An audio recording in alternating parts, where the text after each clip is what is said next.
Fam, you wouldn't show up to your game unprepared, so why you still wilding out down there?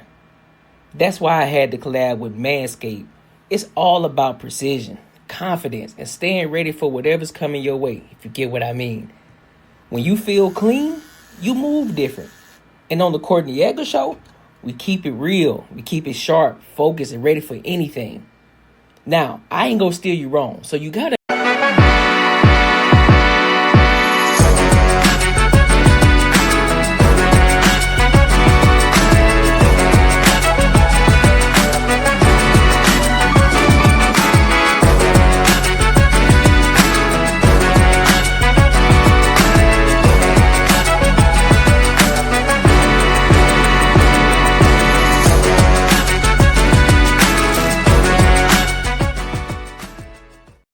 Yo, what up, what up, what up? Welcome to another show, one of the dopest shows on YouTube where we talk about everything under the sun as long as we get back to the money, real conversations, and real solutions.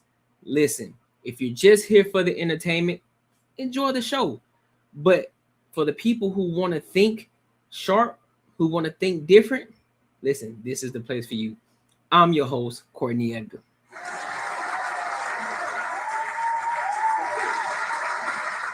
Listen. I know what you're thinking. Courtney, you don't do live streams on Monday.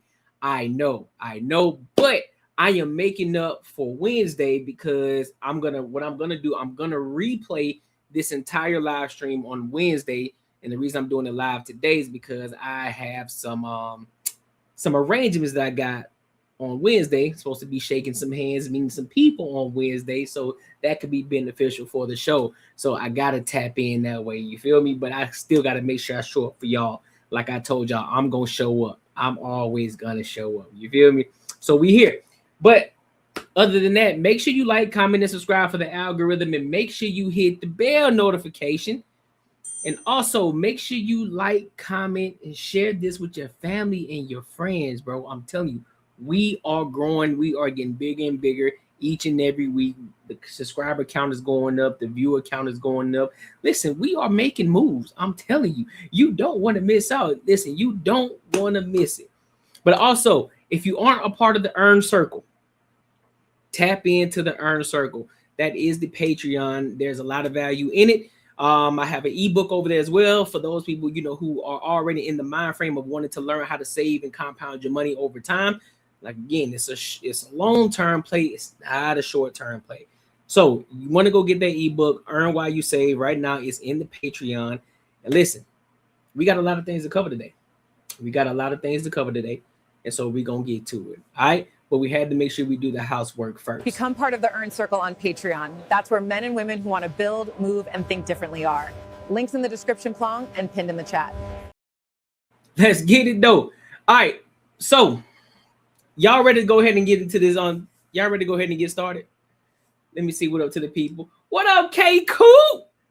What's good with you, mamas? What's good with you? How you feeling? What up? Push like, yes indeed. Come on, like push. Come on, like push. But look, man, let's go ahead and get into these topics, man. I am ready. So the first topic of tonight, well, we have this lady that is talking to black women. She's basically saying that, hey, black women are expanding their options. And what she's basically saying is this: look, if the black men don't want to marry you, it's okay to go to the other side. Now, what other side she may be talking about, I don't know. I just thought the title was dope, and I said, you know what, this might be great for content. So I'm gonna go ahead and listen to it. I'm gonna listen to it in real time with y'all, and then y'all let me know what y'all think, and I'm gonna get my thoughts and opinions. All right. So let's go ahead and rock out. Make sure you like, comment, and subscribe. One thing I've been falling for lately is black women marrying and starting families with white men. Like, I'm so freaking here for that. If our black men can't get it together, if they're not ready to marry you, settle down with you, start a family with you, go to the other side. Like, I love how they're not letting society dictate who they date. Like, if our black men aren't loving you correctly, honoring you, respecting you, go to the other side. Like, why not? Like, who is anybody? This is my message to everybody. I'm about to see what that's like. I'm about to see what that's like. So I'm calling all my Brad Pitts, all my David Beckhams, all that YT fine shit. I need that. I'm trying to see what that's about. But don't think I'm gonna come around you code switching. Like, you have to accept me in all of my blackness. Even if it gets a little ghetto at times, you have to accept that. You gotta love that. Okay? So if that's you, come to mama.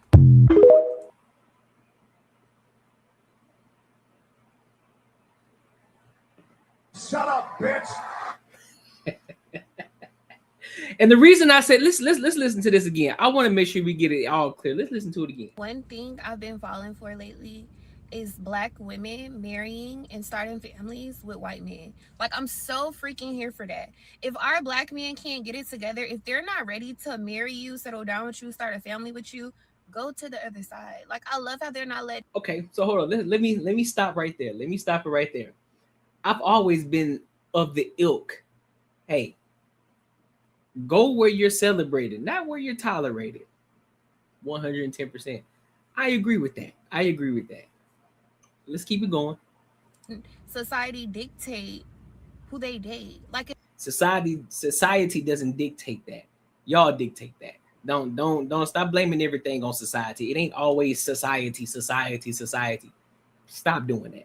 If our black men aren't loving you correctly, honoring you, respecting you, go to the other side. Like, why not? Like, what you mean honoring and respecting you? What do you mean by that? Listen, what do you mean?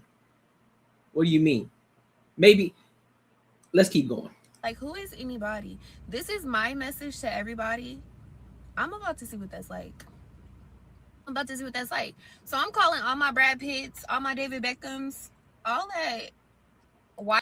So you think the ones that look like Brad Pitt, the David Beckhams?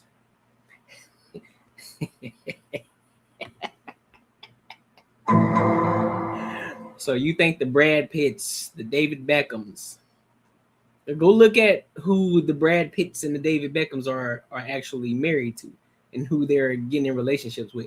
Go take a look at that real quick before you start talking. I get it. You feeling confident right now. You know what I'm saying? You had your makeup on. You know, you thought it was going to be a dope picture. The lighting is hidden perfect on your face while you are sipping on your nasty ass Red Bull with a straw. You feel me?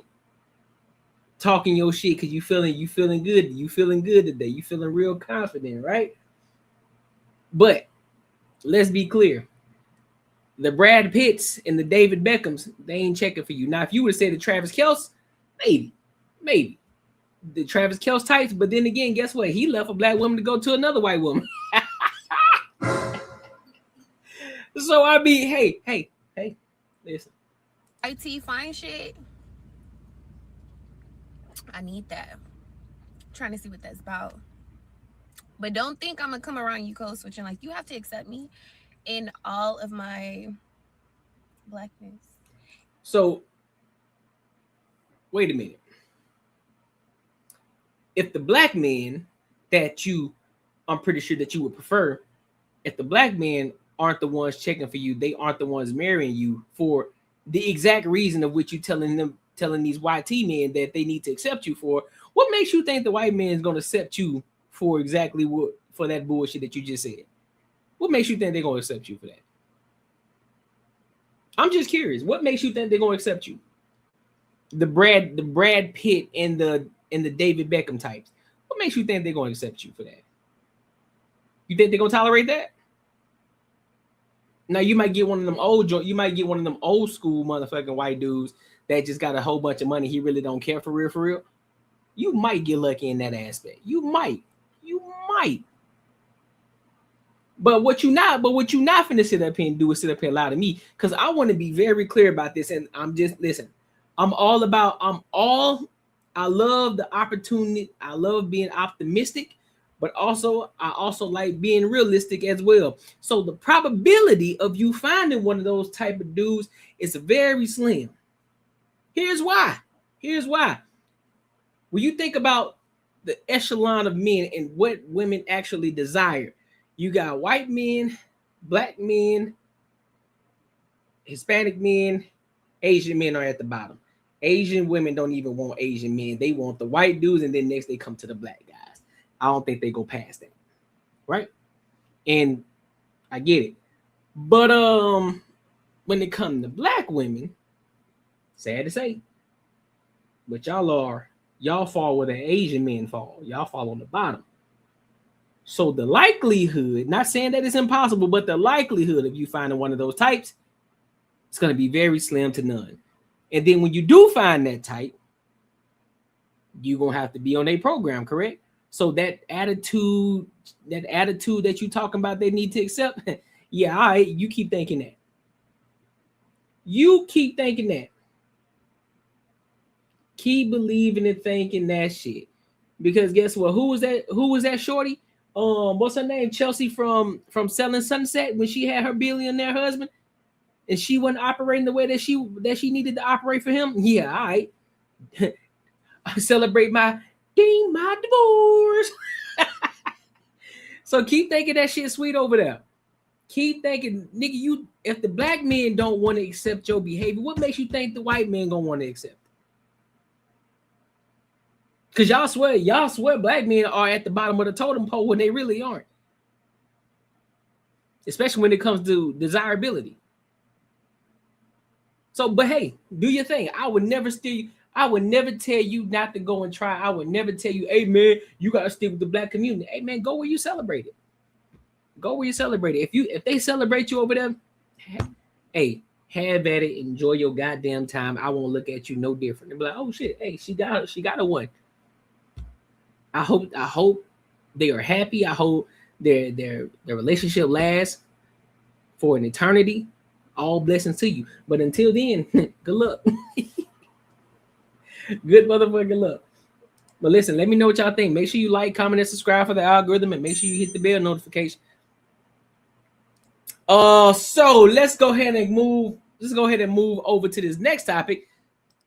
Speaking of black people, let's switch it over to black men. So there's this individual who basically said what a real flex is as a husband.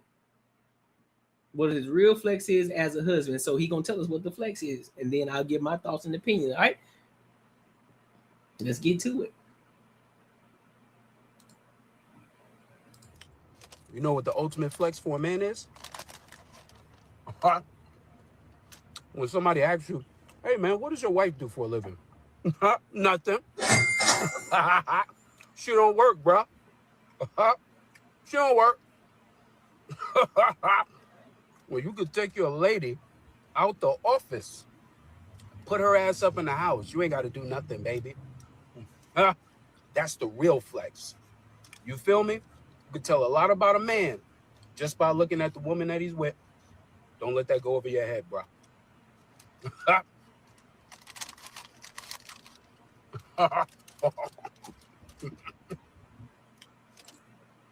So what do y'all think about that? What do y'all think about that? I'm gonna give y'all a quick second to answer that. I'm gonna give y'all a quick 2 minutes while I do this.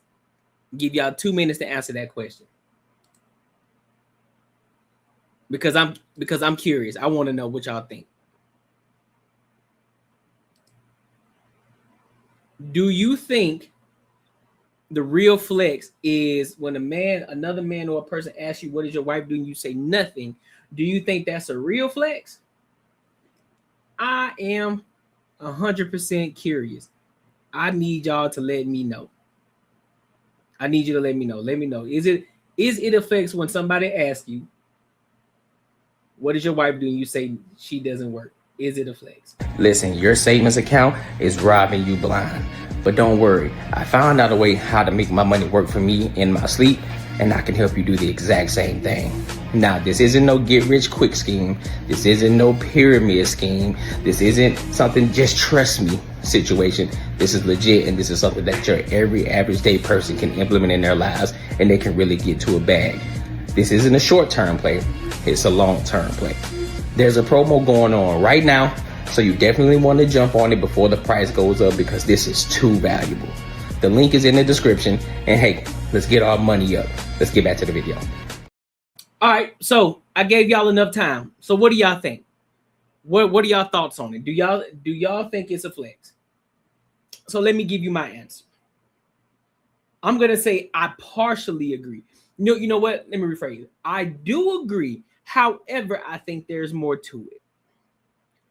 I don't think that actually, yeah, it's a flex in the sense to say that yeah, my wife doesn't work. That's a flex. That's a subtle flex. However, I think the bigger flex, I think the even bigger flex is when somebody asks you, what does your wife do? And you tell them that she works for you.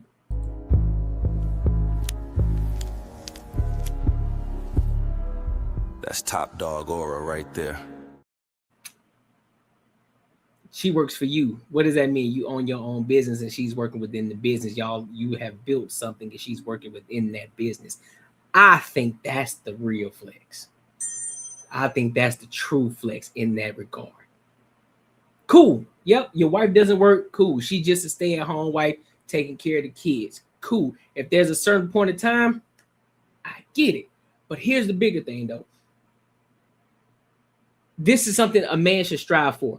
Let me go ahead and be clear because I know a lot of y'all ladies, y'all have these ridiculous, I'm not going to say ridiculous, but y'all have this mindset of thinking that a man needs to be established in his early 20s or his late 20s and early 30s. It's not the case. Most men that are in their 20s, they are nowhere near close to being established. They're barely getting themselves together. They're still trying to figure themselves out and who they are, right?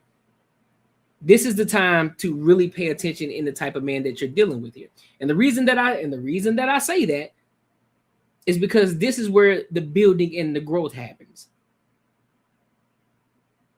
So you hear a lot of these people talking about, oh, well, you should marry later. No, you shouldn't marry later. You should marry at the time where both of y'all are broke so you both can grow together. Because once you get a man that's fully established and he's done all this shit on his own, he's become the top tier of men, understand something. That relationship dynamic is going to be far different. And it's not going to go how you think it is. It's not going to be the type of lavish lifestyle that you think. And it's going to be far more demanding in that sense. But for a man that's ambitious and is of a great character, he's a workaholic. He works and he grinds to get to the ultimate goal. That's the one, and he wants a family. He wants to build. That's the man that you need to work. That's the man that you need to get with. Because now it's an even bigger flex. I listen, man. I've been with my wife since I was 22 years old.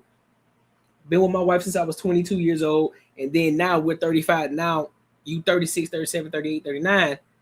You've established yourself within the family. Now you got your kids, you got your wife. All of y'all are established now.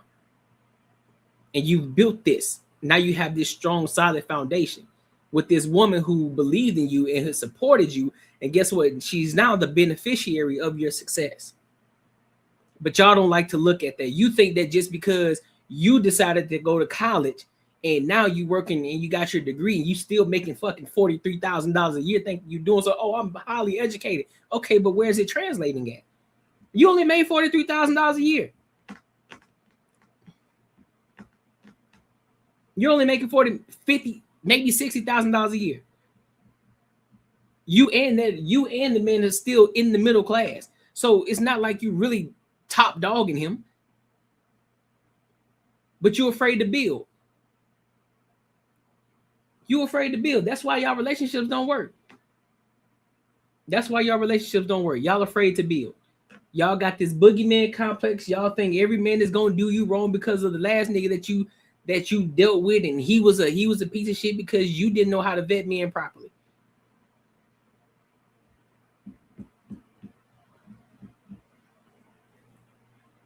Just saying. But so this is a lesson to the young bucks. This is a lesson to the guys that's 26 and under. Do not let any of these women finesse you out of where you need to be. Focus. If you're going to go to college, focus on getting your studies and getting your degree in something that's really going to pay you once you get out of school. Not these bullshit degrees, not these psychology, African American studies, deep water diving, all this extra bullshit that really don't drive any revenue when you get out of college, don't go for it. Get into STEM, doctor, lawyer, what is it? Or if you don't want to go to a traditional school, go to a trade school, get your trade school degree, get an apprentice, become an apprentice, learn under these people, and then start your own business, because now you've understood how the business work. You've done it. You become an expert in your field. You built your craft. Now you can rock out and do things on your own and really grow your own business. That's what you can do. And also, we're in an opportunity where you can do two things at one time, especially if you're in school. You can do more.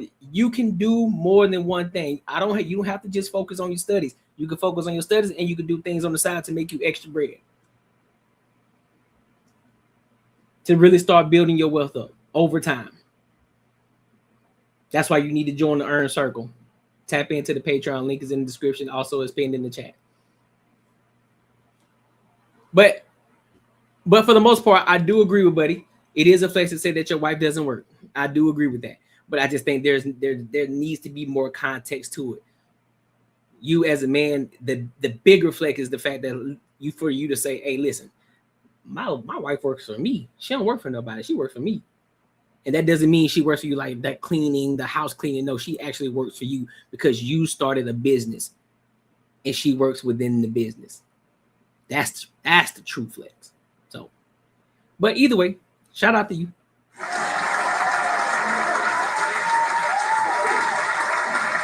Listen, make sure you like, comment, and subscribe for the algorithm, and make sure you hit the bell notification, dog. All right. Whoop, whoop. All right, let's go to this next one. Let's go to another complaining individual, right? Who don't understand. I don't understand this. Before I play this video, I gotta say this. Why is it always the ones that's always complaining is the ones who are the most revealing? It's always these individuals. It's always listen, let me do what I want to do, and you can't judge me based off of how I look. I'm sorry. Regardless of how you feel or how you want to feel, motherfuckers are going to judge you based off of how you look. And when y'all see this video that I'm about to play, you're going to be like, what you complaining about? Some of y'all may agree, but then some of y'all might say, what's wrong with it? Why are you doing this? But I'm gonna play the video and then I'll give my thoughts and opinions. All right, make sure you like, comment, and subscribe.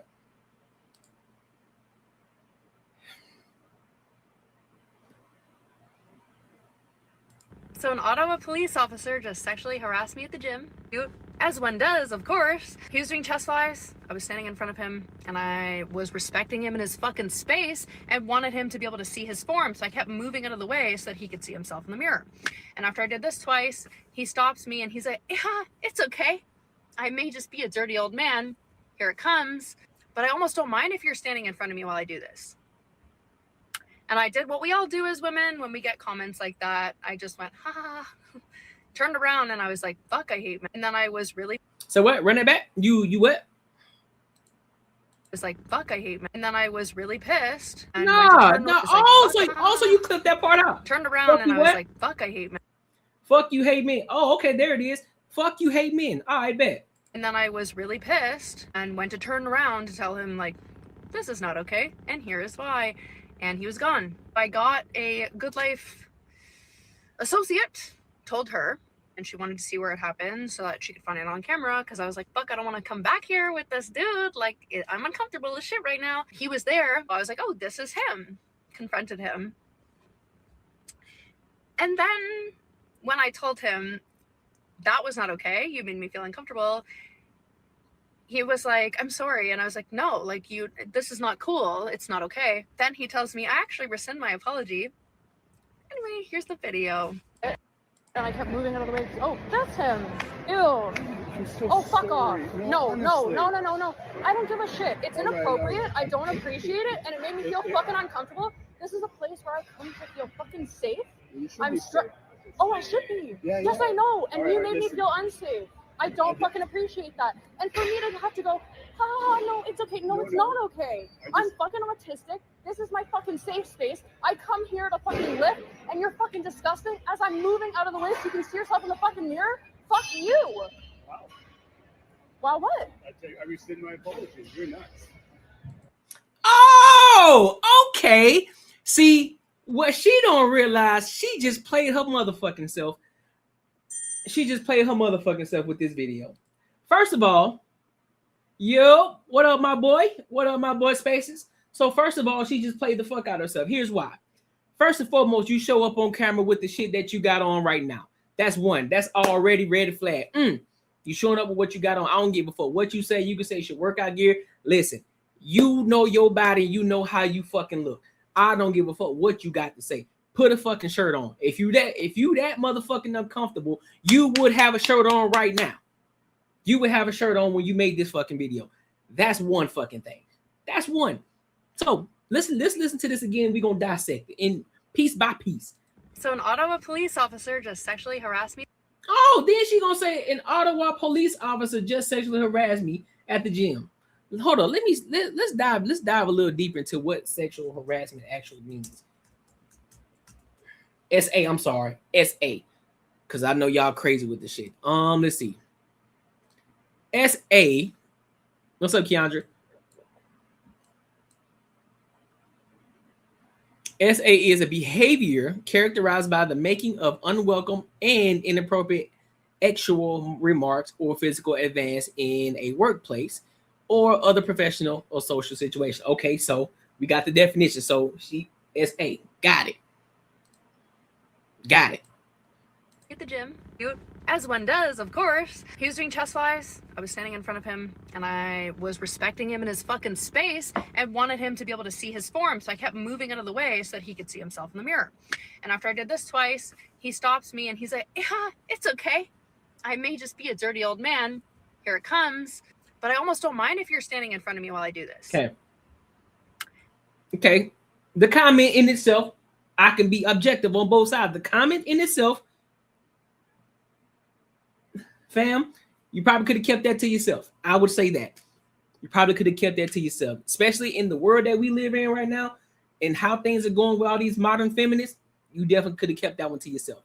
Also, considering the fact that she a white woman, you know, a lot of them get offended by every fucking thing. So you also got to understand that as well. And also, you're a police officer.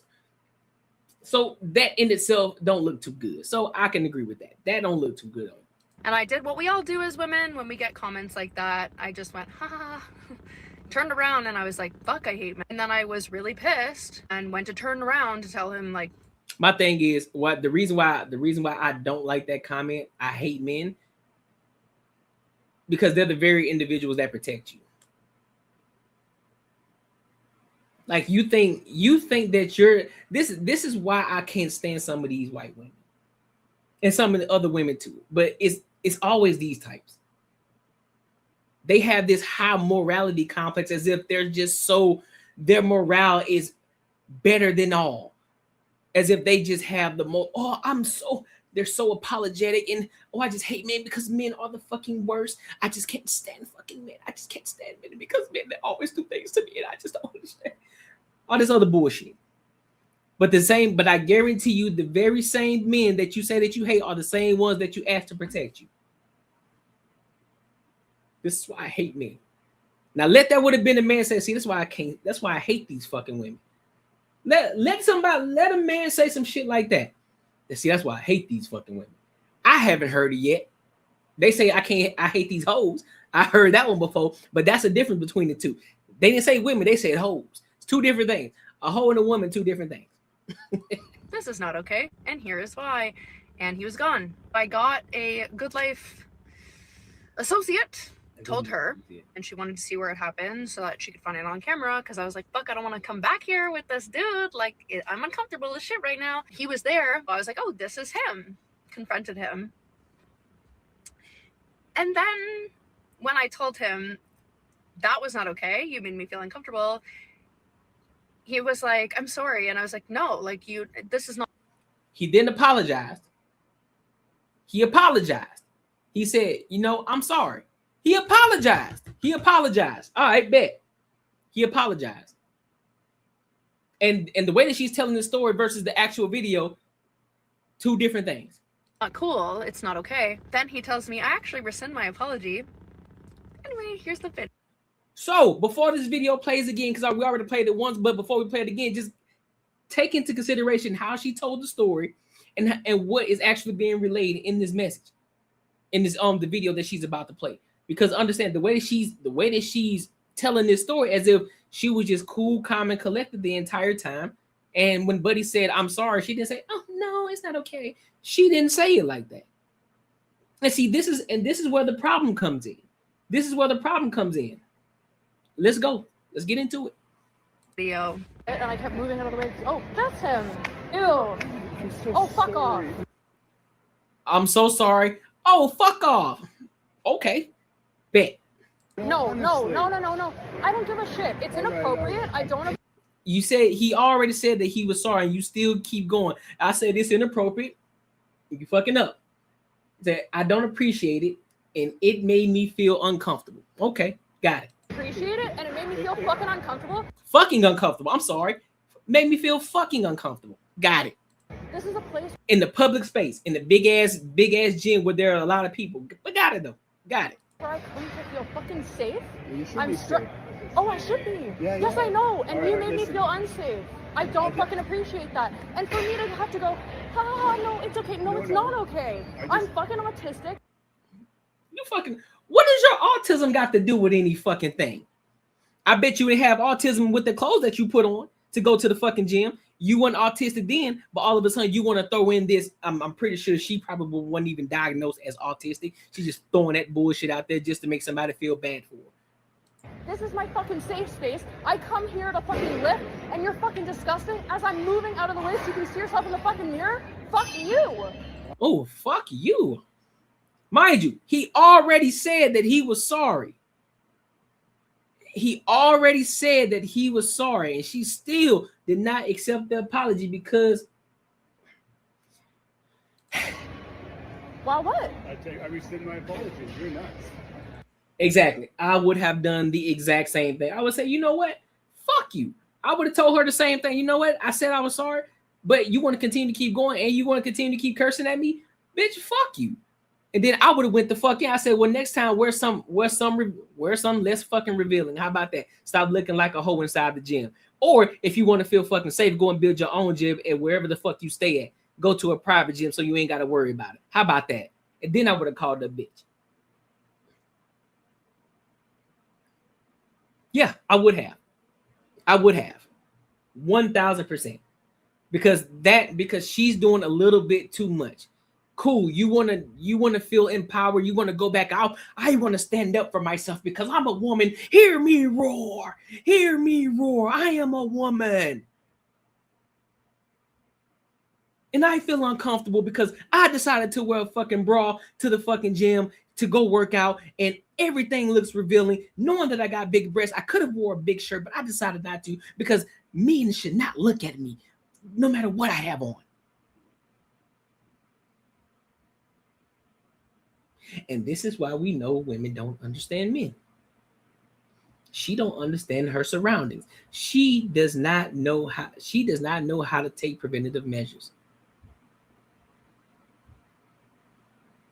Then Buddy said, hey, I am sorry. If that made you feel bad, I am sorry. And then she just, no. Fuck. Fuck you. This. I'm autistic, which again, we don't even know if she's really autistic for real. She's probably just throwing some shit out there. You know, just how a lot of people be self-diagnosing themselves saying, yeah, I'm ADHD and all this extra shit. Like, bro, what the fuck are you talking about? Oh, watch. Look, I'm gonna rewind it back for you. Check it out. That's what she got on. That's what she wearing. That's what she was wearing. That's what she was wearing. But want somebody to feel, I don't feel sorry for you. I don't. Now, if you would have approached the situation different, maybe I would have, and again, I still held him accountable. I still say, yeah, bro, that was wild for what you said. Sometimes it's best to keep your comments to yourself. And in that situation, yes, you should have kept your comments to yourself, considering the fact of your position. You are an officer of the law. whole frame. But hey, he just felt that it was just he out here working out, she working out, and he was just like, hey, listen, man, look, I don't mind it. You a good listen. You make me want to go even harder because I got eye candy in front of me. It is what it is. She also could have just said, oh, okay, I get it, and then just move the fuck on. But just because he made a comment don't necessarily mean that you need to feel uncomfortable. Yeah. If you feel uncomfortable, then you should know you probably need to wear something else, something less revealing. Because the only reason he commented is based off of how you look. And you know what? And you know what's fucking crazy? If a woman was working out, if the situation was reversed, and the woman told the man, "Hey, shit, I don't mind what I'm looking at while I'm working out," most men would not be tripping. They're just like, "Oh, okay, cool." And guess what? He probably finna go lift the weights even harder. Like, oh, hell yeah. See, I knew coming to this motherfucking gym was the right thing to do, bro. He really finna out there pushing iron.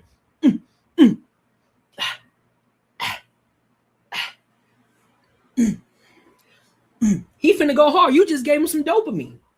Now he got another reason to keep coming to the gym. Because you're a feminist and you're a woman and you got all these neck tattoos because you've gone through trauma in your life and you've experienced a lot of things. And so you wear your heart on your sleeve. You want to tell your story. You want to change who you were. You want to really change everything about yourself because you've gone to therapy. Now you got plants and shit inside your house and you meditate on a regular day basis. All this extra bullshit. Now you're earthy and all this bullshit. Man, get out of here. Now you've reached your spiritual awakening. Hear me roar.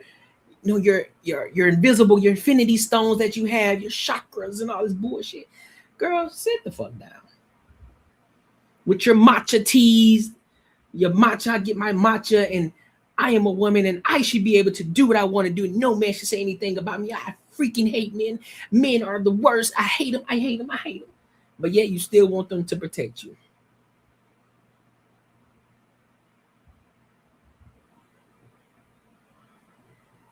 You still want them to protect you. That's crazy. Just get some bitches and shut the fuck up.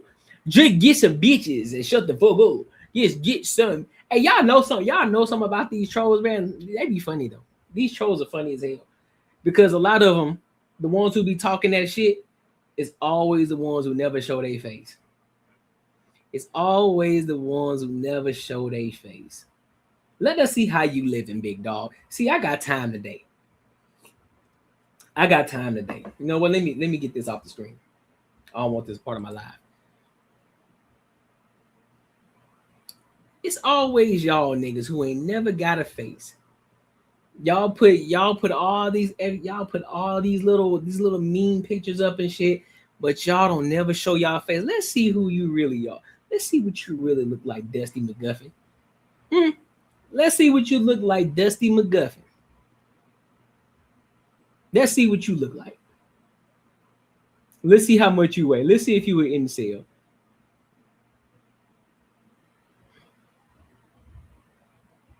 I'm straight, dog. You see how they always deflect?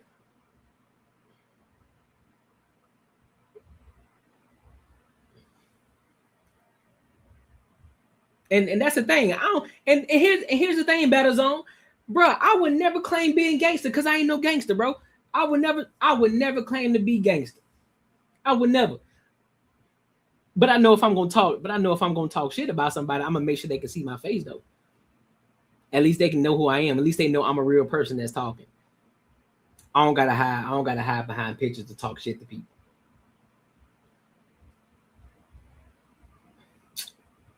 Just saying. But hey, I get it though. But listen though, bro. I'm of good faith. I just had to say it. But hey, do your thing. Have fun at it. You know what I'm saying? Even throw a super chat in there. It's all fun and games. But I just gotta make good for it. Let's see. Look at Daryl Spades. Man, shut the fuck up. And you the same nigga. That's hiding behind your damn profile. Your profile letter. Don't want to put a profile picture up. Put your profile picture up or stop talking to me, dog. How about you do that? How about you stop talking to me? Put a profile picture. Once you put a profile picture, then you can talk to me. After that, it is what it is.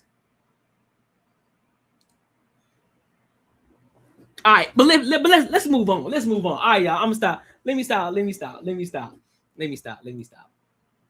Shout out to you, Kurt. Shout out to you, Daryl. I appreciate y'all for commenting. I appreciate y'all, bro. It's all love at the end of the day. Trust me, I don't take none of this serious. I don't take none of what y'all saying serious. So please understand that. All right, so let's go ahead and move on.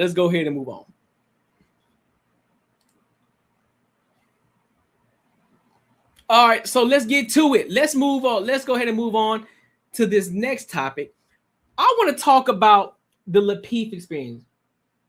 Be falling in love, but I don't fall in love with nobody on here. Going on, don't do that. I fall in love with the super chats. I fall in love with the super chats when people put super chats in my in here. That's what I fall in love with.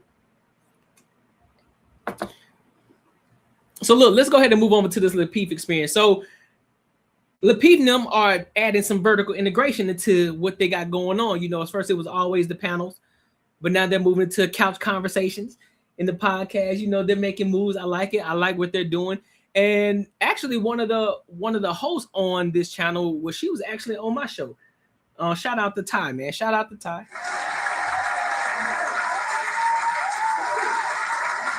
And so they're talking about the lonely man epidemic. They're saying that it's a lonely man epidemic, but I want to hear what they got to say in regards to that. Then I'm gonna give my thoughts and opinions on it. All right. So make sure you like, comment, and subscribe. Let's rock out.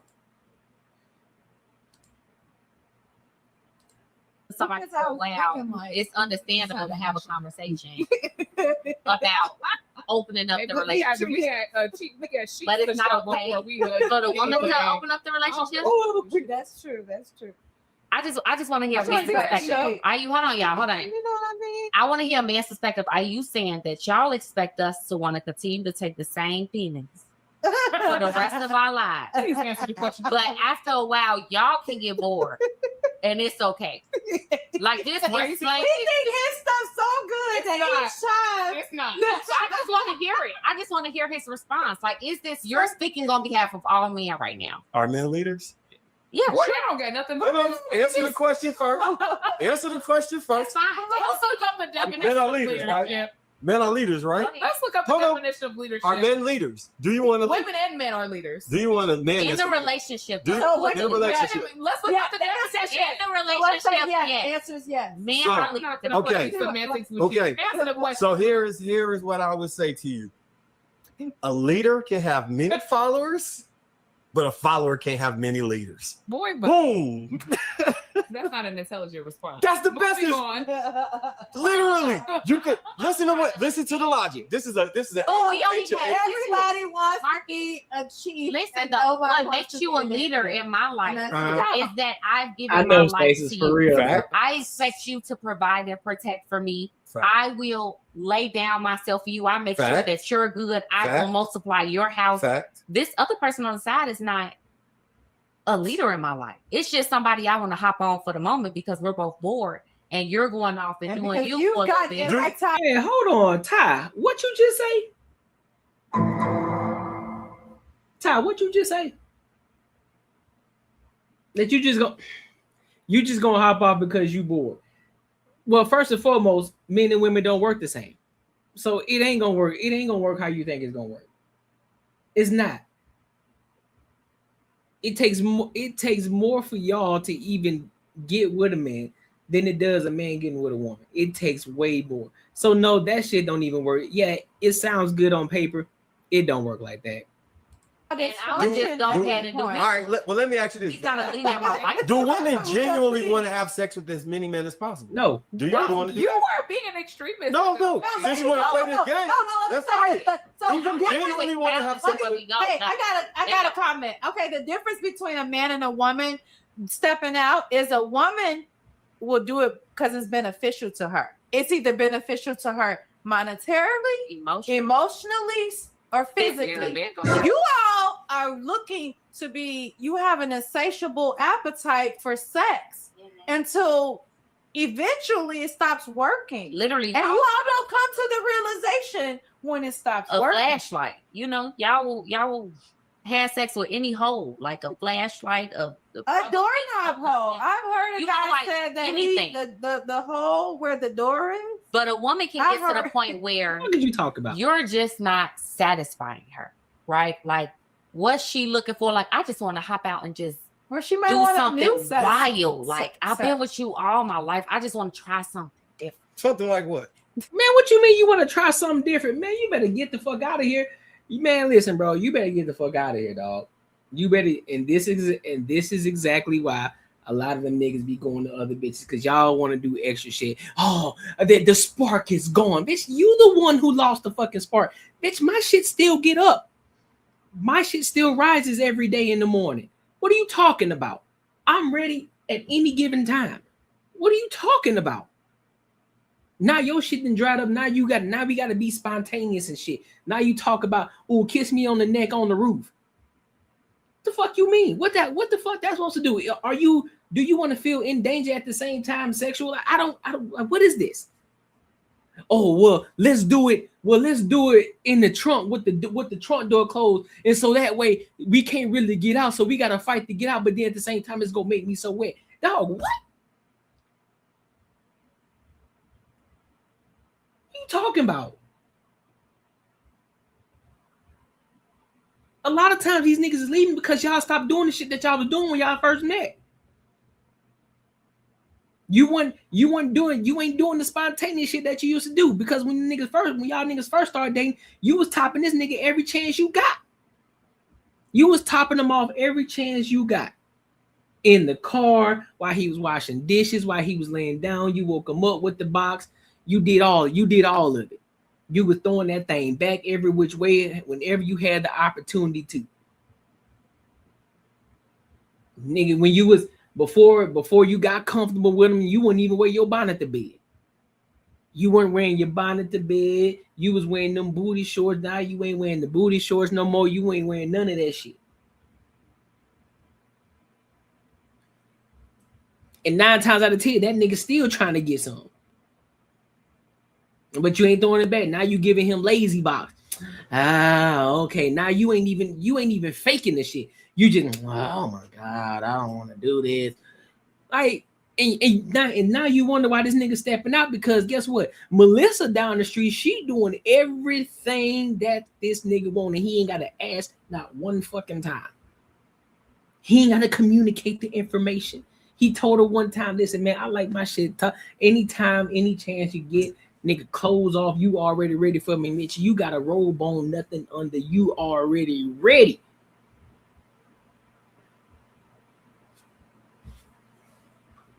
And then you get mad and wonder why, you get mad and wonder why he done stepped out on you. Because you stopped doing the things that you used to do. And I get it, life happens, but still though. Now you want this nigga to be extremely spontaneous. You want to do extravagant shit in order to get yourself riled up or back attracted to your man. Like, bro, how stupid does that sound? How stupid does that sound? Mind you, you done put on weight. You weren't taking care of yourself like you used to. He still want to give you the box, but you're not as confident in yourself as like you used to be.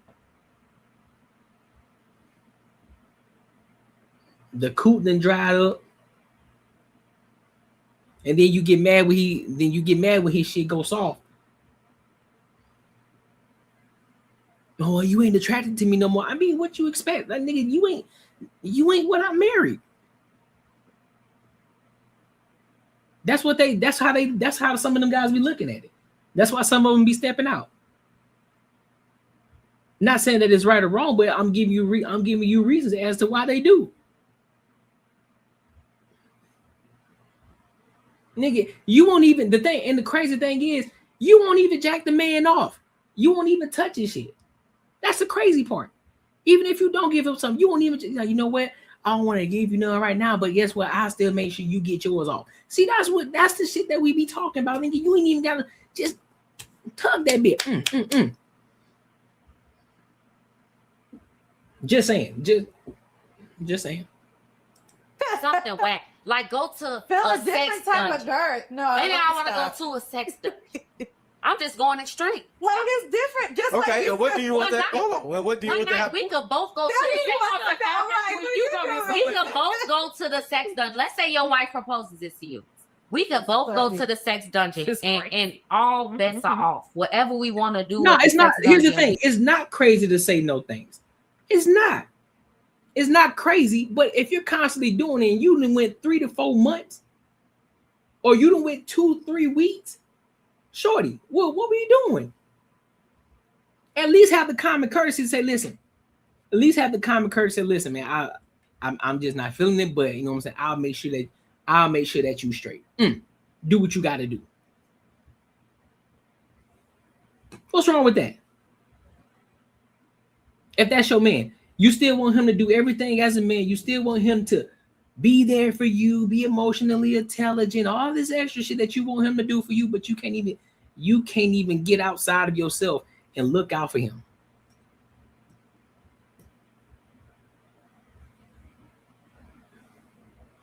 Regardless if you want to or not. If you got to, get creative with the shit. It's not entitled. It's not entitlement. It's not entitlement. Okay. All right, cool. All right, Kim. He does it himself. Now he over there looking at other bitches while he doing it. Eventually he gonna get tired of doing it. Eventually he gonna get tired of doing it. He gonna want the real thing, and you constantly keep telling him no. So what you think the next step is gonna be? What do you think that? And we're not talking about, well, he shouldn't do it. We ain't talking about what it shouldn't be. We're gonna talk about the reality of it. You keep telling him no because you feel it, because I just don't want to do it. It's so entitled. I shouldn't have to do it. All right, bet. You don't gotta do it. He says, all right, cool. Because most men ain't, let's be honest, most men ain't gonna say nothing.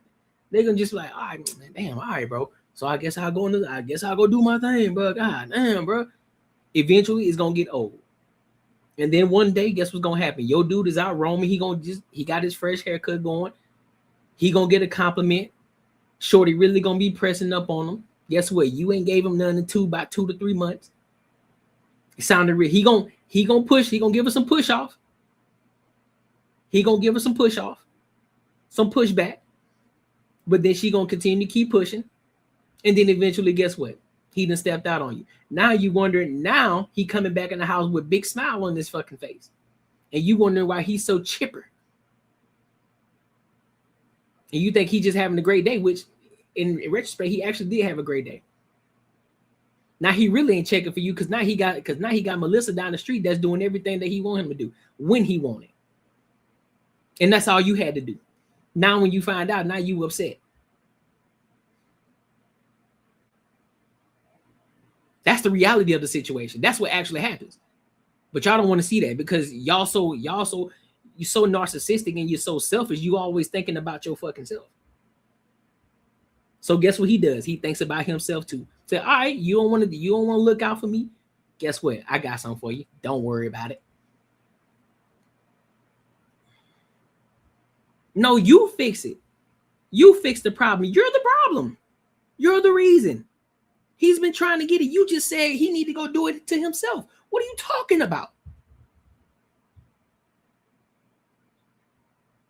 Why would the man even want it if she's not excited about it? Because, again, men do not look at sex the way that women look at it. All men want to do, they want to get their nut off.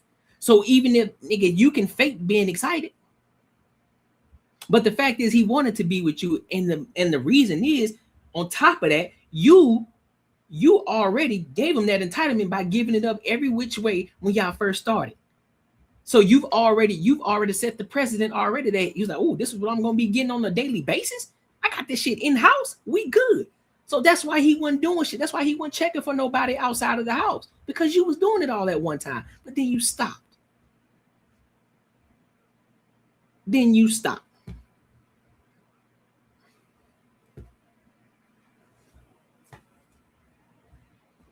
And then now he getting his shit rock solid for Melissa down the street, and his shit goes soft for you. because you ain't doing it. Because now, guess what? When you do decide to give it up to him, you ain't doing the shit that you used to do, and now all he can think about is the shit that Melissa was doing. So your basic ass dry shit ain't doing shit for him now.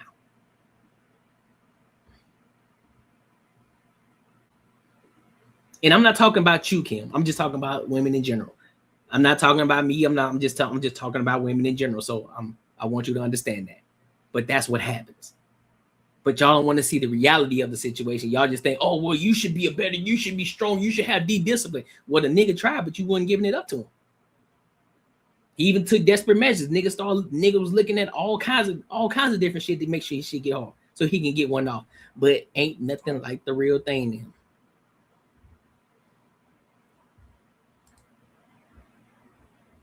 But I rock with you though, Kim. Hell yeah, I hope you subscribe though. Anything that serves her is fine. Anything that serves him is illegal for the most part. Exactly. Most men won't even ask questions because they don't care her reason. Well, it ain't even about them caring her reason. Shit, y'all don't ask questions for him. Y'all don't really care about his reasons either. So fix the problem in your relationship is not an okay option. Nah, he don't want to. She's saying you been with that bitch, then you changed the game. Yeah, exactly. Like you been there, then you changed. You switched up on me. You switched up on me. So now, like, so exit the relationship if that's too much of a priority. Yeah, she should exit the relationship if it's too much of a priority for her. No, the difference between women talking too much and women asking questions. When you're just asking questions just to ask questions and you start filibustering, that's when y'all talk too much. If you ask a question and then actually sit back and be receptive to what he's telling you and not get emotional and actually hear him and listen, not be ready to respond, but you actually listen and receiving what he's telling you, that's when things can start changing. But a lot of times when we sit back and we have these conversations, y'all start filibustering, then it becomes this whataboutism. Well, what about you? You won't do this, you don't do that. But we ain't talking about what I don't do. We talking about what you don't do. You asked me what was wrong, and I'm telling you what's wrong. But you ain't listening because you're so quick to say, "Oh, you talking about me? But well, let's talk about you." That ain't how it's supposed to go. That's not how it's supposed to go. That's not how communication works at all. Why won't he exit the relationship? He's not fulfilled within a relationship. Again, you missing it. Most men are not going to leave the relationship. But what they are hoping is the fact that you get your shit together. Because they don't want to step outside the relationship, but you ain't getting your shit together because you think everything is sweet, cupcakes and ice cream. And the reason why he hasn't expressed that to you, because you haven't opened the door for him to actually express it to you. Because then guess what? You're going to get emotional. You're going to start doing the whataboutism, talking about, well, what about you? You ain't doing this, making excuses. And it's like, damn. So fuck me, basically. Fuck how I'm feeling. Fuck everything that I'm saying. Because if a man came to you and said, listen, babe, we used to do things back in the day, and you're not doing that. Also, you put on some weight. I'm not as attracted to you as I once was. You know what I'm saying? And I'm not trying to be rude, but I think you need to lose some weight because it just that was one of the main things that attracted me to you. Then how would you feel? Most women would sit there and say, well, what you mean? Well, I got this going on. I bore your kids. I did all of this. And then you start going down this fucking rabbit hole, and he was just expressing to you how he felt and what the reason was, and y'all didn't want to listen to it. That's what happens every single time. So then guess what he does? He shuts down and he don't say nothing else. Because like, well, shit, if I tell again, then we're going to go down this whole rabbit hole. Now we're going to get into a fucking argument. Now she going to already think I'm cheating when I'm not cheating, but I'm telling her how I feel about it so she can fucking fix it. The thing I personally dislike is that other part of the relationship becomes problematic. Yeah. But I'm asking why don't they leave once they see this relationship is not working? Because they still want to stick it out. They still got hopes for the relationship. Men stay. Women are the ones that typically leave. Men stay. That's why. Because it ain't that, because yeah, even though you got other aspects of what you got going on, you're solid at. But it's just that one little thing that you used to do that you ain't doing no more. And men still need to be fulfilled sexually. They need that.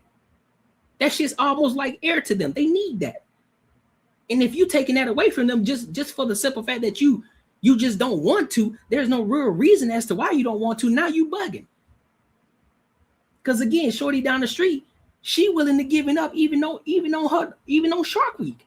But I wouldn't recommend nobody do that. But I'm just saying, she willing to give it up or do whatever she can to please him. That's the part. That's the point that's the situation. That's why.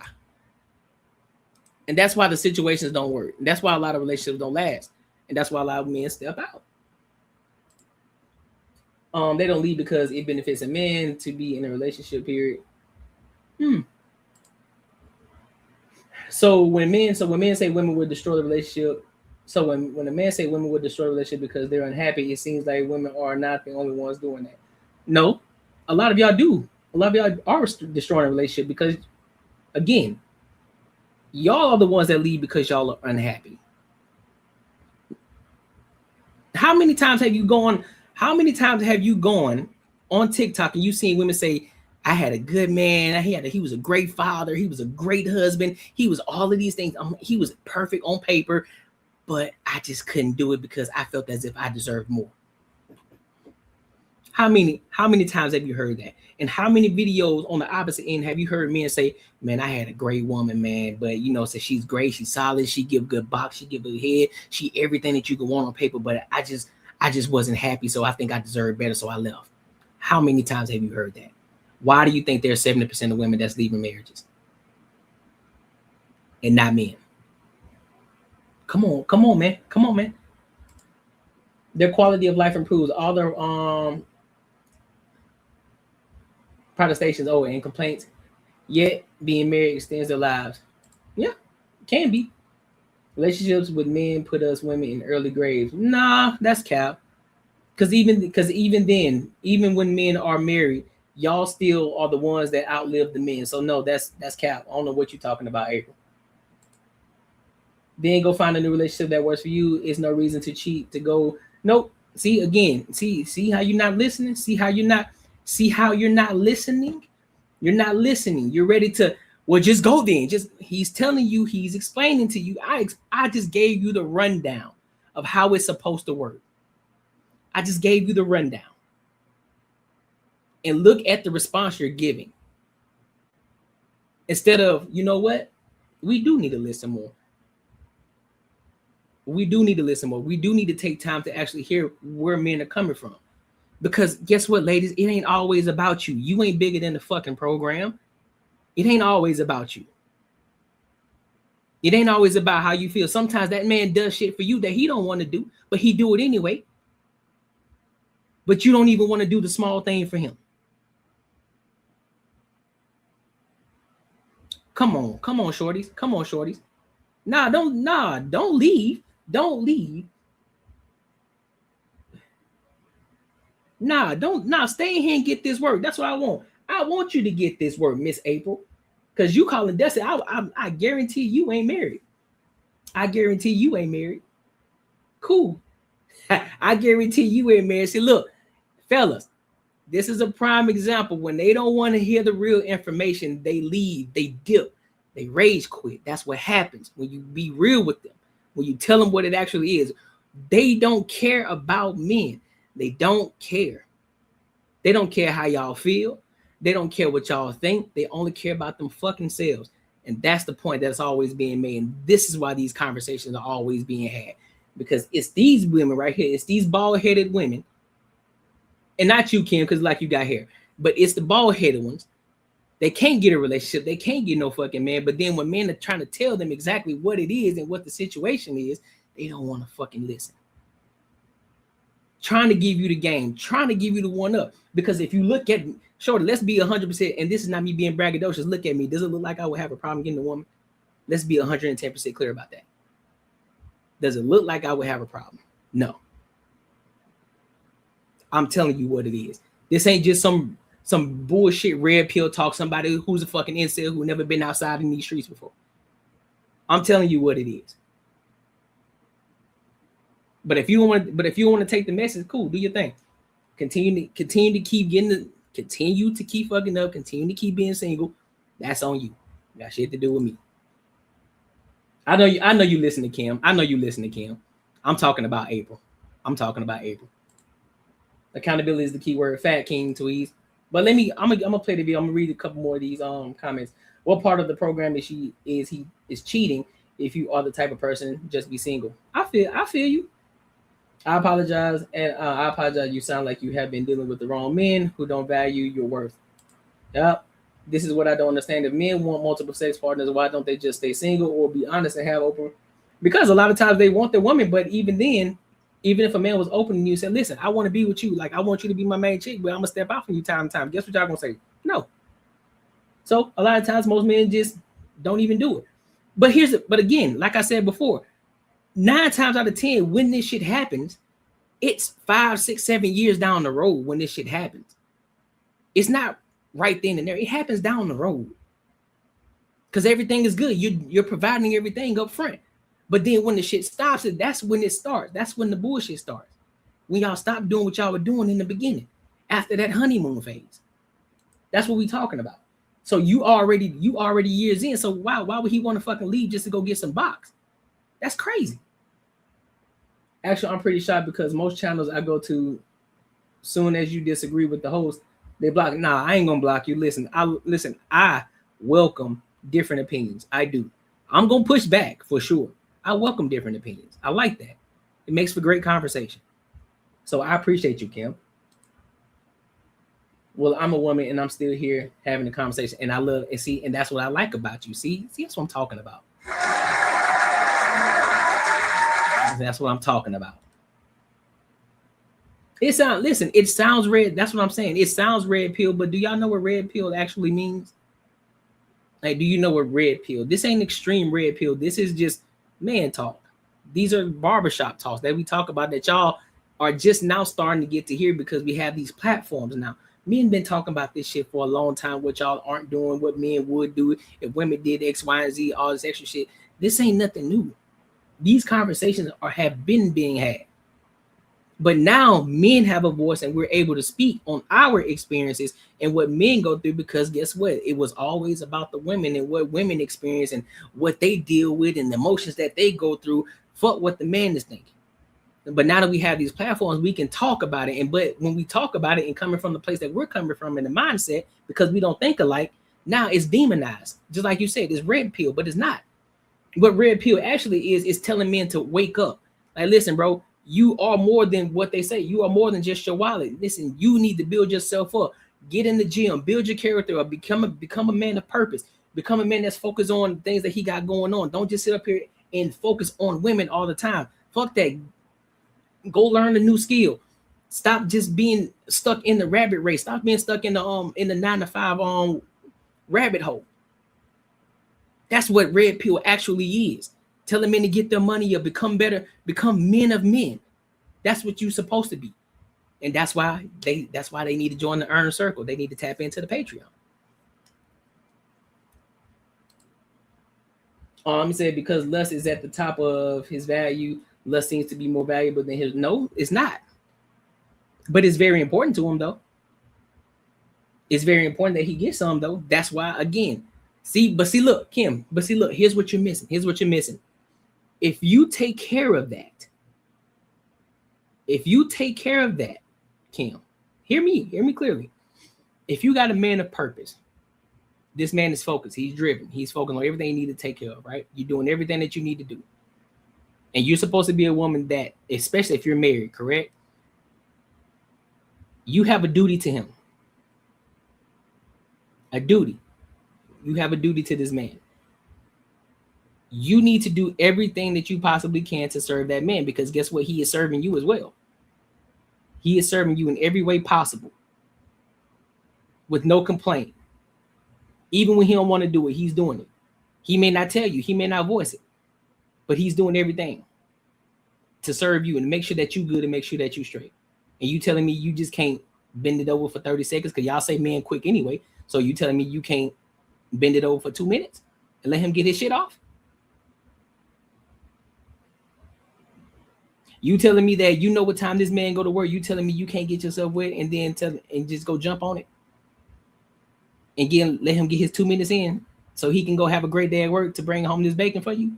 Have a wonderful day at work because he got something because his lady gave him some box or because his lady topped him off in the morning, woke him up with some top off. Come on, man. See, y'all ain't thinking, bro. Y'all ain't thinking. Y'all just only thinking from a small lens.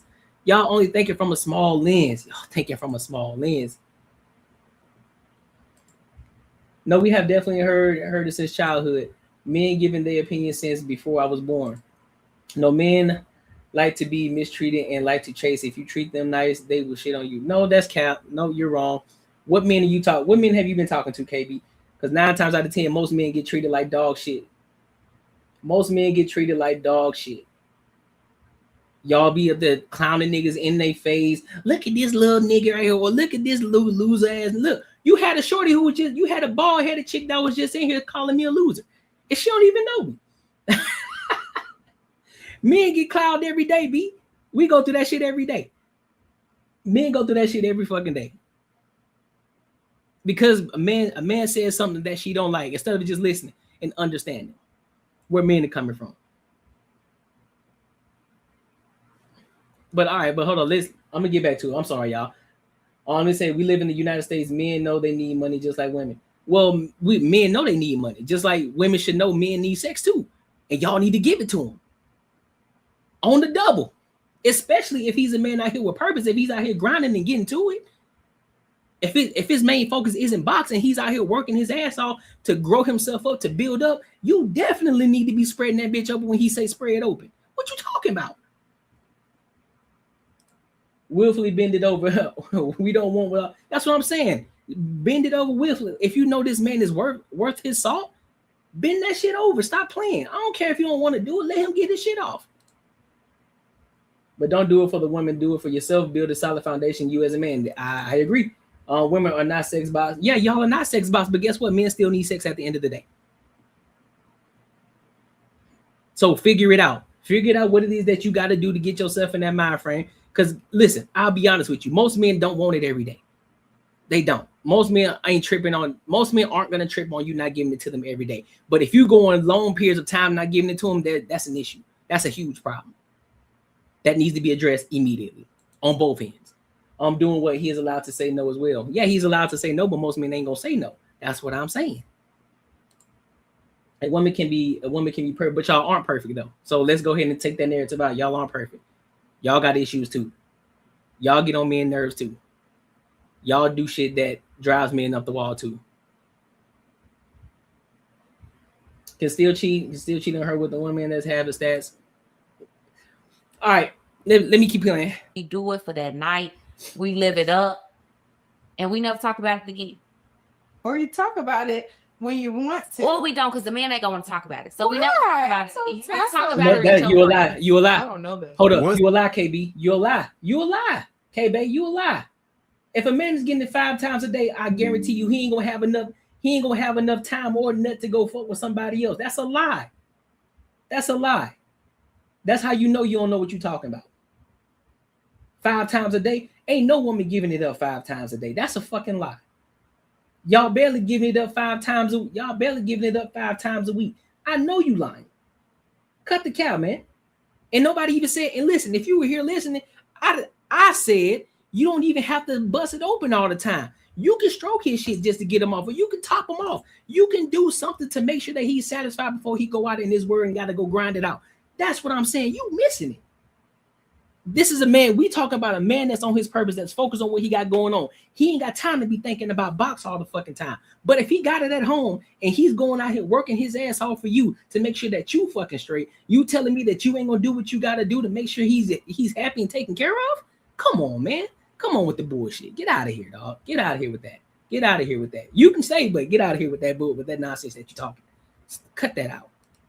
Nobody needs sex. Men want sex. Yes, they do. Men need to ejaculate 21 times out the month. Look it up. They need to ejaculate 21 times a month. Cut it out. Sounds like a creepy to say do it against your will. Yeah. Men do it against their men do a lot of things against their will a lot of times. They just don't voice it because they know they just got to man up and get to it. Why does everything have to be demonized what men do? I don't understand that. Shout out to Zyrax. Hey, I'm gonna read the super chats in a minute. Appreciate you. Body autonomy is a concept that civilized men allow women to have. You are welcome. Facts. And they still find a way to cheat. No, they don't. I disagree. It happens most of the time. I disagree, KB. I'm sorry, love. I disagree. They even cheat with boys. Let's talk about that. Hey, listen. That's them pastors. Listen, no, we ain't gonna do that. That's them pastors. KB, that's them pastors. Listen, I don't trust them niggas either. Listen, KB, I don't trust them niggas either. I don't. You've seen it. The man got both women pregnant too and had a wife, but that's not a situation that always happens though. So, yep, anything to demonize men, man. Anything we say or do, like I said, men can voice their opinion every day. They can say what they're going through. They can say what's on their mind, and they're gonna get demonized. We're experiencing it in the chat right now.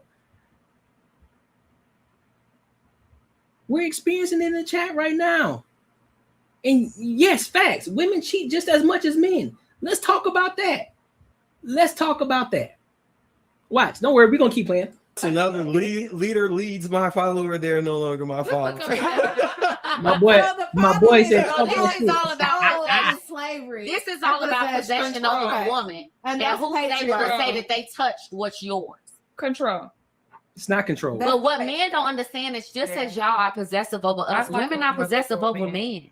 Men don't want to control by massage. So we feel the same type of way. You're saying we're not the same, but we still feel the same feeling. I just heard something slick out. Why do women cheat? Y'all cheat before y'all actually cheat.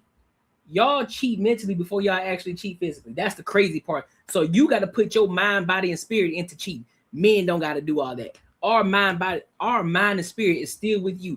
We just take our body over there. We just go take a piss real quick and we come right back. Y'all don't. Y'all have left the relationship mentally. Y'all have left the relationship emotionally. Y'all have left the relationship physically. The physical part is the last stage. Once you left physically, it's over with. The relationship, and mind you, it was already over with once it left your mind. Once it was in your mind, the relationship was over with. Our mind, our emotional, our mental is still in the relationship. Our body, we just went to take a piss real quick. That's exactly what happened. We aren't the same, shorty. We are not the same. We are not the same by far.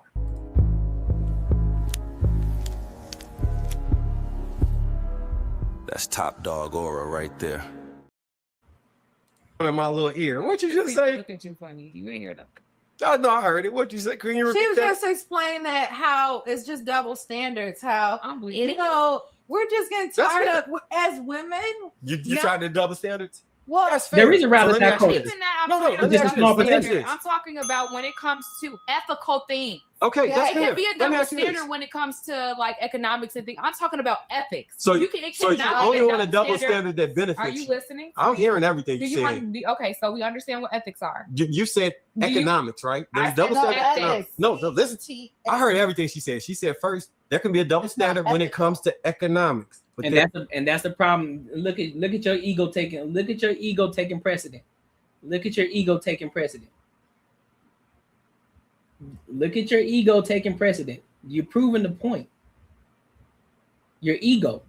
Y'all say men got egos. Y'all are the biggest egomaniacs of all. The biggest egomaniacs. That's crazy. There shouldn't be a double standard when it comes to ethics. Is that not what you said? Yeah. Am I misquoting? Please your point. You coming from a place as if I just want to make sure I'm quoting you correctly. Right. Mm-hmm. So the double standard you will only accept when it benefits you, because the double standard economically would be that. And you're not understanding what I'm saying. I'm differentiating the difference between ethics and economic or monetary things or transactional things. Okay. So when it comes to ethics, ethics should not be a double standard. Ethics should be a mutual thing. We love on you.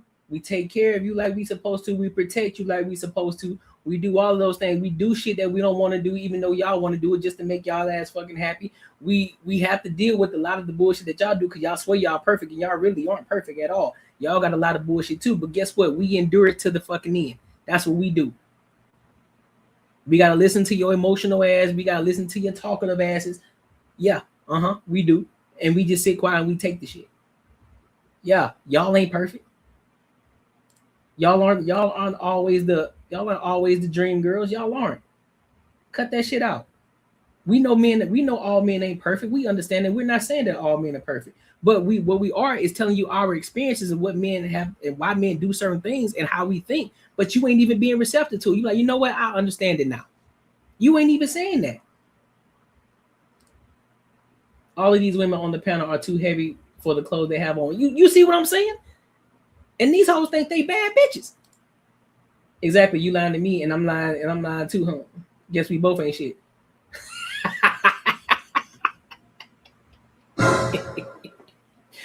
I can't with you, KB. K-Bay, you wild, bro. I can't fuck with you. Don't worry about it. We gonna get you there, though. Don't worry about it. You stick with me. We gonna get you there. You stick with me. We gonna get you there. Don't worry about it. We gonna get you there. Just stick around. You too, Kim. You stick around. We got you. We got you over here in the earn circle. We got you. It's not ego to have standards. Exactly. It's not ego to have standards. You're right. But they demonize men when they got standards, though. Just saying, though. Moral. A balanced thing. A moral thing is equal for men and women. It's not because you are a man, you have different set of morals than I do as a woman. We're human beings on a spiritual level. So that means that we need to meet each other at the same point. That means when it comes to loyalty and commitment, it's not different for you. No matter how much your instincts are, because if you believe in a higher power, you understand the difference between your flesh and your spirit. So you understand that your insatiable need for sex or to have multiple women is something that you have to have discipline, and you are capable of having discipline over. You're choosing not to because it's convenient for you. And society and culture makes it convenient for you, and it's a part of patriarchy. I understand all the dynamics of that. What I'm saying is I also understand that you have a choice. That's all I'm saying. What? Women, would you let a woman stick a dildo in you just because, hold the fuck on? You hear what you're saying out loud, bro? Serious today, but that was crazy. I'm not that was feeding. crazy. I'm not feeding. I'm not feeding. No, I wouldn't, because men aren't naturally built to get poked by nothing. We aren't naturally built like that. That's not what we do. We do the sticking. We don't get stuck. That's the difference. So that was a bad analogy. That was bad. No, hell no. So just as you have a choice, I have a choice. Let me ask you one question real quick. If you were a doctor and you made 600, see, look, we got a woman right here who is telling y'all what it is. I know I come with BS sometimes, which is why I always got to give my hubby lots of credit for putting up with my little short fuse self. That's what I'm saying. See, at least she honest about it. See, that's what I'm talking about.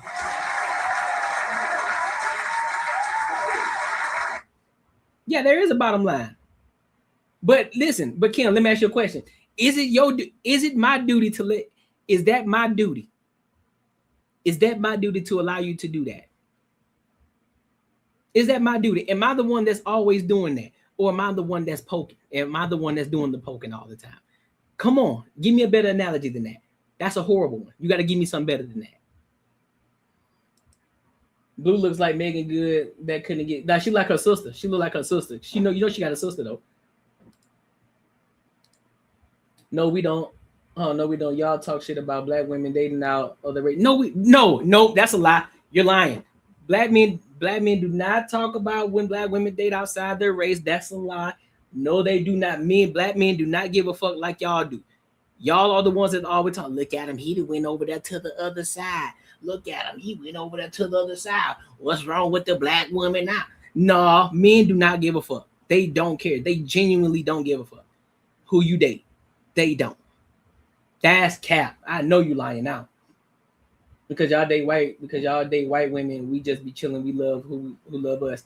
Girl, that's cap. Stop lying. No, I just did a video. That's cap. We love you over here for exactly. I'm just going off your statement of you saying men do things for women that they don't want to do. Yeah, we do. We do things for y'all that we don't want to do. But one thing's for sure, we ain't finna let y'all poke us because that ain't naturally that's not naturally what happens.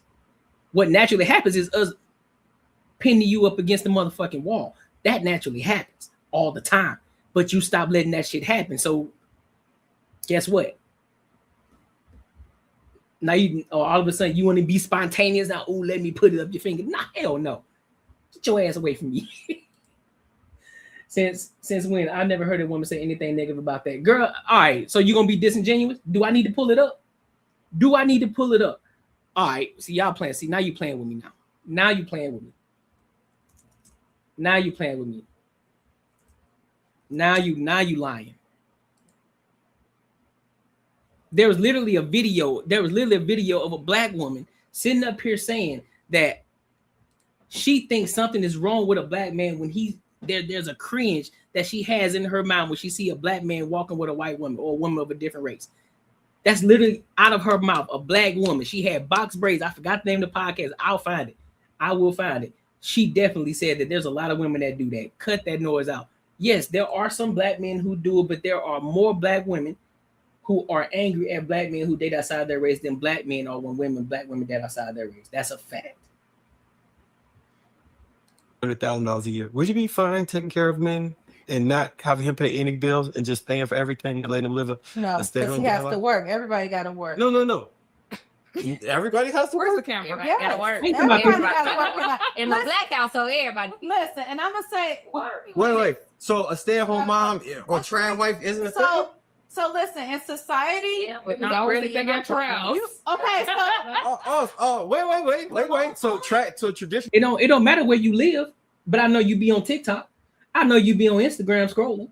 I know you be on YouTube scrolling too. So you don't gotta live on these platforms in order to know what's going on. Don't try that. Don't try that with me.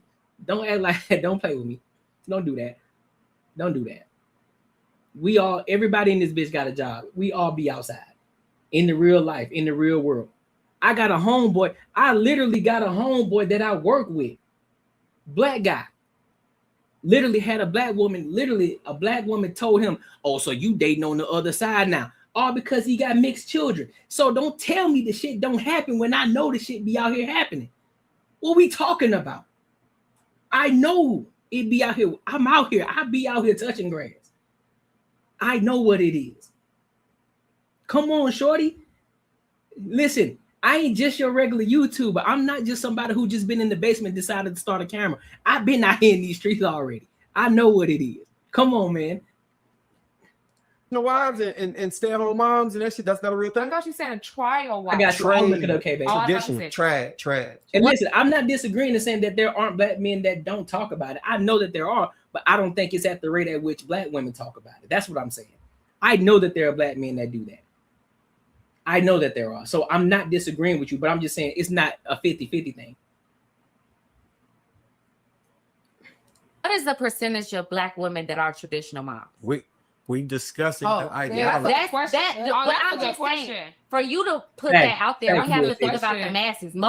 The masses of black family households. Yeah, because black women don't stay home. Yeah, because y'all can survive without talking about men. Name a podcast that's profiting, that's doing really well. Name a woman podcast that's doing really well without talking about men. I'm talking about doing numbers, doing crazy numbers, doing fresh and fit numbers. I think the platforms are just a loud minority. I think in reality, the majority of people don't think like this. I disagree. We are the voices of the majority. We say we are the ones that come out and say shit because the other men don't want to say the shit. That's why we have these platforms. We aren't just making this shit. We aren't just making this shit on the fly. We seen this shit already. Like I told you, these conversations have been had long before YouTube. But there are still people who don't want to come up and face the music and say it. So you got guys like me and other individuals who are willing to speak on the shit. It is what it is. That's what the reality is. We're telling you what it is out here on the streets. We're reporting back what it is out here in the streets, whether it's from our own lived experiences or from people that we know or from the outside world and what we see and what we visualize. That's what it is. So I'm not just making shit up. I'm not just coming out the woodwork saying shit. I'm not saying does it happen. I'm just saying it's not a minority. I guarantee you. The reason Right, You only all the don't mostly make it. privileged How are old able to do so. Kim? The How old majority do of you think us I go am? to work. the reason I brought it So up, if How old we do you work, think we I am? gonna got say the reason I brought it up was Real because And if we gotta be faithful, Go ahead. y'all The- motherfucking But real quick, let The me say reason- something as before you say that. Okay. Let him 'Cause get I- his point across. Sorry. The reason I brought it up was because you clearly said that an economic double standard is fine. So a man can go to work all day and pay for your lifestyle and pay for you to be a stay-at-home. You were speaking Nope. about a very specific. All right, y'all. I'm gonna let it play after I read those. I'm sorry for keep pausing it, but they're going back and forth with me, so I like the conversation back and forth. I'm sorry. Well, that's my point. Even all the channels that are men bashers are talking about men. Yeah, because men make money. Because if you can't talk about men, you ain't gonna make money. That's men talking about men and the downfall of men. When women do men bashing content, that's why their shit goes viral, because they're talking about men. It says level up culture, they'll never be as popular as Fresh and Fit because women are not that interested in women aren't that interested in hearing it, because again, you just proved my point. They don't want to hear the truth. I was talking about the race thing being a minority. I know most men are red pilled. Okay, I got you. Don't give that girl the D'Angelo face when she asks how old are you. Hey, listen. Hey, I already got the bread. Hey, listen. About to do. No, I'm 35, man. I'm 35. Situation. I spoke about a very general point. Yeah. Okay. So well, that is your. And that's fine. And she did say that, and that's fine. It is So it's okay for me. Yes. Let me tell you why it is okay. Okay. Because you all created a system of patriarchy where you all get paid more than a woman, but you didn't know that as a black man, because black men, not to say you, but I'm saying in our community, you're not used to making more than a black woman. But in the world, men get paid more money than women. So that's why you should be paying more of the bills. What? And if I did make more of the money, then it would only be fair that we do a percentage, and I would pay more percentage because I did make more, if that's the agreement and we're married and that's what it is. That's what it is. We're all putting our money in one pot. But when we're putting our money in one pot, the man is putting more in society. But you have the argument because a lot of black men are not putting more in that pot. Okay, so two things. One, black men make more than black women on the average, period. But the ones that work.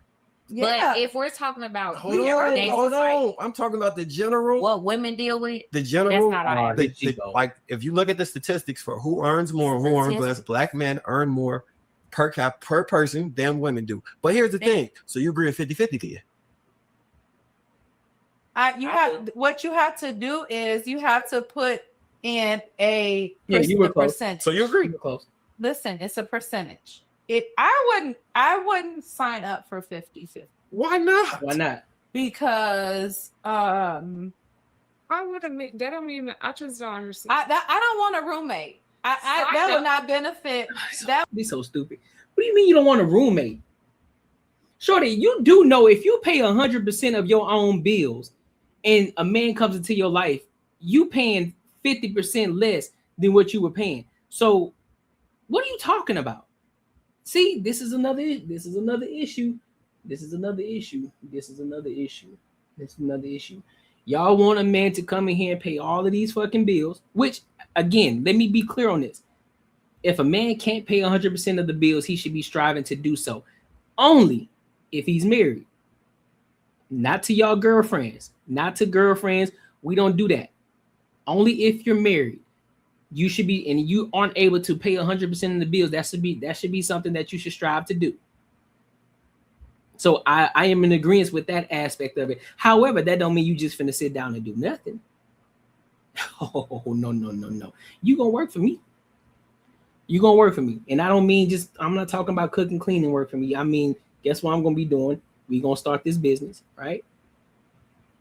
Yeah, you will never go 50-50. Yeah, all right. You say that. That's y'all problem now. Y'all don't want to build. That's y'all problem now. See, you see exactly what I'm saying? That's not shit. That you see what I'm saying? You would die. Damn, so I guess you gonna die about a lot of things, huh? You gonna go 50-50. See, that's why that's why it's so hard for y'all to get in relationships with good men now. That's the problem. Y'all don't want to work for shit no more, and half of y'all ain't even worth the salt. Half of y'all ain't even worth 50%. Half of y'all ain't even worth them paying 50%. Y'all don't want to work for shit no more. But y'all expect the man to pay 100%, then what he gonna get from you? What he gonna get from you? Once he pay 100%, what he gonna get from you? What, you gonna give him box every day? So that means if he paying 100%, that means you better be giving him box every goddamn day. Twice a fucking day. You better be bending it over, twisting it backwards, doing every fucking thing. And I guarantee you that's cap. You ain't gonna be giving it to him every day. So that's how I already know that's a lie. That's one. Shut your ass up, Chilla. So I already know you lying. That's one. What else you gonna be doing? Don't sit up and tell me you're gonna be cleaning every day. I'm pretty sure half of y'all don't even clean your own house now. Washing dishes every day, cooking every day. Yeah, all right. Yeah, it's definitely a scam. It's definitely a scam. It's a bad look for the man. It's a bad look. 9 times out of 10, listen, if he paying 100% of the bills, guess what you finna do? You finna be working for me. You getting to work 100%. We got this business. Guess what? You about to be doing all the back end shit. You about to be doing everything on the back end. Better fucking believe it. It would not benefit me. It's not a beneficial agreement. I will happily sign up for 50-50, but you also, I can't think you get to have multiple women and be cheating and do all of that. If we doing 50-50 in a relationship as far as bills, we doing 50-50 on mentality. Your argument don't stand because they don't believe in any of that. Oh, well, I'm not. So you exclude yourself from this whole part of the conversation. Back to you two. You a lie. You a lie. You a lie, and you know it. No, this whole part, because y'all said the double standards wasn't the thing, right? You said no. That's no. They it did, is a thing. I said because men make more, they need to understand there is a double standard that they created, and they need to honor it. What is there another? Is there a beneficial portion of this double standard? Yes, they get to have a beautiful woman in white to support them. And look at this. She talking about beautiful woman. Shorty, you ain't even beautiful. So I'm talking about. See, look at the bullshit that she said. Look at the bullshit that she said. Watch this. Let me go back. I'm sorry. Let's listen to this bullshit. What is there another? Is there a beneficial portion of this double standard? Yes, they get to have a beautiful woman in white to support them at their beck and call. We literally leave our homes, our families behind to serve our men. And if we take on your last name, you bury your children, and we are your support system. We are your janitor, your therapist, your project manager, your house manager. So if you have the right woman on your team, you can really literally, like Gucci Mane did. She said he just got to come home and eat. He has got to go to the studio, because that's how all y'all ain't doing that though. That's what I'm saying. See, she talking about what she doing for him now. What was she doing before that? When he was on the come up, when he didn't have all that bread, what was she doing? She stayed down with them. She stayed down with him. She stayed down with him long enough until the come up. That's the problem. That's the miss fucking connection right there. That's the disconnect. Y'all don't want to stay down with people. Y'all don't want to build with no fucking body. But then you got all these fucking high standards and expectations for this man who's already established, and he got established without you. And you think he finna be on your fucking program? The fuck y'all smoking? What are y'all smoking? Who the fuck learned y'all? Who? For real, who the fuck learned y'all? You want a man to be 100%, and look at these heifers. They want a man to be 100%, Neither one of them are in tip-top shape at all. Ain't the baddest things looking. So what are we talking about? And if this man is well established and he's one of the top tier guys, you think he finna pick one of them? And I'm just talking about amongst black people, right? Because these are black women. I'm talking about black men. Let's look at it. If you got a top tier black man and he got the pick of the litter of all women and he wants a black woman, you think he ain't gonna pick the top tier black woman over these two? You gotta be fucking shitting me.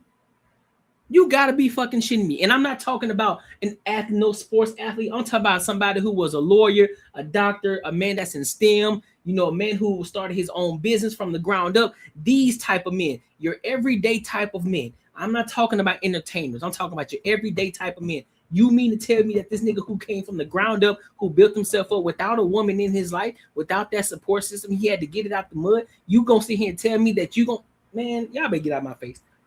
A real woman gonna lay it down.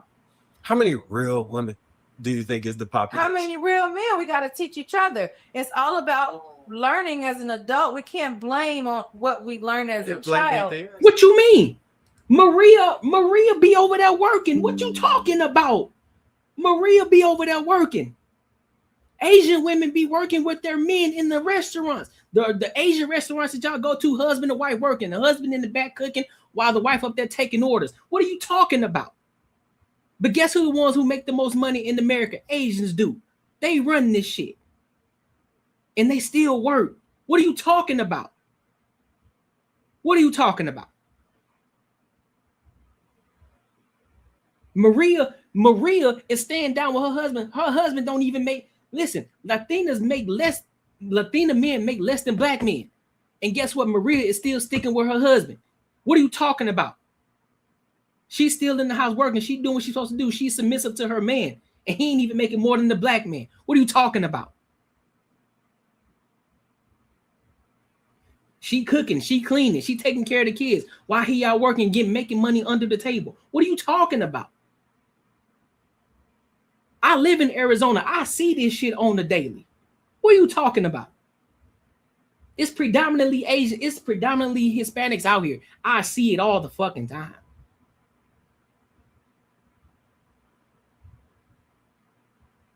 So what we talking about? It's only white women and fucking black women who got an issue, who have an issue with fucking working. Who got an issue? At least work until the nigga get to where he need to get to.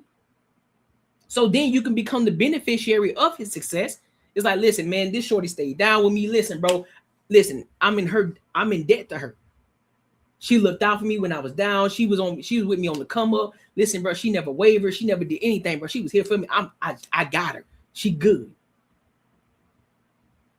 But y'all think y'all so fucking perfect. Y'all think y'all just are the word God's gift to everything, and you think y'all shouldn't do nothing. You think you should just fucking exist and not do a motherfucking thing. You crazy as hell. You're wild for that. You're wild for that.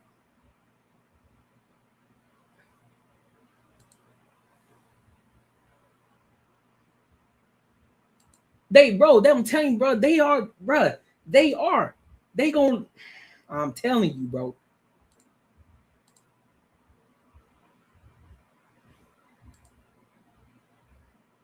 Yes, exactly, Kim. And the Hispanic woman is still a woman. She's feminine as fuck.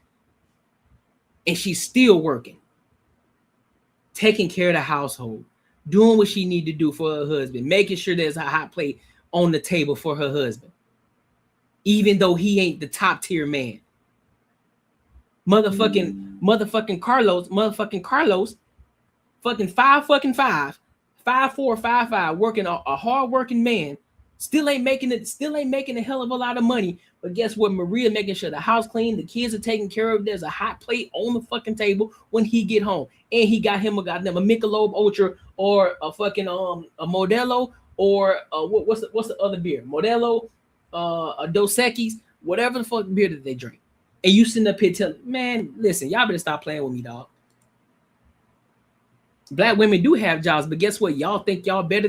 Y'all start thinking that y'all deserve the fucking world instead of y'all become masculine. It's the behavior. It ain't about the job. It's about the behavior that y'all are operating. I just told you the Hispanic women, they still fucking work, but they're still submissive and feminine to their fucking men. That's what I'm talking about. So the men don't care if y'all work. It's the behavior. You think that you deserve the same exact thing that this nigga get. Don't work like that.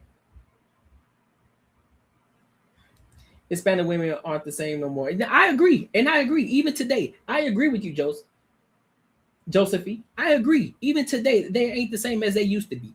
But there's still a lot of them out here. I'm in Arizona. I'm telling you, they out here. They sit back and watch episodes of baddies and they think, yep, I agree. Where did you get this idea that black women have an issue working? What I'm talking about, being submissive, being a submissive woman. Even the fact that the man isn't a top tier man, that's what I'm saying. Working at home, doing the things that she need to do to be a feminine woman. It ain't even about cleaning, cooking, and cleaning. It's not about that. But I had to illustrate a point so you can understand that even though that these women are still working, they're doing the things at home, they're still a feminine woman. They're still submissive to their fucking men. Even their men ain't making $100,000 a year or even making fucking $30,000 a year. They're still submissive to their men. That's the point that I'm making here.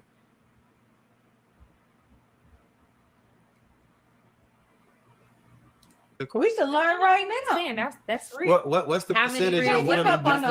What's the percentage of I think people it's you think about are the same real percentage women? on both sides. So what number would that be in your perspective? You ain't confused. You know what the hell we I talking think we about. got about 10 to maybe 15% of real women and men. That's why I said real women and real men left. You in there I think we got only like 10 to 15% left that haven't been, indoctrinated by society's mindset of what relationships should be, the expectations of each person, unrealistic expectations of what you should expect, and that's what I'm saying. What happened to the you Claire deserve Huxtable? despite what you actually bring to the table. I think we are down to about. How am I being dishonest, Kim? Because I have never in my whole life met a black woman that felt like she just didn't have to work. Y'all are just sitting here and saying that you don't want a man, you want a man that's paying 100% of everything. How am I being dishonest? So are you being dishonest or am I being dishonest? Because last time I checked, you the one who said a man need to pay 100%. So what are you talking about? If I had a lawyer down as nigga, I would not mind. But nowadays, please, I'd rather die. Girl, you'll die by anything. Go on about your business. Because Carlos is not afraid to give Maria a tune-up, you know what we have to do then. Yup, have to go ahead and clean up between that wash and dry, put some heads through there. So are you actually telling me from the time you were a young child, the majority of black women that you encountered throughout your life did not work at all or have any kind of income? No, what I am telling you is this. The women back in the day, even the black women back in the day that worked, my mother included, guess what? My mother worked, but she was still submissive to her husband, which is my father. She is still submissive to that man to this fucking day. She ain't like she ain't like the new age women out here. She was still submissive to her man. She understood what it was. That's the problem. That's the issue. She still contributed. She still contributed, did what she had to do, and she was still submissive. She didn't talk down on her husband. She didn't look at him any different kind of way. She didn't say he wasn't a man because he didn't pay 100% of the bills. None of that. She still respected him as the man. Y'all aren't doing that in this modern day. That's what I'm saying. Y'all will look down on the man just because you might make $50,000-$60,000 a year and he make $55,000 a year. All of a sudden you think you better than this nigga. That's the point that y'all make. That's the point that's being made. What the hell are you talking about, K-Bay? Yeah, she needs exactly. See what a lot of these women don't understand, and look at her.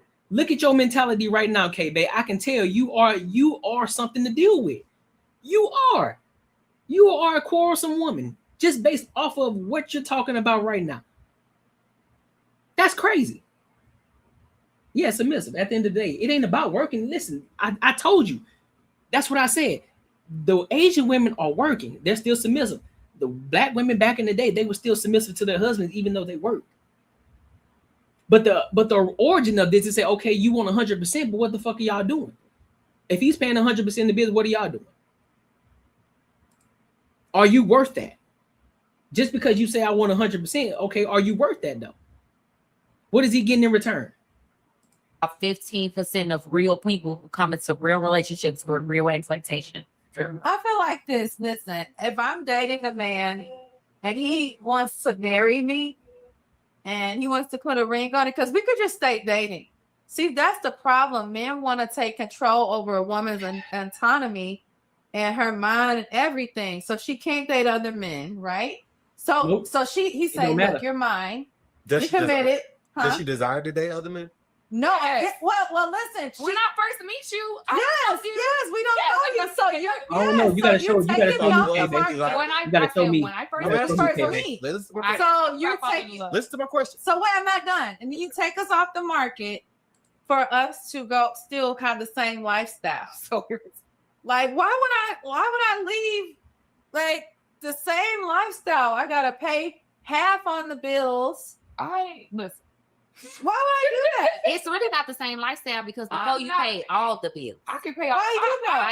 Somebody else could have paid him. We said most people, right? No, see, that's what I'm saying. You're equating with him paying 100% of the bills with you giving him box. That ain't. Y'all are missing it. That's the problem. That right there is the problem. Why does he have to pay 100% of the bills in order for you to still give him box to make sure that he? You know what? You got it. Y'all, you got it. Y'all niggas tripping. I know what I have. Okay, if you know what you got, I hope you're married, and I hope he treats you the way that you're supposed to be treated. And I hope that you treat him the way that he's supposed to be treated. But if you ain't married, I don't want to hear none of that shit. All that shit that you talking about, I know my worth. I want to see the fucking results. If you ain't got the results, don't come to me with that bullshit about I know my worth. I don't want to hear that. I want to see results. Show me results.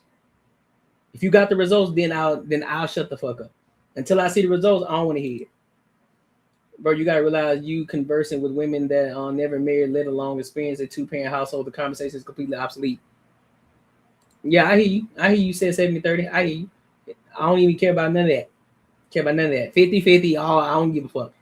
50-50, 70-30, 100%, 90-10. She paying 90, he paying 10%. At the end of the day, you treat that man how he's supposed to be treated. Fuck what y'all talking about. Hey, Leslie from Dallas, Texas. I'm from a single parent home. These women don't realize a working man that puts on a uniform and go to work every day, they don't appreciate. Exactly, Leslie. You know what you're talking about. You don't know if a woman or a man or not. Listen. I said I want to see results. I told you men like to be slapped down. What the hell you mean slapped down? What does that even mean? I wouldn't want to be with the woman who's been in a relationship. I feel you. She is so lonely, Miss Lonely. She has nobody to call her Miss Lonely. Most people who are single and dating have some like. I'm gonna be giving up. I've never experienced that, so I can't speak for them. But most women that I know, you go from either paying all the bills to yourself. I don't mind paying half. All I do is pay half. Look at that black woman. When I was paying the whole thing before, Look at that black woman. worry about paying everything. Look at this black woman. Look at this black woman saying, listen, I would rather pay 50-50. I would rather go 50-50 than have to pay 100% of the bills myself.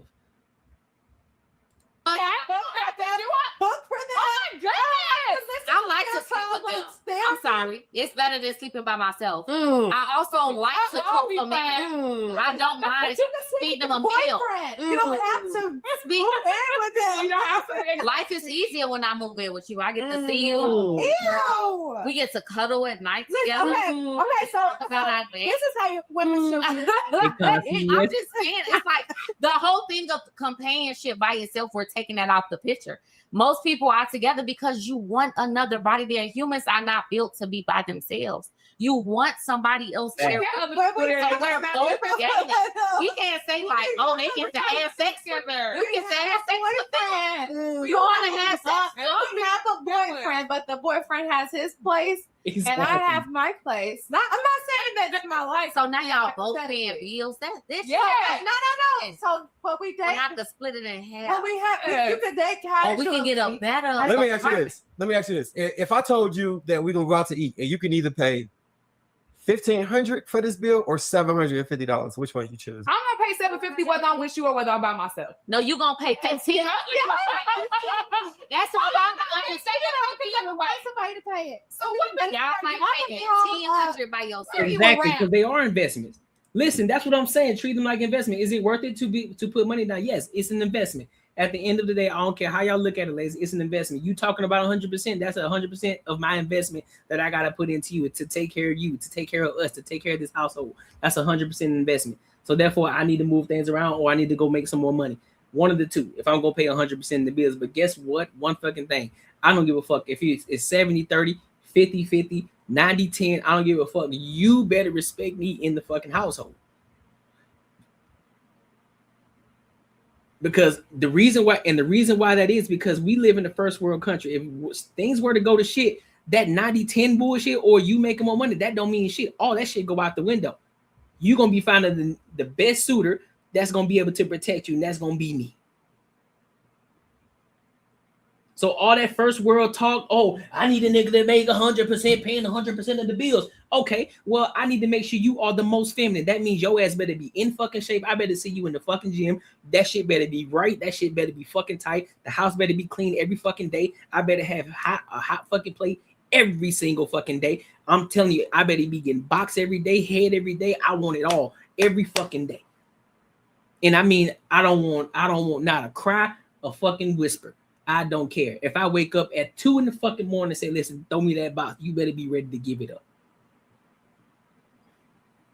If we want to play that game.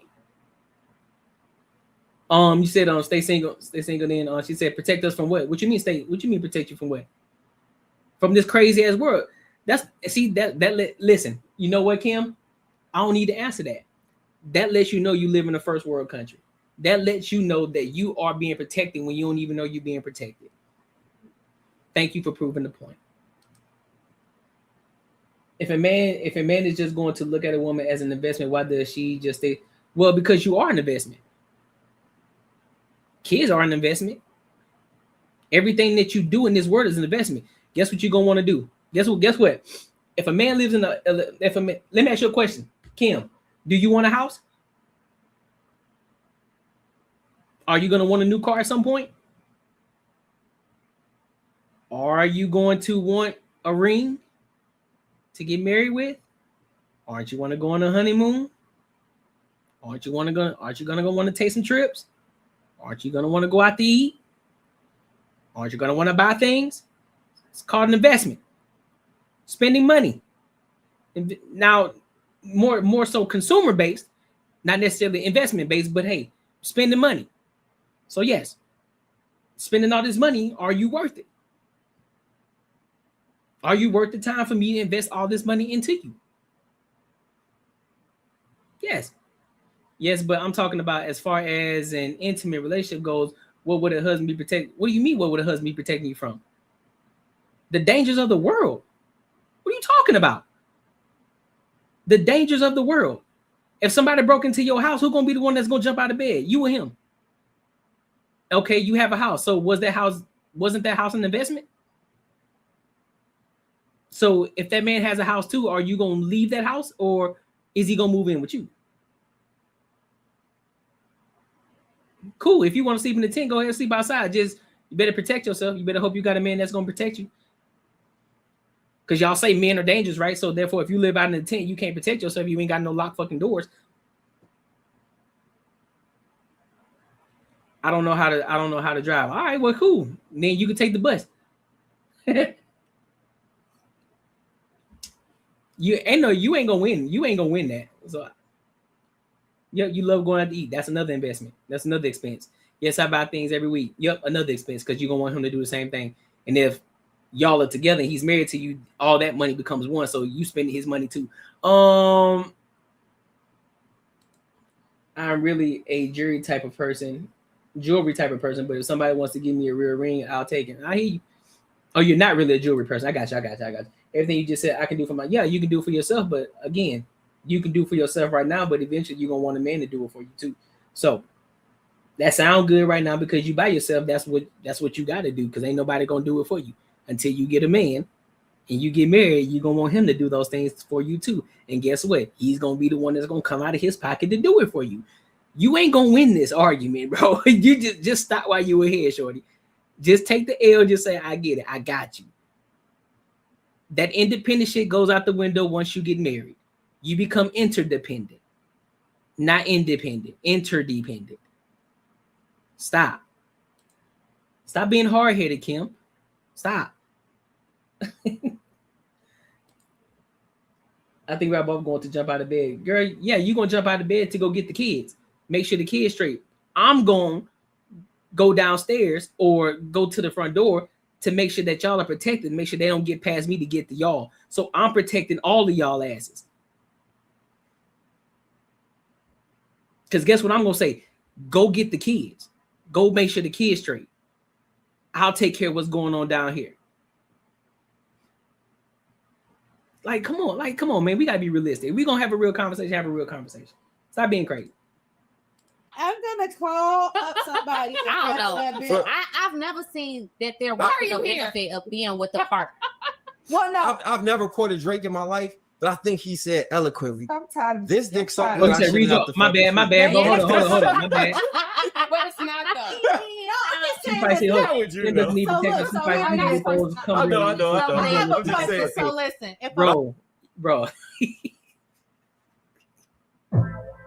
bro, you wow. You wow for that. I didn't say I did anything all by myself because we live in a society and we rely on each other. That doesn't mean I have to have sex with a man every day or every other day. Okay, listen, that's fine. You don't got to do what you got to do. But I'm saying, here's what again, and I stated this before too, Kim. I say majority of men, they aren't going to want it every day. I said that. I did say that earlier. They're not going to want it every day. But I am saying you need to be willing. If this man meets all of your standards, you want him to be this super fucking man. You want him to be Clark Kent, but you want him to be Superman underneath. You are going to have to be willing to bust that shit open whenever he say bust it open. But most men aren't going to want it every day. But you need to be willing and ready whenever he decides to say, listen, man, bend that shit over, bro. I need it. Because if you don't want that man to step out, if you want to make sure that you're the only one, you don't want to give him a reason to step out, you're going to make sure that you bust it open for him. And you're going to make sure you throw that thing back how you're supposed to throw it back. That's what I'm talking about. But most men that are on their purpose, most men that are working, most men that are grinding, they ain't going to want it every day. But they're going to need it at least once a week. And you got to be, if you telling me you can't give it up at least once a week, are you bugging? And nobody care about Shark Week. Listen, you better listen, sloppy toppy. Throw it sloppy toppy. You better get to it. You better be practicing with the cucumber while I'm at work. And then when I get home and I get out the shower, you better be ready. You better be ready. When was the last time somebody broke into your house, and how often are you experiencing breaking? Well, I live in a really good neighborhood, so I don't necessarily have to worry about it. But however, you never know, so you always have to be ready. And at the end of the day, you still got to make sure that at the end of the day, he's still gonna be the one that's gonna get up, regardless of how often it happens. He's still gonna be the one that protects you, even in the street, even when y'all are outside walking. Guess what? When you sit outside, if your man, I'm gonna give you another example. If y'all go to a restaurant and he's not the one that sits where he can see the door, he can see the whole scope of the restaurant because he's watching your back and protecting you. Guess what? You need to find another dude. See, we protect y'all in ways that y'all don't even know that y'all being protected. See, that's because y'all live in the world that's just butterflies and rainbows. You don't even know when men are protecting you. You don't even know.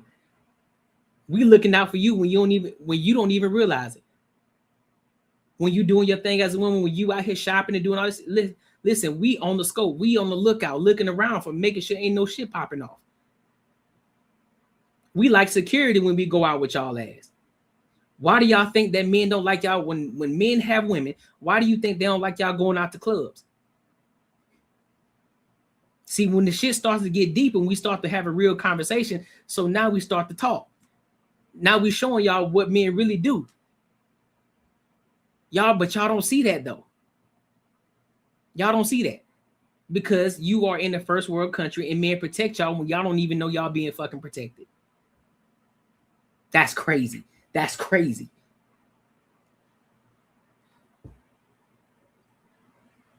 So why who and Brian not married? Who you talking about?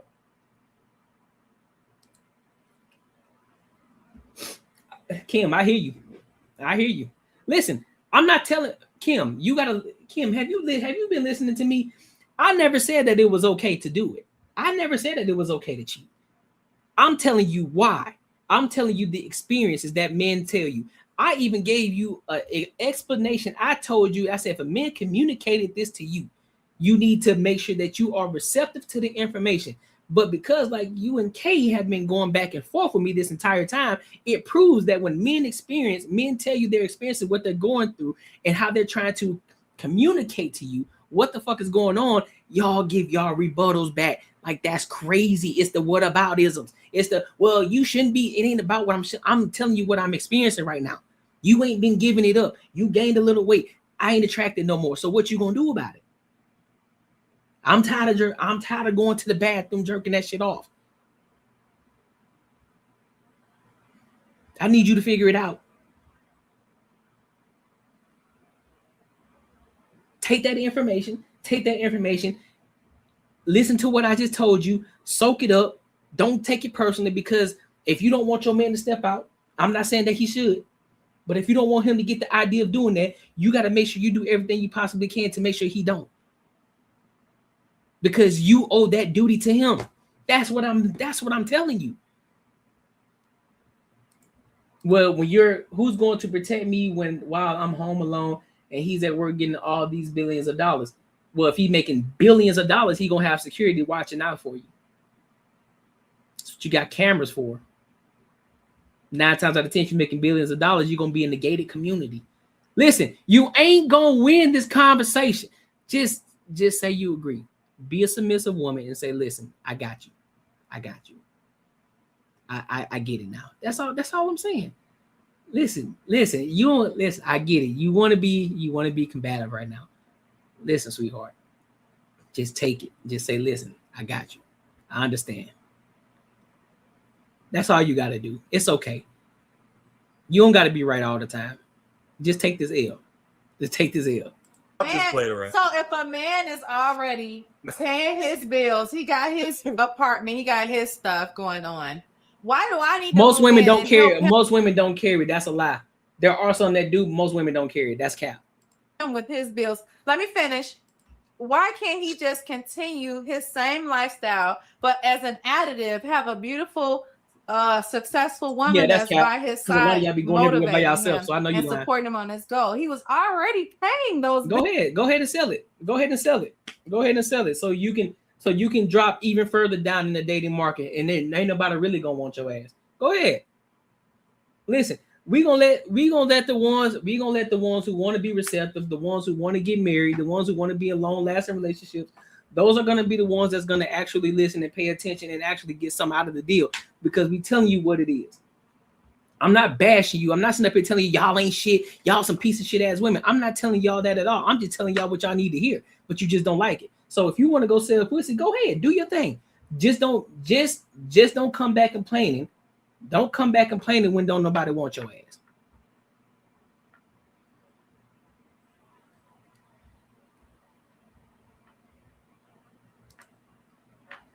Most women that carry get their own guns pulled on them. Get the fuck out of here. Hey, I'm telling you, while I'm at work, you're being protected without you knowing facts. Start here for biblical truth with Pastor Gino Jennings. Oh, Kim, I ain't got time for you, man. Bills, not the bills more. I ain't got time for you, Kim.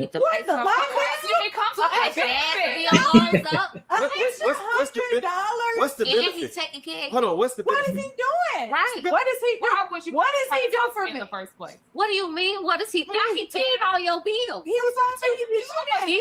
That's from the master. No, he was like, okay, so he was already paying his so if bills. I'm dating a guy, what was you and doing? he lives in another state, right? If I'm dating him, he has it set up, and he's like, babe, I want you, we need to move to the next level. Oh, really? Can They you don't want to do that. I'm saying like the 50-50. Yeah, they don't. So wait. Real men don't want to say 50-50. Y'all. They don't want to just get the question out. So if a man live in another state for a woman, if you live in another state and you want a woman to come move in with you, are you going to make her pay 50% of the bills? Yep. Crazy, bro. That you are already paying. Me specifically? Yes. So my house, everything paid for in my crib, but no, you. Yeah, I'm saying everything. Are you going to make everything in my house is already paid? See, this is how I know you ain't listening. You wouldn't even know that he was cheating on you. You wouldn't even know. And I told you, and I gave you the information. You still wouldn't know.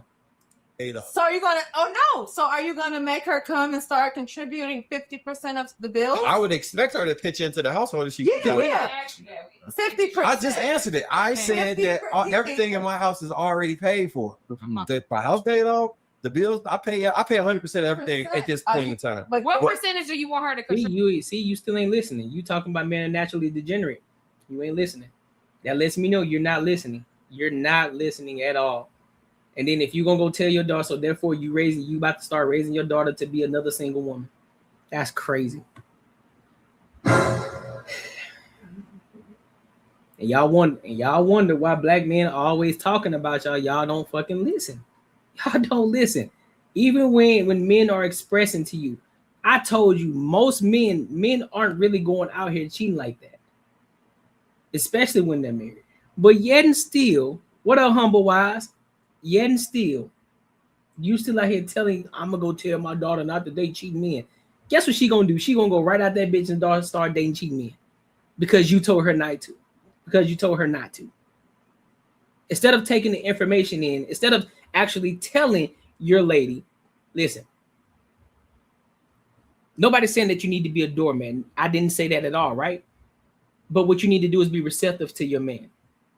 Understand that you aren't bigger than the program. Neither is he. He's not bigger than the program. You both are on a program that you guys decided to get into this relationship with, and you are on a program together. Nobody is bigger than the other. But there is a hierarchy in the relationship. God, man, woman, child. And you need to abide by that order. But that doesn't mean he's not going to seek counsel from you because that's what he's supposed to do. You're his wife. So he's going to seek counsel from you to make sure that he's making the right decision. At the end of the day, he's still going to make the ultimate decision. You are to be submissive to that man. That doesn't mean that you're less than. It don't mean you being the most feminine woman that you can ever be is your fucking superpower. That's what y'all don't understand. Y'all want to be like fucking men. No, that ain't your superpower. Your superpower is being a fucking woman. It's being a feminine fucking woman. That's where you fucking thrive. As a feminine woman. Why do you think men adore and love Claire fucking Huxtable? Why do you think men say, man, I wish I had a Claire Huxtable in my life? That's the ultimate feminine woman. That's what femininity looks like. Not this hoish look. None of these, I'm sorry, I love my girl Ty, but none of these women out here are ultimately feminine women. And I'm not going to sit up here and say, oh, it's because of the black man. No, y'all choose not to be feminine. That's your natural being, to be feminine. And you don't even know how to do that right.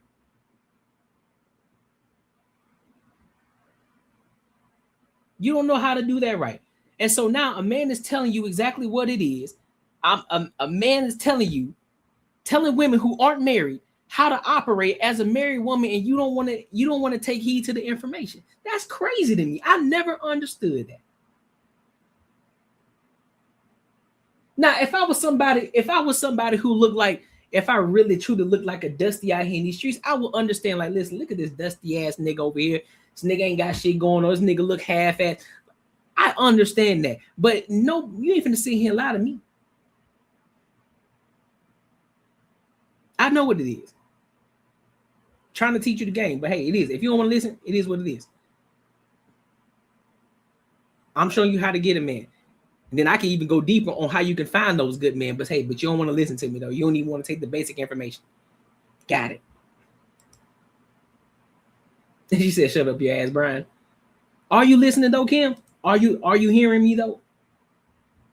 You might be listening, but are you hearing me though? My partner has been slowly renovating this home. I have been hesitating to give him cash towards the project. Please, can I give him some money towards fitting the kitchen? Please advise. Say what now? My partner has been slowly renovating his home. Okay. I have been hesitating to give him cash towards the. Okay, why have you been hesitating though? That's the ultimate question. Why have you been hesitating? You hard-headed. You don't like to listen at all. Home will go through the phone, and that will answer your question. See, so I get it, K-Bay. You either doing one or two things. You either trolling or you bitter. Which one is it? Kim, show him love and give him all that you got. Yeah. If a man cheats, means you didn't do enough. No, listen. I agree. There are Josephine. I will agree. There are some men who just aren't shit men, but I think that the way that women put it out there, they make it seem as if all these niggas ain't shit, but that ain't the truth though. That's not. There are some real deal men who will not step out on you, but y'all niggas be choosing the ain't shit niggas.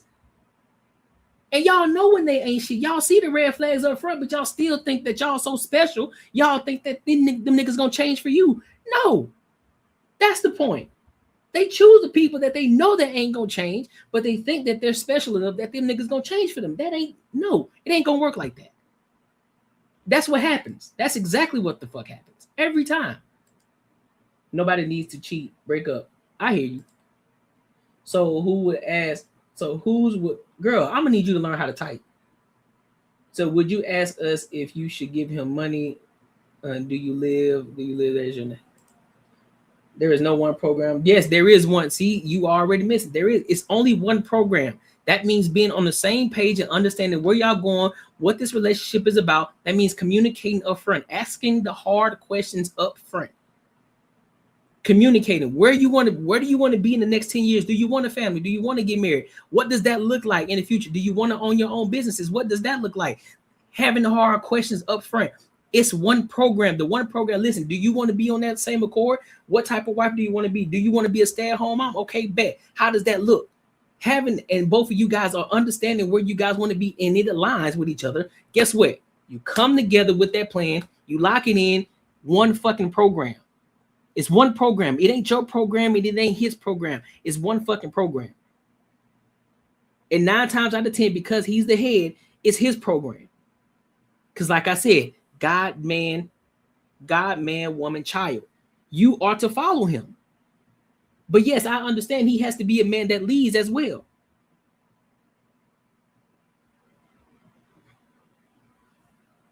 Who can't protect the woman with looks? You crazy.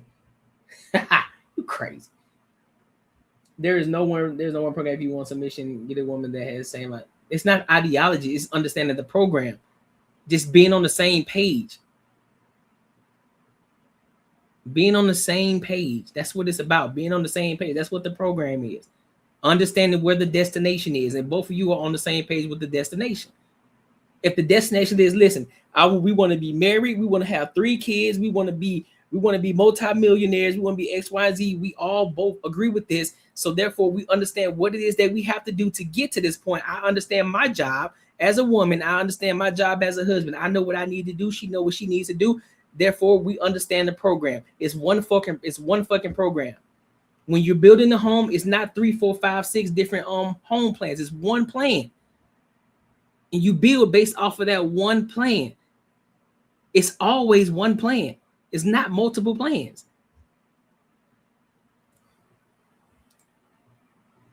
Would he do it for humble? Ask yourself that question. Girl, stop being bitter. I have been hesitating because I don't want to overstep. He and I are both owed money. Well, just talk to him. Ask him, is there anything that you need from him? Like, does he need help with the money? Does he want that? Or does he got it? If he got it, let him have it. Partner, what does that mean? Is it her husband? That's what I'm saying. Like, what is the partner? Nobody wins when the family feuds. Yep. I can be feminine by my way. See, you can be feminine again. So again, I get it. You just don't want to be in a relationship. I got it. If you don't want to be in a relationship, that's fine. Just say that. But don't give me the extra. Don't give me the extra stuff. I can be feminine by myself. Cool. If you want to be single, be single. then that means that message isn't for you. That's for the women who want to be married, who want to be in an actual relationship with somebody, and who want to grow and build with somebody. Kim, men don't need to ask you know what to instinctively. You both love each other. Yep. Your looks are fine, but you can't protect a woman with looks. Yeah, I definitely can. Exactly. That's what I asked a woman in the beginning. Where you see yourself in the next 10 years. Yep. Yep. I'm heeding everything. I got you. Sorry for my typo errors, everyone. Now you're good. Kim, you need a strong man that fears God, that loves you and wants you as his wife. Yep. Joseph, why do I need that? She want to be single, bro. I get it now. Kim want to be single. I got it now. We got it. Don't have sex before marriage. Don't get married if you truly don't know that person. Don't get in a relationship if you're not compromising with your partner. Same shit, different partner, liars, cheaters, thieves. Yep. I agree in a relationship. Y'all need to be on the same page, and y'all might be on one program in your relationship, but the relationship next door might look, nope, it's still one program. Regardless of what it looks like, it's still one program.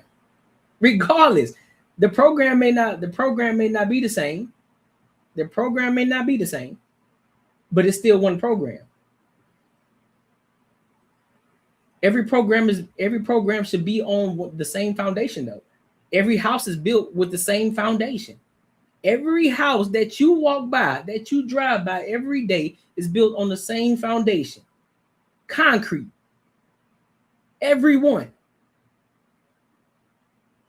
Every single house that you pass by every day going to work or going to the grocery store, going to the mall or wherever you're going, all of those homes are built on one foundation, the same foundation.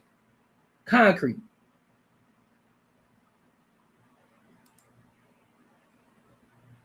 Kimmy can't make a great code. Listen, 2 types of females, whores and faithful wives. Black women is difficult to deal with by today. I already told you the foundation. See, you weren't even listening. I told you the foundation. I gave you the foundation like 3 times already. What we are is unspoken. Our families have done business together since the 40s. We have discussed marriage and have since entered in an unspoken course. Okay, we'll just communicate then. That's it. Whatever. If she make more than me, whatever. What percentage?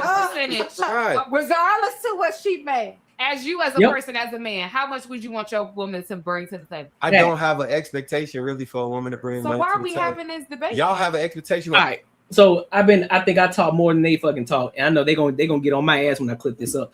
That nigga talk too much, bro, but I don't give a fuck. This is the Courtnee Edgar Show. That's what we do. We interact with the chat because the people are interacting with me, so I interact with the chat. I'll make sure I clip the full video in here so everybody can go back and watch the full video without me talking. But that's what we do on the Courtnee Edgar Show, all right? But we still got some more topics to cover anyway. Listen, your savings account is robbing you blind. But don't worry, I found out a way how to make my money work for me in my sleep, and I can help you do the exact same thing. Now, this isn't no get-rich-quick scheme. This isn't no pyramid scheme. This isn't something just trust me situation. This is legit, and this is something that your every average day person can implement in their lives, and they can really get to a bag. This isn't a short-term play. It's a long-term play. There's a promo going on right now, so you definitely want to jump on it before the price goes up because this is too valuable. The link is in the description, and hey, let's get our money up. Let's get back to the video. Bro, I can't with you, bro. I can't with you, bro.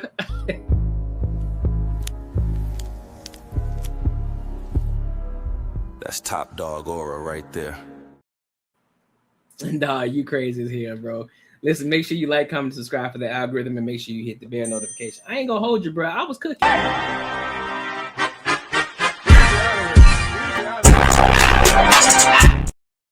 I was cooking. I ain't gonna hold you. But make sure you like, comment, subscribe for the algorithm, and make sure you hit the bell notification, dog.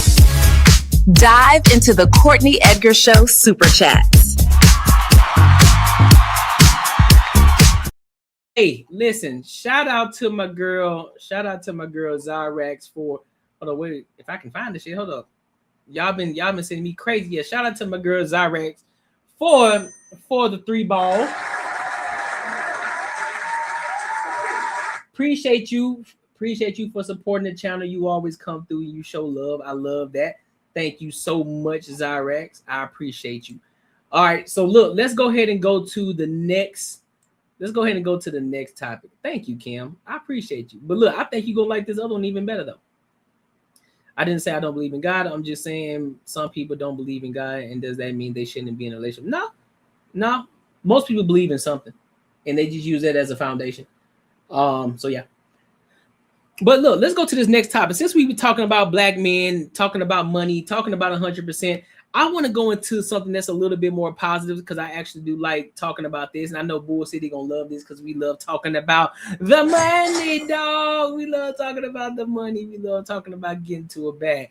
So we're going back to the School of Hard Knocks, and he's doing an interview with this young fellow. What is his name? Forgot his name. We'll figure out what his name is. His name is Todd Johnson. His name is Todd Johnson. Who is he makes $100 million a year. This is a black man. He said he came from food stamps. So let's hear his story, and then we'll get into it, and I'll give my thoughts and opinions. All right? Make sure you like, comment, and subscribe. Let's rock out.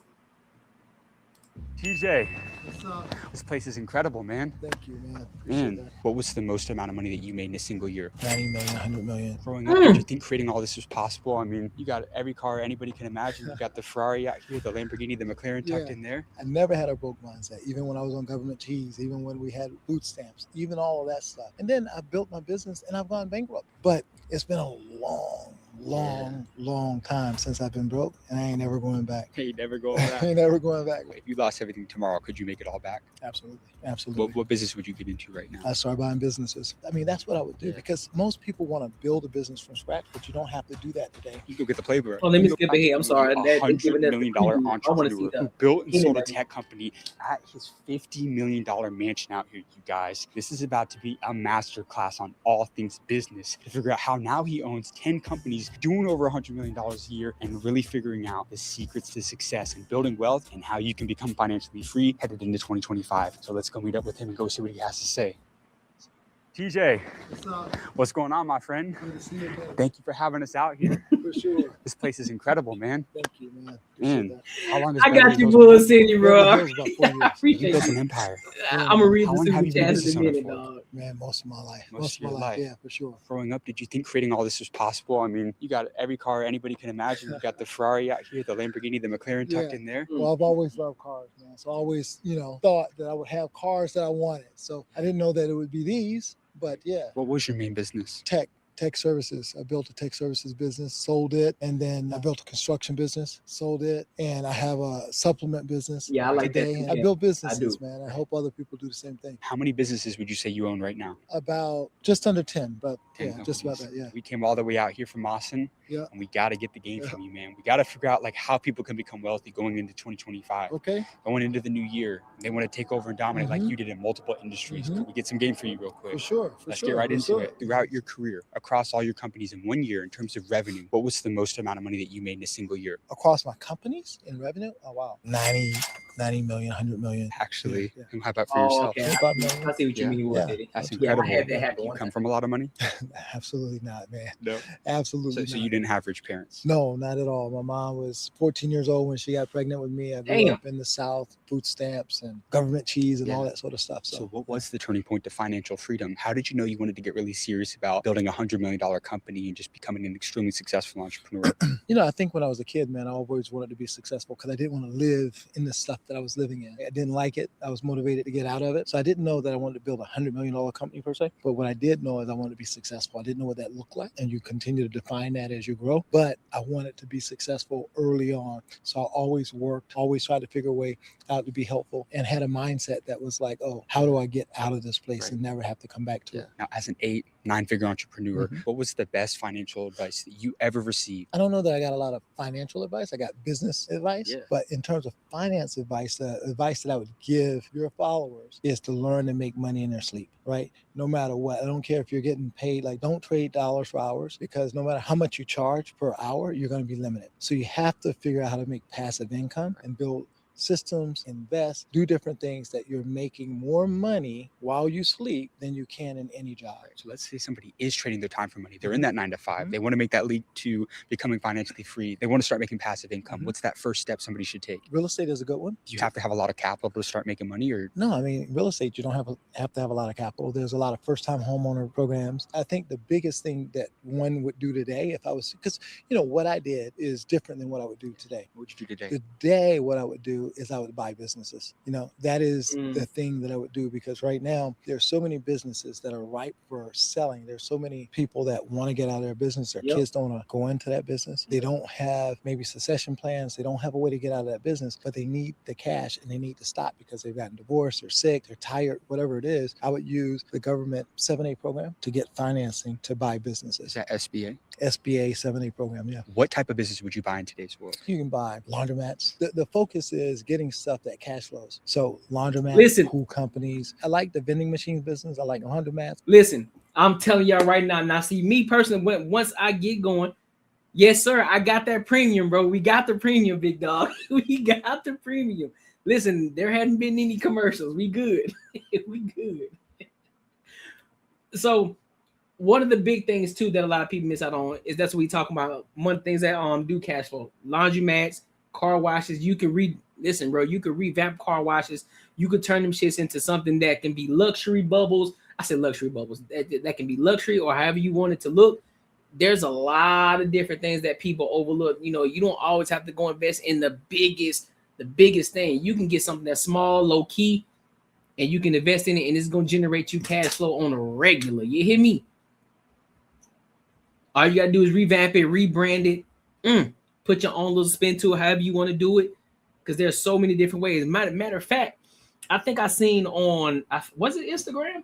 I think it was on Instagram. They created this laundromat that had a coffee shop in it. And we know we live in the age now where everybody loves fucking coffee. So that's perfect.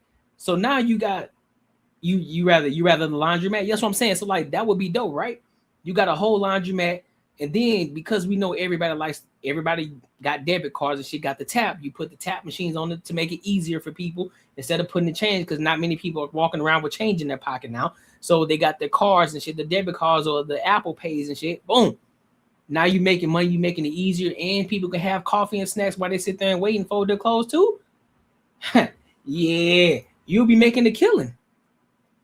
You'll be making a killing. 5 pillars of wealth: stock, bonds, real estate, precious metals, business, and annuities. Not in that order. Facts. Yep. Secure car parks are a hidden gem. Yep. That's a fact. Depending on your location. Yep. Man, listen, there's so many different, if you just tap into it, find a way to tap into it and just kind of do research and see what's going on in your city and what could be missing. Or listen, just drive around your city and look at different places. Oh, that look kind of run down. Let me go talk to the owner. All you gotta do is go talk to the owner. They'll tell you everything you need to know. You've been driving by this laundromat for a long fucking time. It's like, damn, bro, that laundromat look kind of run down a little bit. You go in there, you take a look around, you see what could be fixed, what's going on. You look at the owner. If that owner look like they about 80 fucking years old, look like they ready to retire. Listen, if you got the capital already, you can go ahead and offer them something right there. You can go ahead and make an offer for them right there. But of course, you got to have the gift of gab in order to do that. You can make them an offer, because I'm pretty sure, and of course, if you let them talk long enough, they're going to tell you all the information that you need to know. You said first legal business. Tell them everything it is that you need to know. Boom, you got your first investment. But I would always say though, if you're going to make that investment, make sure you got backup. Make sure you got backup investment too, because you definitely going to need to renovate. But definitely a laundromat. I'll do a laundromat today. But I think out here in Arizona, I would do a car wash though. I would do a car wash. I think once this YouTube bag gets all the way up there how I want it to, I think I want to invest in the car wash. But the difference with this car wash is it's going to be a lounging area. It's going to be sort of like a lounging area. I'm going to have guys who actually do the deep, not just the one that you just drive through and then you drive the fuck off, you clean it yourself. I'm going to have it to where I'm going to bring the experience of getting your car washed. It's going to be like a fucking car spa. It's going to be like a car spa. Right? Car spa out in Arizona. It can be for luxury cars, be for the middle class. I'm going to put it right in the area where people who are in the middle class, but also close enough to the people who got the luxury vehicles, they can pull out, they can get their cars detailed while they're working, doing their work or taking care of business. Boom. Give them I'll have glasses of wine and champagne. I probably won't do hard liquors. I might, but it'll be something light though. I'll make it a minimum, maybe 1, maybe 2 drink minimum. It's like, listen, you can only get 2 drinks while we do it, and you have to get it before this time. And we'll always offer water, so therefore they're drinking their water and shit, right? Boom. Now they're sitting there doing their drinks, or they can be having a business meeting while their car's getting detailed out. The whole vibe, while their car getting the entire spa. They're sitting there doing business, get their coffee, they can get their snacks, and I created a whole environment. I create the whole environment to look like that. It's a business environment while their cars are getting spas, while their cars having a spa day. You hear me? So now this gave me an idea of adding a coffee shop to a print shop. Ooh, yes. See, thinking outside the box. Coffee shop in the printing shop. Yes, thinking outside the box. Everybody loves coffee. Coffee, matcha teas, or even little drinks, all these little smoothies or whatever the case. Man, listen. Print shop as in paper or screen printing. Yep, both. Approach as a customer client, build rapport, and present yourself as the solution. Yep. Gain ownership, but publicly save the old owner's face. After a fiscal year, start putting your stamp on the brand. I agree with that. Just so basically just start making those slow incremental changes over time until it comes into something. They're gonna be like, when the hell did that change? I see what you're saying. I'm following what you're putting down. So like things like that, because it's not necessarily labor intensive, or you have to have a lot of know-how to do. They're recession proof. They're recession proof, man. They're going to always be there. So buying businesses is what I would be doing today. Like the private equity model? Well, it's not so much private equity, right? It's leverage buyouts. So what you're doing is you're finding businesses that cash flow at a certain number. Let's say that business cash flows at $20,000 a month, right? And you can get a loan. You can service a loan for $7,000 a month or $10,000 a month. You're up $10,000. You said rent spoon. So what is that? What is that? Rent spoon? Figure out a way to creatively pay the person that wants to leave the business and buy businesses. I mean, that'd be the thing that I do. Have you ever been broke before? Yeah, you said even talk like when she said fiscal year. You hear me? That's old money talking right there. Yeah, I've been broke before. I started out broke in terms of no money, not broke mindset, right? That's a whole different thing. I never had a broke mindset, even when I was on government cheese, even when we had food stamps, even all of that stuff. We had no money, but I personally was never broke. Look, man, I'm so far removed. Thinking I ain't seen Martin in so long, bro. I forgot all about rent. Then I built my business and I've gone bankrupt. But it's been a long time since I've been broke. I ain't never going back. Hey, never going back. I ain't never going back. I love that. Yeah. So if you lost everything tomorrow, could you make it all back? Absolutely. What business would you get into right now? I start buying businesses. If I lost everything tomorrow, I would start buying businesses. Why? Because you're buying it based on the other business's credit, right? There's all types of creative financing to do. There's SBA loans, the 7A SBA loans that I talked about. So yeah, I would go do that. That would be the fastest. I mean, that's what I would do because most people want to build a business from scratch, but you don't have to do that today. You go get the playbook. It's already done. Yeah. The business is already done. You can see that it's working. Where do you go to find these businesses? Some people hear that. They say, okay, just buy a business. But where can you find people? Like where do you go to buy a business? Yeah, I think there's a number of portals. There's Biz by Sell, I think it is. But there's a portal that you can just go in and put in the industry, the location, and that kind of thing. And it brings up all the businesses, and people are trying to buy businesses or trying to sell their businesses. There's business brokers. And then you can also start to just cold call businesses, because there's people that would sell their business if they got the call, but they haven't gotten the call. Big transfer of wealth is about to happen. Is what you're saying. People are looking to step out of their business. Yeah, it's called I think it's called the Gray Tsunami. That's what it's called. Yeah, it's called the Gray Tsunami. And the Gray Tsunami is there's a lot of boomers that have businesses that they have to get out of. There's a surplus of businesses and not enough people that's going out and buying businesses. But wouldn't they want to give that to their family to take over? There are a lot of family members, man, that, kids don't want to go do their dad's business. They want to do their own thing. We're in a different time. You guys, this video with TJ has been incredible so far, and we're about to get right back to it. Entrepreneur community interview. Stop for a second and think about something. Are you down in the description of this video to join the School of Mentors? I can't wait to see you on the inside. With that being said, let's get back to the video. Listen, your savings account is robbing you blind. But don't worry, I found out a way how to make my money work for me in my sleep, and I can help you do the exact same thing. Now, this isn't no get rich quick scheme. This isn't no pyramid scheme. This isn't something just trust me situation. This is legit, and this is something that your every average day person can implement in their lives, and they can really get to a bag. This isn't a short-term play. It's a long-term play. There's a promo going on right now, so you definitely want to jump on it before the price goes up, because this is too valuable. The link is in the description. And hey, let's get our money up. Let's get back to the video. Yo, I used to want to be a trash collector, but I needed. Well, shit. Listen, all you gotta do is know how to drive. It don't take that long to learn how to drive. You can do that. That's easy. That's easy money. Dog, I ain't got, bro. This dude. And we had to give y'all a tour of the house, huh? It's gonna be MTV cribs in here. Yeah, you can learn how to drive. That's easy money. That's easy money. You can learn how to drive. That's easy.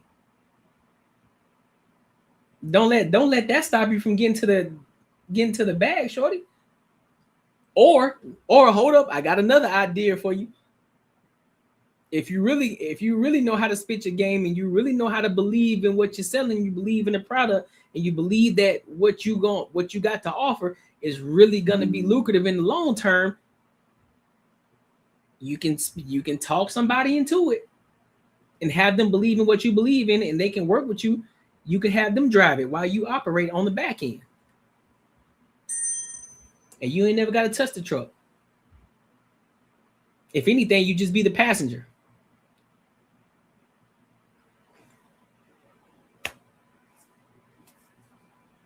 God, yeah, for sure. I could tell you a story about that, but yeah, absolutely. What story? Yeah, So as a kid, I was broke, didn't have a wonderful sort of environment. So I was always like going, God, show me yourself. Show me who you are. Show me your face, right? Show me in the Magic Johnson poster, do something, right? And then I went to work the next day. I remember going to sleep crying and wondering if God is real or was he Santa Claus? And I'm working, doing my thing. And this guy comes up and says to me, God loves you. He's real. And he wanted me to tell you that. And from that moment on, I was 15 years old.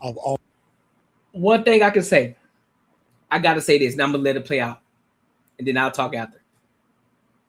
One thing that a lot of these multimillionaires have in common that y'all don't understand, that all of these people that aren't wealthy, all of these individuals that aren't necessarily entertainers, so to speak, that aren't athletes and all this bullshit. I'm talking about real people who got it out the fucking mud. And they weren't superstars or celebrities, but they're getting it out the mud on the back ends. They are 110% believers in God, bro. They are 110% believers in God. Black men, white men, Asian men, Muslim men, all of them. Believers in God, bro. All of them. They walk by the faith. They walk by the faith, bro. They walk by the faith. And because they believe in God, that gives them the confidence to do what the fuck they do. Not because they have the money, not because they have the looks or they're fit or whatever case, or they're tall or they got the gift of gab. No, because they are confident through God, bro. When y'all start moving like that, and you start basing your business and you're moving your business based off of God's principles, I'm telling you, I'm telling you, nothing is gonna stop you. And as long as you continue to keep working and you continue to keep grinding, I'm telling you, you gonna make it. Don't let the bullshit stop you. Don't let your own fear get in the way. Elon Musk say he's an atheist. I guarantee Elon Musk believe in God. I guarantee you. But again, Kim, there's always one-offs. There's always one-offs. Trump is a millionaire, multi-millionaire, and he's a believer in God. He the president of the United States.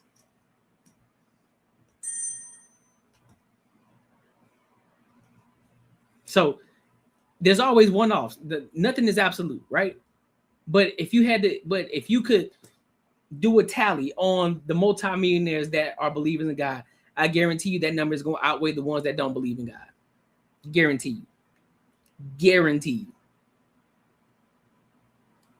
Always believed in God, so. And faith has been pretty important for you. Faith is important. I mean, faith is critical. Faith is these are the people that you don't hear about. From a spiritual standpoint, these but are the people that from you don't know. A business standpoint and from a life standpoint, if you don't believe it, like when you believe something, truly believe something, it's going to drive your actions. It's going to drive the way you think and what you do in the relationships that you build. So faith is really important. So God gives us a practical foundation for faith. You might be a degenerate, but you're a believer in God, though. New Testament is about. Right. Did you go to college? You're a rich man. College help you become a millionaire?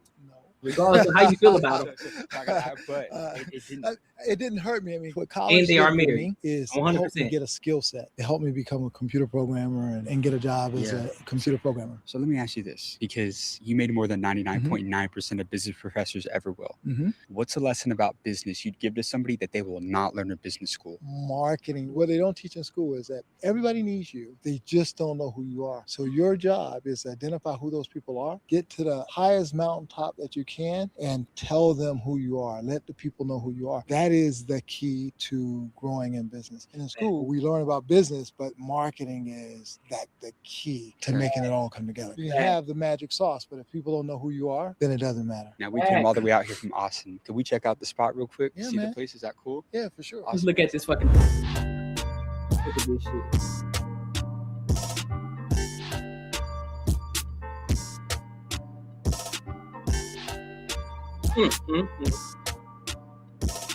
Has being in LA helped you as an entrepreneur? Absolutely. Come here. Damn, I love Ferraris. This is amazing. This is amazing. I gotta get a video of this. This is not real. If you come over here, so this house, Mark Wahlberg's house. He still lives there? He sold it about 7-8 months ago. That house right up there, trees are kind of covering it a bit. The driveway goes all the way down there. The tennis court is associated with that. And then on the bottom of that, he has a car museum. That's Samsung. The Samsung. Founder? Yeah. Wow. That house right there, Kanye just moved into. In the white one right there? Yeah. That house, the gray one. Yeah. That's Ashton Kutcher's house. Oh my They goodness. call it the farmhouse. Denzel Washington, Eddie Murphy. Are you serious? Yeah, They all live out here? Yeah. That's this wild. is all Beverly Park. So when you say, has it helped me? I'm telling you, bro. There's always the foundation, bro. There's always a foundation. There's always the blueprint, fam. There's always the blueprint, bro. We just gotta follow it. That's why I'm gonna talk my talk. Listen, one thing I can definitely appreciate Anton Daniels for. I can definitely, and shout out to him. When he said it was the right move to put your name out there, to use your actual name, I think that was probably the most genius thing, even though it's probably been around for ages. But for those people who don't know, because everybody wants to use aliases, they don't, I don't want people to know my real name. But no, I want you to know who the fuck I am. You gonna know who the fuck Courtnee is. You gotta know, because guess what? The more you hear Courtnee, you gonna associate my face with it. Oh, you know who Courtnee is, and even if they ain't even talking about me, they're gonna associate my face with it. That's what I want. That's how I want to be. Every time you hear Courtnee, you're gonna associate my face with that shit. This gorgeous face, you're gonna associate it with. You feel me? Damn, look how this skin is skinning. You understand me? That's why Tej Hanley need to go ahead and do a partnership with your boy. You know what I'm saying? Look at this skin. This shit is crazy. But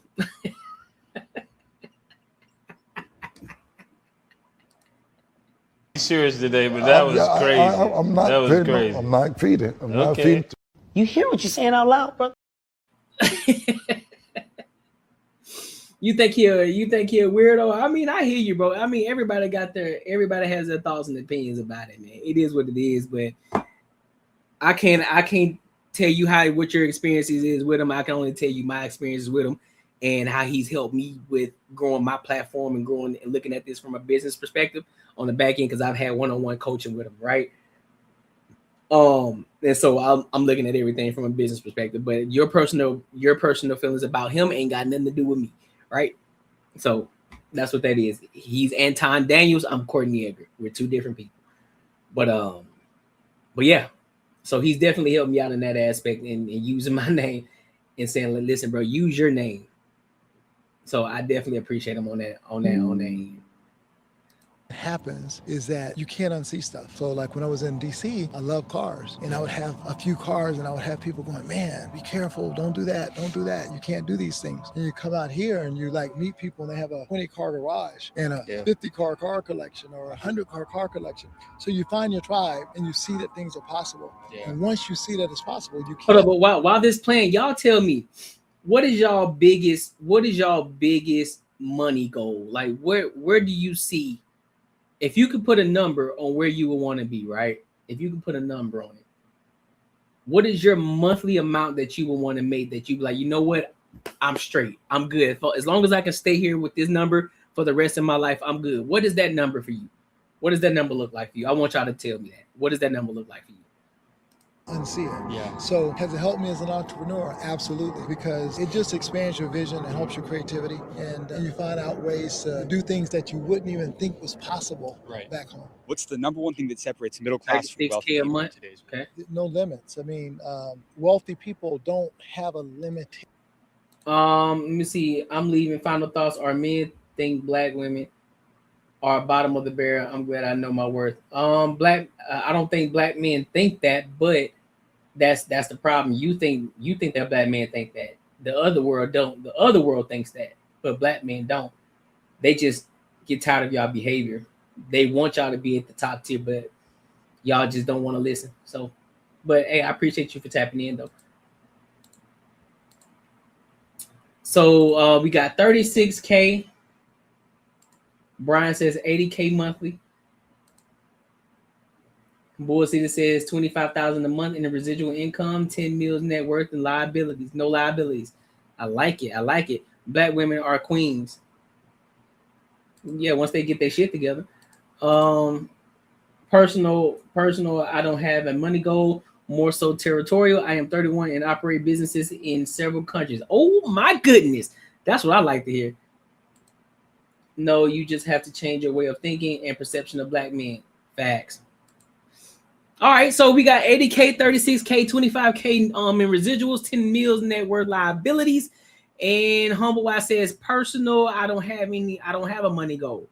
I to be honest with you, I agree with them. No money goal, because I think there's no ceiling. There's no ceiling to it. 80K a month. I'm not greedy. I wouldn't try and take advantage of people and hoard money. Well, that's where that limited thinking comes in, because you're not hoarding money. Money's gonna continue to go all around the world. There's people that's making $100 million, and there's still money to be made out here. So I think you should expand your thinking. Expand it. It's not being greedy. God wants you to have money.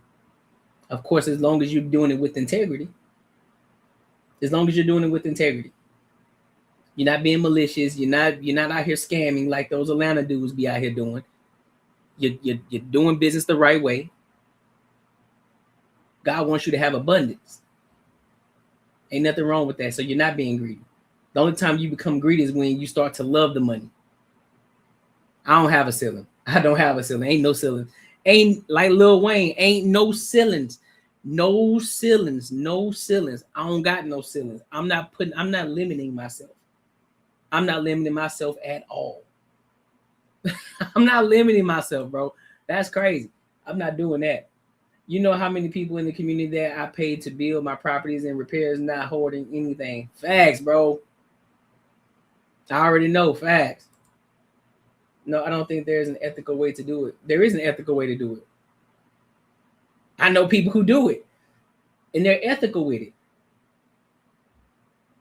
That doesn't mean that you're greedy though. Because people who make $20,000 a year would say making $80K a year, $80K monthly is greedy. See that limited thinking? I don't think like that. I have no ceilings. None. I'm gonna grow and make as much as I possibly can that God will allow me to make.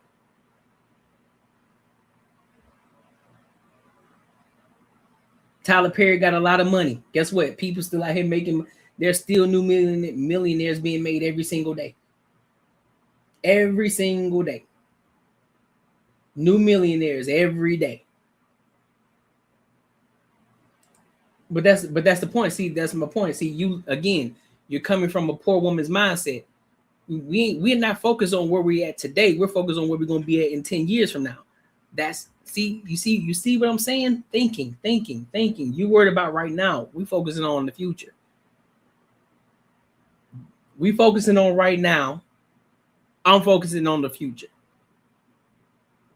Hey, listen, you can have the limited thinking all you want. Don't put your limits on me.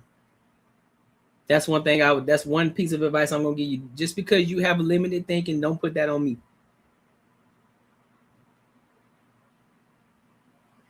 Yeah, I don't care about the stories we heard about them. You can't prove it. If you can't prove it, then it's just hearsay. I don't care what you say. I know people who aren't celebrities, just like this guy. You didn't know who he was until I pulled him up. He made $100 million. But guess what? Still people out here making money though. What you talking about?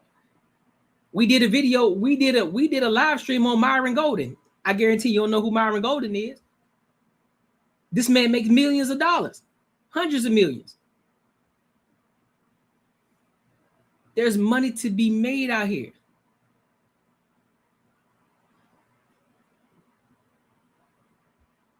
Listen, I'm not gonna speak on what I believe because I don't know. If I can't prove it, why would I speak on it? If I can't sit here and say, yeah, well, you know what? I believe. No, I'm not gonna do that because I don't know what he did to get his money. And I'm not gonna speak on a hearsay or a theory. I'm not. I don't do that. Because everybody has a story, everybody believes something. Once you get to a certain level, once you hit a threshold, some people gonna think you did some unethical shit to get where you at, and they don't even know the full story. They don't know what happened. They don't even know if you got it ethically, if you didn't get it ethically. I'm not judging the man. I'm not judging no man off of that. He got it. He got it. So that lets us know that there's money out here to be made, and there's still lots of it. Having an abundant mindset, but don't worry about it, Kim. You continue to stay over here. Guess what? We're gonna learn you something. Don't worry about it. We'll learn some over here. I didn't say you. I said me. I said I would not be able to do it because I know there's an ethical way to do it. There is an ethical way to do it. There's many people who are doing it the ethical way, and they're rich as fuck. You know, they're rich as fuck doing it the ethical way.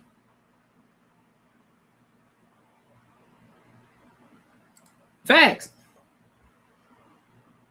The only time I count people's pockets is when they say, listen, I make $100 million. I'm like, God damn, you make $100 million? Let me see how much that is a month.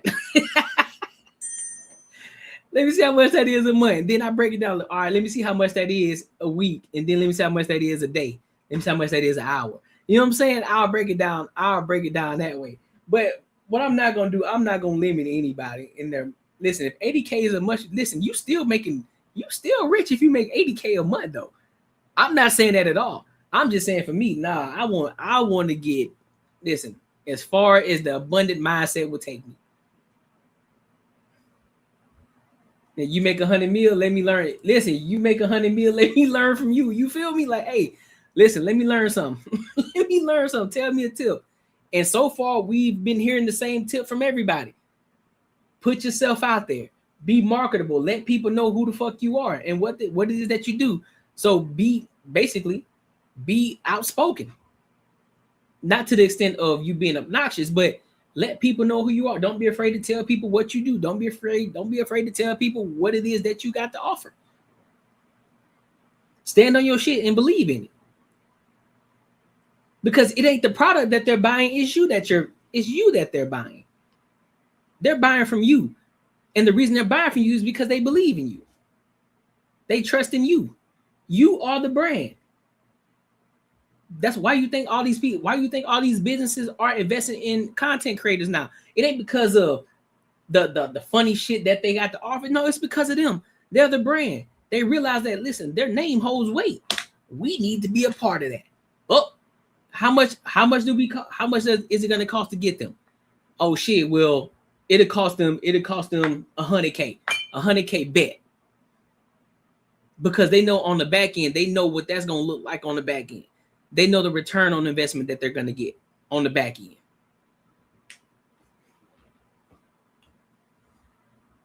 So that's why we focus on the brand. Will you and I just probably have two different sets of morality? I think no, it's not that. Well, my morality is based on God's principles.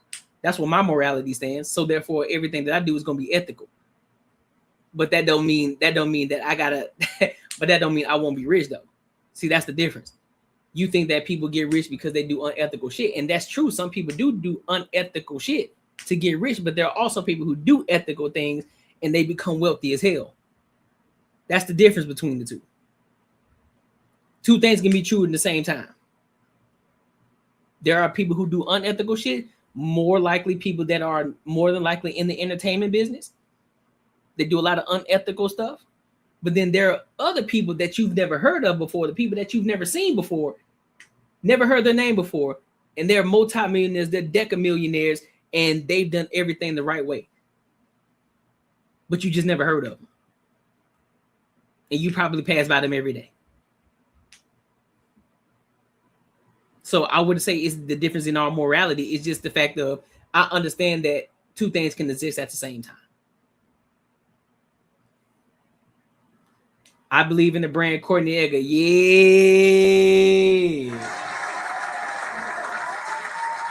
Yeah. Yeah. I personally just wouldn't feel comfortable knowing people are suffering just so. Listen, that ain't their. Listen, all right. I'm gonna say this and then I'm gonna move on because we got one more video. Listen, Kim. Let me help you understand something right now. And I'm just gonna use myself as an example, right? Let me do this first. I'm gonna show you something. Listen, your savings account is robbing you blind. But don't worry, I found out a way how to make my money work for me in my sleep, and I can help you do the exact same thing. Now, this isn't no get rich quick scheme. This isn't no pyramid scheme. This isn't something just trust me situation. This is legit, and this is something that your every average day person can implement in their lives, and they can really get to a bag. This isn't a short-term play, it's a long-term play. There's a promo going on right now, so you definitely want to jump on it before the price goes up because this is too valuable. The link is in the description, and hey, let's get our money up. Let's get back to the video. Now, with that video, he said it with the flexing. Now watch this. I played this video, right? I'm telling you that I have a play that it can help everybody, even if you work a basic job, even if you ain't making that much money. I can help you learn how to invest your money the proper way. I'm using the most basic level way of showing you how to do it. It's just how to get started on how to do it and how to start saving money the right way. I'm not being greedy at all. I'm helping people. I'm serving people. I'm telling people how to do it because I'm doing it. I'm not just teaching you something that I'm not doing myself. I'm doing it. Teaching you how to properly invest your money instead of using a basic savings account. That's going to allow you to invest your money so that way you can grow your money over time. Your money compounds. Boom, boom, boom, boom, boom, boom, boom. Showing you how to do that. It ain't a scam. It's an ebook that breaks it down step by step on how to do it. I broke it down to a second grade level so everybody can understand it. Now, here's the key. How many people you think gonna take advantage of that?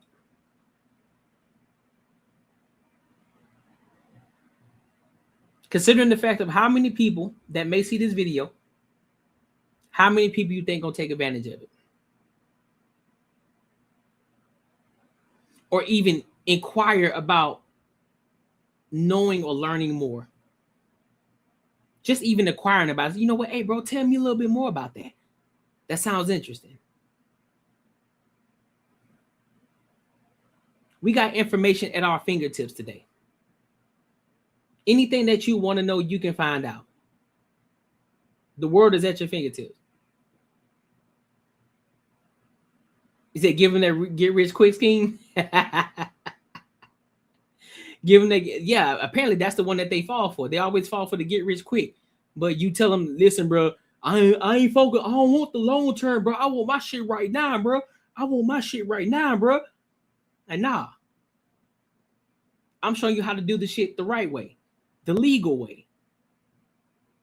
The way that 10 years from now, you're going to be sitting pretty. But you can't think that far ahead because you got things going on right now. And I understand. Sometimes you need things to happen for you right now. But for those people who want to focus on the 10-year plan, I'm showing you a way to do it right now. How many people going to take advantage of it? Like, hey, join the Patreon. Or, hey, go purchase the ebook. The link is in the comments as well as pinned in the description. Information is at our fingertips. You can learn how to, you can find a way to make money. You can find a way to build a business. A lot of these entrepreneurs that we see, they started from ground zero. They started from nothing. Buddy just said it himself. This dude right here who lives next to Mark Wahlberg, Kanye West, Eddie Murphy. Who else he said? Eddie Murphy, whatever, all the other celebrities that he lived next to. He started from ground zero, meaning he was on food stamps, government cheese. What's y'all excuse? What's everybody else's excuse? I get it. Some people learn the shit late. I was one of those individuals. But guess what? I'm not making an excuse. I took action.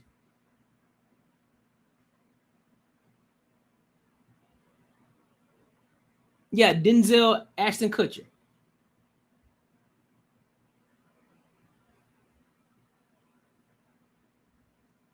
Never, but that's the old way of thinking, though. Many are called for a few. Many are called for a few are chosen. If everyone is chosen, who will serve the leader's agenda? My grandfather had a policy: never offer a promotion. Those who are worthy will ask you for one. Huh? I like that. I like that. I like that. I like that. I like that. But that's it. But that's the example, though. Who gonna take advantage of that?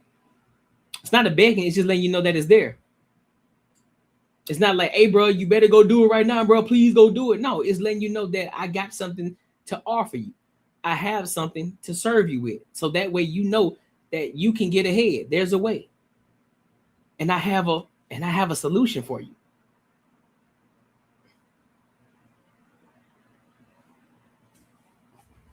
How many people gonna take advantage of that?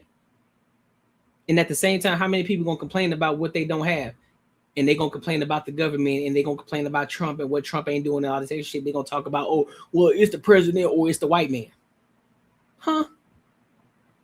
Yeah, I like humble wise too. I do. So that's the difference. It's not the rich people's responsibility to take care of the homeless. It's not. Let's be 110% clear on that. Now, if there are some who decide to, cool, do your thing. Listen, more power to you. I would be one of those individuals, but however, that's not something that I have to do. That's not something I have to do. They had the same, a lot of them got the same opportunity I had. I chose to go the other way. I'll give you an example. Just like you said, 80K. I said, no, I think bigger than that. So now is it my fault because I have an abundant mindset and I have no ceilings? Is it my fault that now because I have no ceilings, I make 100 million, you got 80K? So is it my fault that I made 100 million now? That I make $1 million a month and you make 80K? Is it my fault?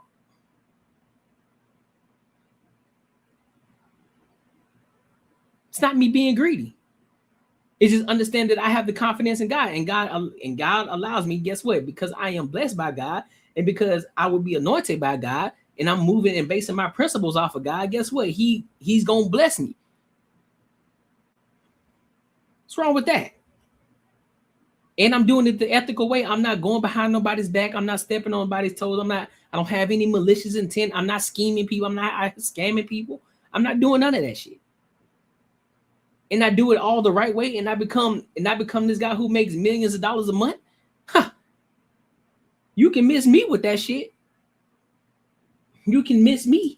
You can miss me because if you make an 80K, they still gonna look at you the same way. Look, what she do? Who she had the fuck to get the 80K a month? Who did she have? Like, everybody gonna always have some shit to say. And they know there's no limit in terms of what they can achieve and how much money they can make. And all they have to do is solve problems, create solutions to make more money. I don't need this so long term facts every time. It's a whole different Give me the crypto. That's what they want, bro. They want the how scheme, much you can bro. make on this job. Look, I need that stepping scheme. up a particular ladder around some stuff that's sort of predetermined and well structured. Wealthy people don't need structure. Yeah, I am on them. TJ, this was I definitely am a capitalist. Yeah, I gotta say, 100% thank you am. so much for having us out here. Well, thanks for trespassing. Yeah, there you go. There you go. Good to see you. Yeah. Well, I gotta ask. Listen, what you don't understand, it's the socialist ones that are the most evil.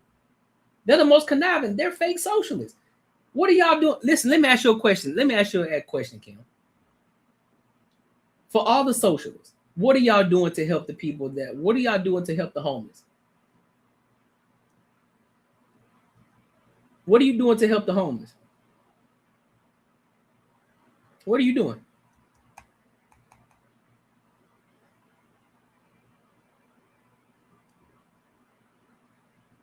I can tell you what most of them are not doing.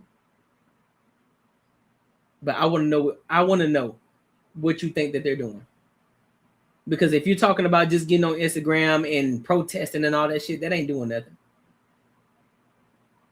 That's crippling. But what you could be doing is not only getting money, but also you're creating opportunities. You're creating new jobs to open up for people. Yeah, you're paying your taxes, but what is your taxes doing? Are you creating jobs for people? Are you creating jobs? Because that's what America is built on. Entrepreneurship, creating your own businesses, creating jobs for people to work. Creating those opportunities. The more opportunities, the more people can work, the more people can make money. So if you really want to give back to the homeless people, if you really want to give back instead of going to the rich people and begging them for their money, why don't you create new jobs for them? Why don't you go out and create your own businesses, create jobs, and you can make up your own job and say, hey, listen, I got a job for you. I think that you would be dope in to get you off these streets so you can start making some money and live a good life. Why don't you do that? See, you say you continue to make excuses. You see how the people at Amazon are underpaid. Those people aren't underpaid at Amazon. They aren't underpaid. But I can tell you what they don't do. They don't negotiate their wages. A lot of them don't know about their stocks, about their stock options.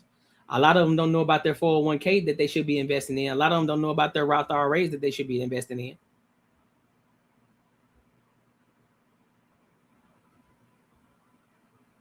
How? So again, I'm trying to show you something.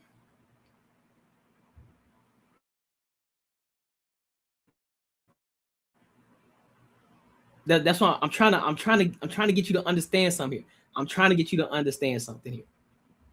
You ain't helping nothing by being a socialist. Oh, I pay my taxes. Well, rich people pay their taxes too. The working middle class pays their taxes too. And apparently that ain't working. So again, if you really want to help, create a job, go become an entrepreneur, create a business, scale up to where you can create more jobs and opportunities for these people to get them off the street. And I guarantee you, guess what's going to happen? They still ain't going to work. So now who's to blame?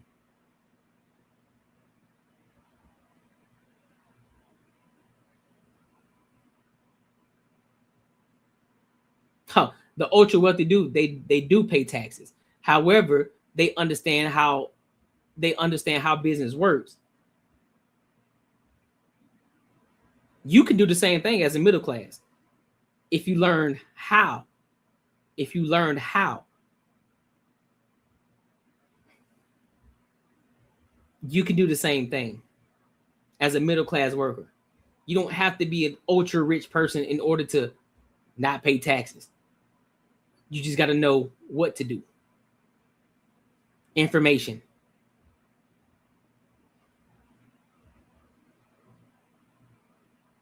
The people that already work, bet. I got a solution for them. I gave you several solutions on what you can do. Now what? Who's to blame? The information is here.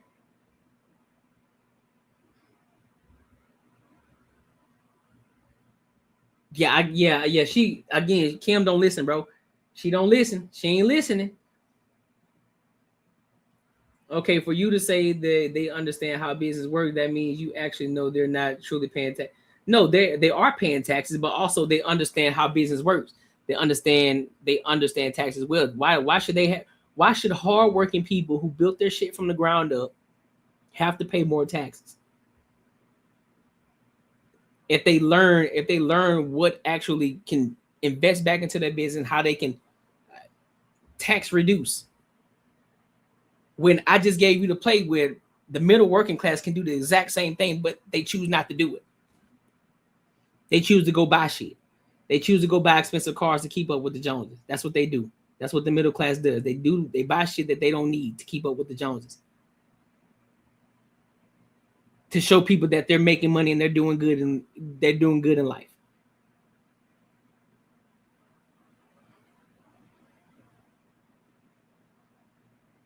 Hey, well, that's on you. You gotta speak. Well, you gotta speak for yourself on that. Don't speak that for me. Because I move based on God. So I don't know what you're talking about. I move by the word of God. I don't move by what you're talking about. And you keep using Elon Musk. I can use Myron Golden. Myron Golden is a believer of God. He is a mogul. He is a rich mogul. And he based everything, all his principles off of God. And he's a rich black man. So what? Now what's your excuse? What you got now? What you got now? Because your way of thinking is closed-minded. You don't know how to think outside the box because you have this socialist mindset. You think everybody has to do something unethical in order to become successful. You think that nobody can do it the right way to become successful. His name is Todd Johnson. Todd Johnson, Bullshit. Yeah, she has very interesting perspectives. Somebody has brainwashed the hell out of her. I don't do stuff like that. I'm very cheap. Well, that's on you. Cool. Hey, listen, you doing it right. You're very cheap. That's fine. But do you invest your money though? Do you invest your money?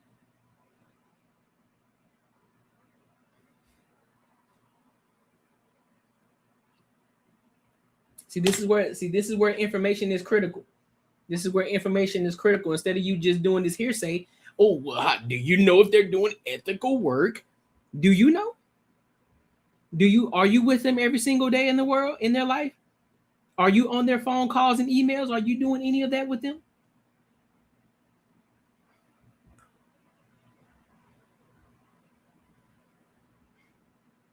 I'm not saying people shouldn't aspire to do well in life. You keep saying I shouldn't be speaking this over you, and I already said it's fine that you have no. What you're saying and what you have said is that I have to be unethical in order to get those type of riches, and I 110% disagree with you. Because again, there are people who do things the ethical way, and they are multimillionaires. And I also said earlier, two things can be true at the same time. There are people who are very rich and very wealthy who have done unethical things. But on the other side of that, there are people who have done ethical things, and they are just as wealthy and rich. So I said two things can be true at the same time. So that's why I said don't put that shit on me. Meaning I have to be unethical in order to get the amount of riches that I desire.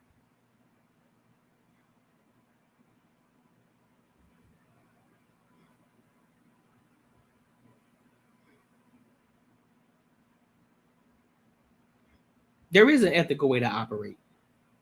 This is why you need God in your life. That's why you need God in your life, man. That's why you need God in your life. That socialism got you fucked up. Real talk, Kim. Socialism got you fucked up, shorty. I ain't gonna hold you. But hey, it is what it is. It is what it is. Because to be honest with you, a socialist wouldn't even say they want to make $80K a month. Just saying. Real socialists wouldn't say that. Let me show you something. You say, "Can I $80K a month?" That's all. That's close to $1 million a year. That's close. That's you damn near 1%er. You damn near 1%er. So they gonna look at you in the same tax bracket. They gonna look at you the same way they look at motherfuckers who make 100 million. Look at them rich motherfuckers up there. Look at them. You in the same boat. You on the same boat as those same people that you talking about.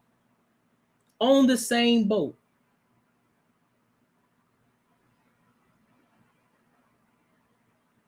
They do pay taxes.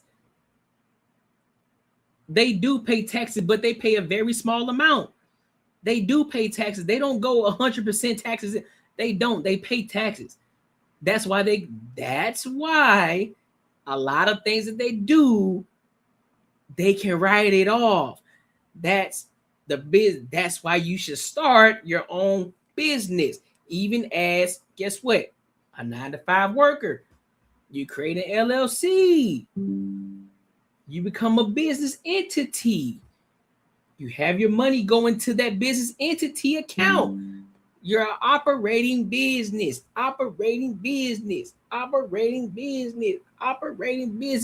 so everything that you do, it then becomes what? A tax write-off. I'll give you an example. This camera that I bought for this live stream, because guess what? This is Edgar Media. Guess what? Cameras are right off. This light that's shining on me right now, showing this beautiful skin. Pause. Tax write-off. These two monitors that I'm using, tax write-off. Microphone, tax write-off. Soundboard, tax write-off. Speaker, tax write-off. Phone, tax write-off. This space that I'm actually operating in the house, tax write-off. Get my point? Get my point? You see where I'm going with this? So now, guess what? Because I am a brand, and this is an image factor, and this is part of my business. So if I go and buy a new hoodie for the business, guess what? Tax write-off. If I go and get a haircut, go get my hair braided, image, tax write-off. Listen, I'm giving y'all Patreon. I'm giving you Patreon content. Let me stop. Let me slow down. I'm just giving you the game. Just getting don't trip though. The property taxes on their facilities pay the whole town budgets. She is lost in. It's all good, man. I like him. I appreciate her for tapping in. Exactly. Just bought new equipment for my YouTube channel. Tax write-off. Facts. But see, that's why you got to learn. I'm telling you, got to learn. We're going to learn you something over here. We don't only just talk about relationships and dating. We get to the bag too. I'll give you an example. This is like saying this is an ethical way to have slaves. There is no ethical way to have slaves. It's just some things. There is no ethical way to go about. I hear you, but you lost, man. You're lost.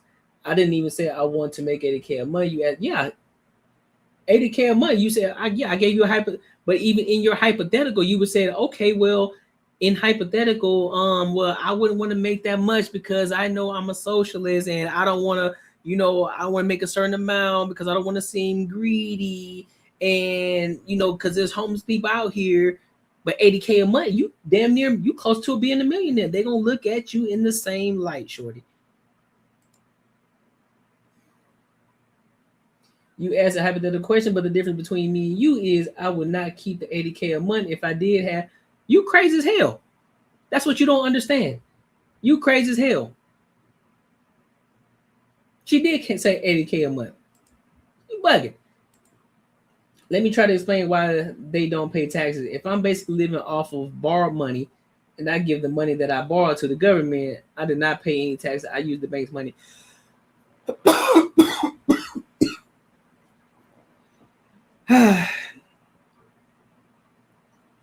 Okay. Well, just know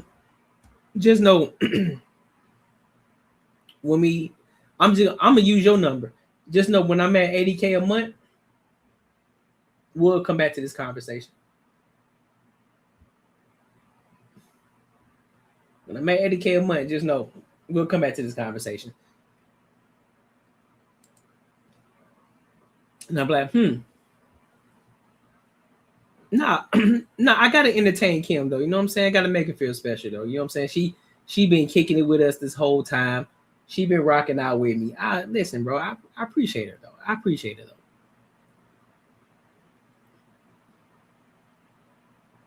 Man, who this is, bro? Who this is talking that crazy shit? Who the hell? What's up, little man? Who is little man? Plant-based black man. Who is little man? Who you talking to, bro? Who you talking to?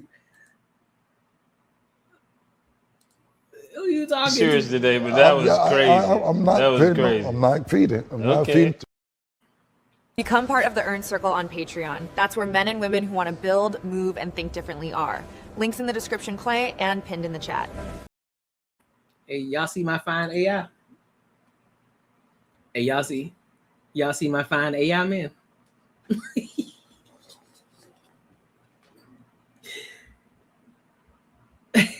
Yeah, shout out to Kim though, man. Listen, Kim, I appreciate you though. I appreciate you.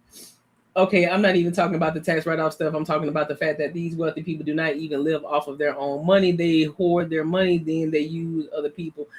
Listen, Kim. I'm just gonna say this. There are many different ways to skin a cat, right? There are many different ways to skin a cat. However, you don't know. However, I still think you're lost in the sauce in this aspect. You're talking as if you live around these people. You talk as if you are around these people and you understand their budget and what they're doing. Okay? So it would behoove you to not speak on things that you don't even know or can't prove. If you can prove it, then I'll shut the hell up and be like, oh, she can prove this, but you can't prove it. We can't go based off of hearsay. We're not gonna go based off of, well, so you telling me that you don't believe? Nope. If I don't see it, I don't believe it. Show me the proof. Show it to me.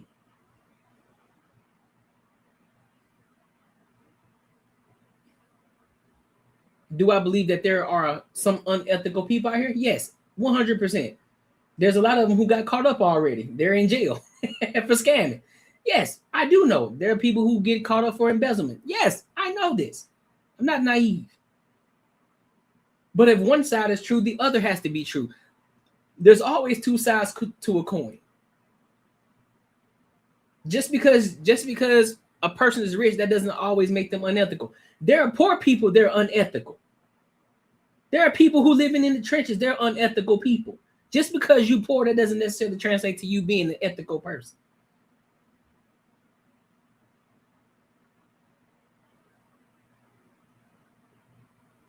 All rich people aren't bad people. There are some, yes, 100%.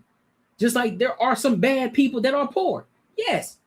Just like there are some bad people that live in the middle class. Yes. But there's always two sides to a coin. Just as there are bad people, there are good people. In the middle class, in the poor class, in the rich class.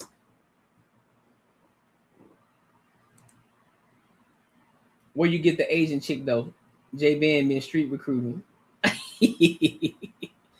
I know, right? He said, I know, man. He said I was on some plant-based. Chill out, bro. Hey, I appreciate you, Kim. I appreciate you, Kim. Listen, we got a lot of that coming. You don't want to work for the white man, but you beg from the black man. This is a mad, sad world we're living in. God will make it way for you. Don't give up. Don't give up me, myself, and the Lord. Lost souls. Hey, I appreciate you, Kev. Let me read these super chats real quick, though. Dive into the Courtnee Edgar Show super chats. Hey, shout out to my boy, Bull City. Bull City. He says, for the duster with the extender for those 10-foot ceilings, those car wheels get hard to reach. Man, you crazy, dog. I use a vacuum. I use a vacuum, bro. I use a vacuum, the one with the extendo on it. You know what I'm saying? The one with the extendo joint on. Let me get up there. Yeah, Kimmy cool. I like Kimmy. I like him, man. I like him. She got to stick around. You right here. You in Houston? Yeah. See, now I know why you think how you think. You in Houston. Some fine ladies down there though. I ain't gonna hold you.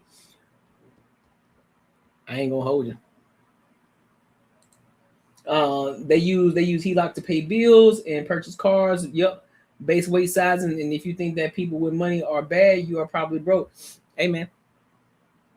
Well then use it for the lunch or whatever. Use it for the lunch. I got you, bro. I got you.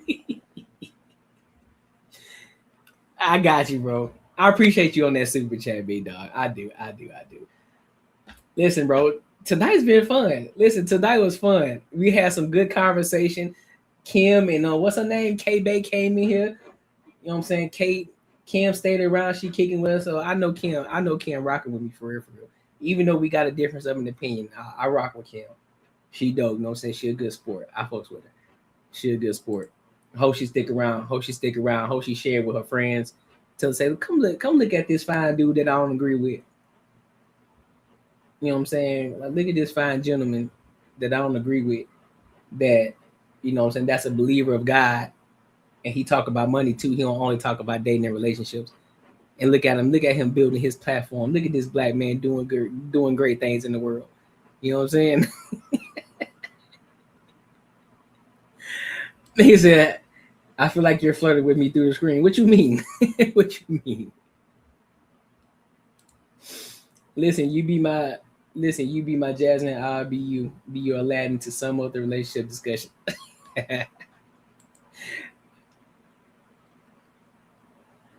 D'Angelo, bro, you crazy, D'Angelo, little brother.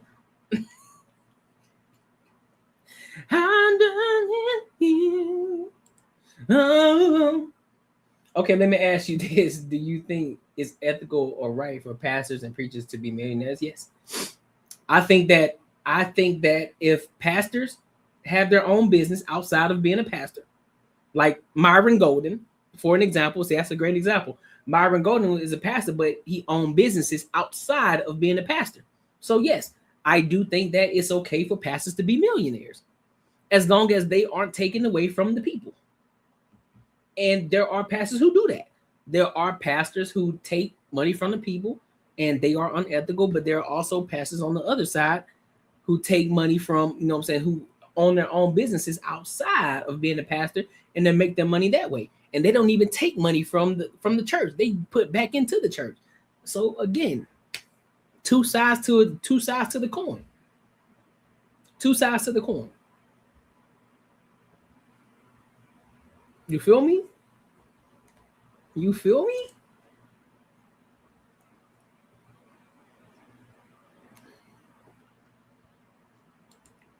My opinion, I question that for real.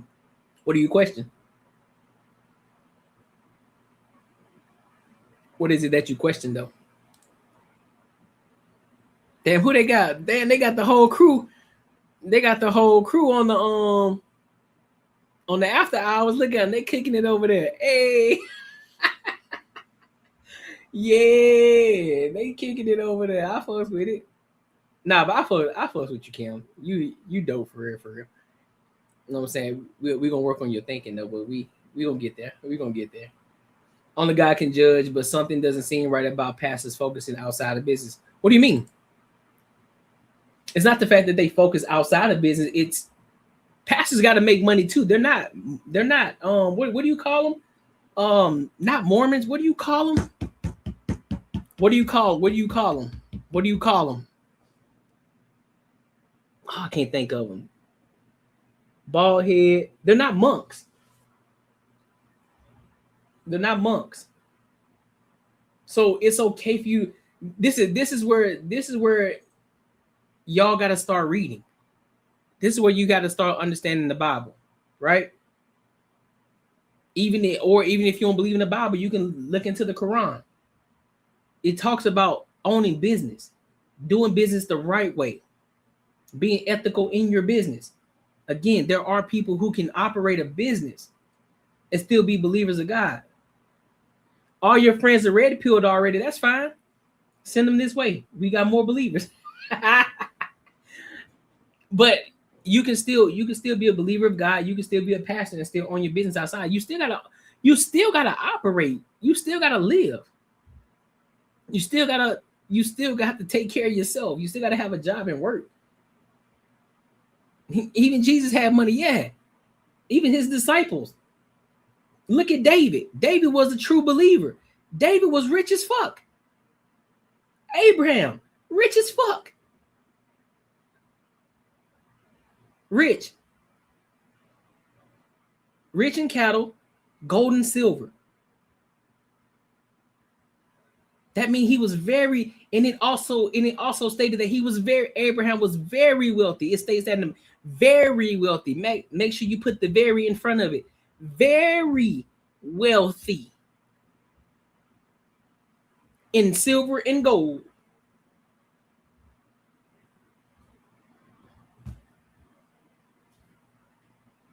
So we do gotta understand that. Yeah, the church should be the portal of wealth. It should be.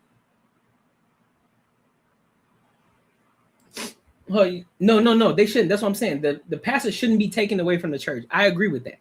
They shouldn't be taken away from the church. This is why it's important for them to operate and have businesses outside of the church or work, right? They shouldn't be taken away from the church. Everything that the church gets, all the offering and tithing, it should go back into the church. It's to rebuild, to make sure everything is straight, to scale it up or whatever it is that they need to do to the church. But they don't need to be pocketing that money.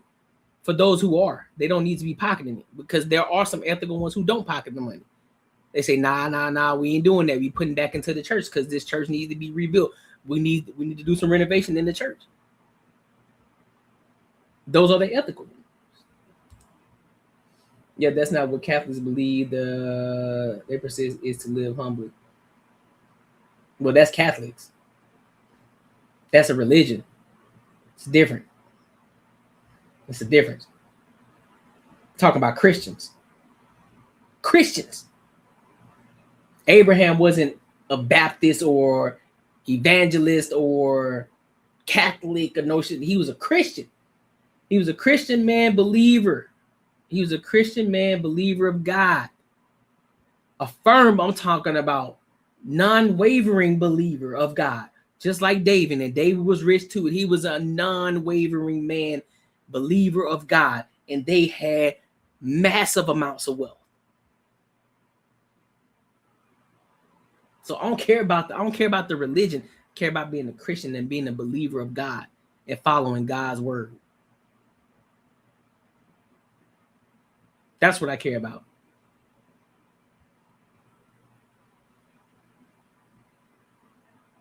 That's why. Yeah, there are some horrible ones. Horrible pastors. You know what I'm saying? Yes, sir. Please like and subscribe for more great conversation and content. Absolutely. Yep, Joel Osteen, they are supposed to live like, no, they don't. Where is it that you believe that at? Where do you read that at? Where do you read that at? Is it in the Bible? Show me where. Show me where in the Bible that it says you need to live as a monk. That you need to live humbly on earth. Show me where it says that. Show me where. Show me where. She's assuming the past is coming. Just show me where. That's all I want to know. Zachary Joy has too much money. Yeah, see, y'all ain't gonna learn. He don't have to. What you mean he had too much money? Just because he's a horrible pastor don't necessarily mean that he's doing unethical things, though. Is he doing unethical things? Or is it that the fact that he got so much money you just don't like him? Which one is it? Jamal Bryant just opened up a housing project over 100 housing, and I don't always agree with him. That's what I'm saying. You don't got to agree with him, but that don't necessarily mean that they're doing unethical things. See, y'all got to learn how to separate the two. Just because you may not like them as a pastor, that don't mean that they're doing unethical things. You could just not like them as a pastor, and that's fine. Co-mingle. Catholics and Orthodox preservation of the divinity of Christ doesn't mean religion is still relationship with God. That's fine. But again, show me where in the Bible that it says you need to live humbly, meaning you don't need to be wealthy. Show me where. That's all I want. That's all I want to see. That's what I want to know. Show me where. Show me where.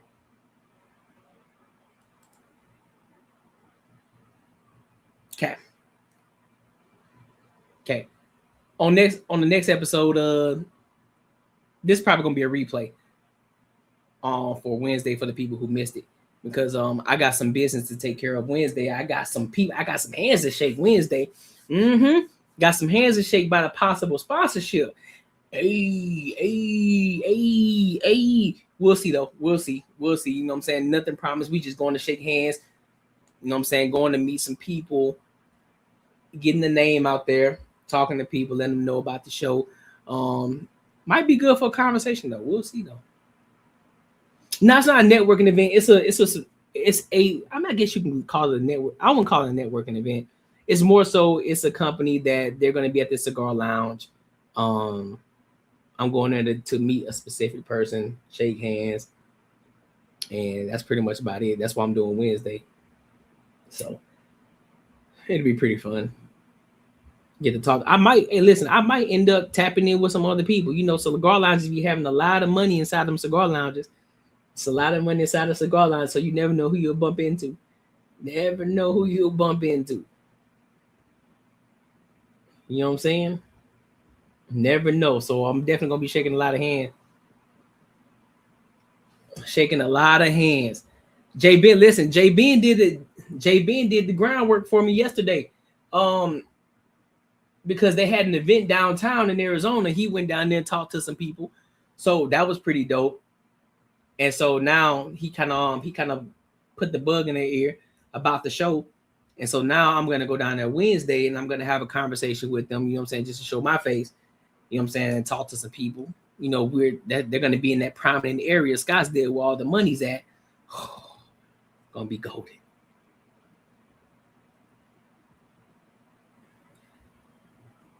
Do not store up for yourselves treasures on earth, where moth and rust destroy, but store for yourselves treasures in heaven, for where your treasure is. Okay, now go show me the other scripture where it says that be fruitful and multiply, because he wasn't only talking about children.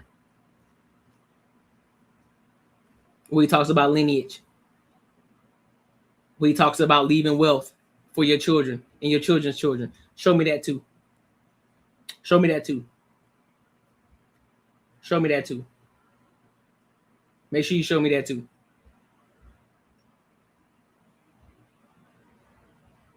He said he could take the jaws off of none. He will. Hey, he is a hell of a wing, man. I had to use his. Hey, listen, I had to use his specialty. I said, you know what, JB, yeah, I like, yeah. I said we gotta use JB. So yeah, he ain't let me know nothing. He didn't say nothing. He ain't let me know nothing. I just told him again, let me know. Go ahead and show me where he said be fruitful and multiply as well, and show us about the riches as well. Go look up Proverbs. Go look up Proverbs too. Make sure you show all of it. Proverbs, Psalms, show it to me. He has shown you, oh man, what is good and what does the Lord require of you, but to justify, to love mercy, and to walk humbly with your God. Okay, what does that have to do with wealth and riches? That has nothing to do with it. See, you're missing the point. See how you're moving? He said walk humbly with him, meaning, let me explain that to you. Walking humbly with God, meaning, guess what? I'm not humble to you as a man, but I'm humble to God. That means I bow my head to God. I'm humble to God because he's a higher being. He's the higher power. What are you talking about, Joseph? Come on, big dog. Come on, big dog. Come with it. Proverbs, give me neither poverty nor riches. Otherwise, I have too much and disown you, or too little and steal and dishonor the name of my God. You just misquoting everything that thinking they actually mean something. Oh my gosh. Oh my gosh. Give me a second, man.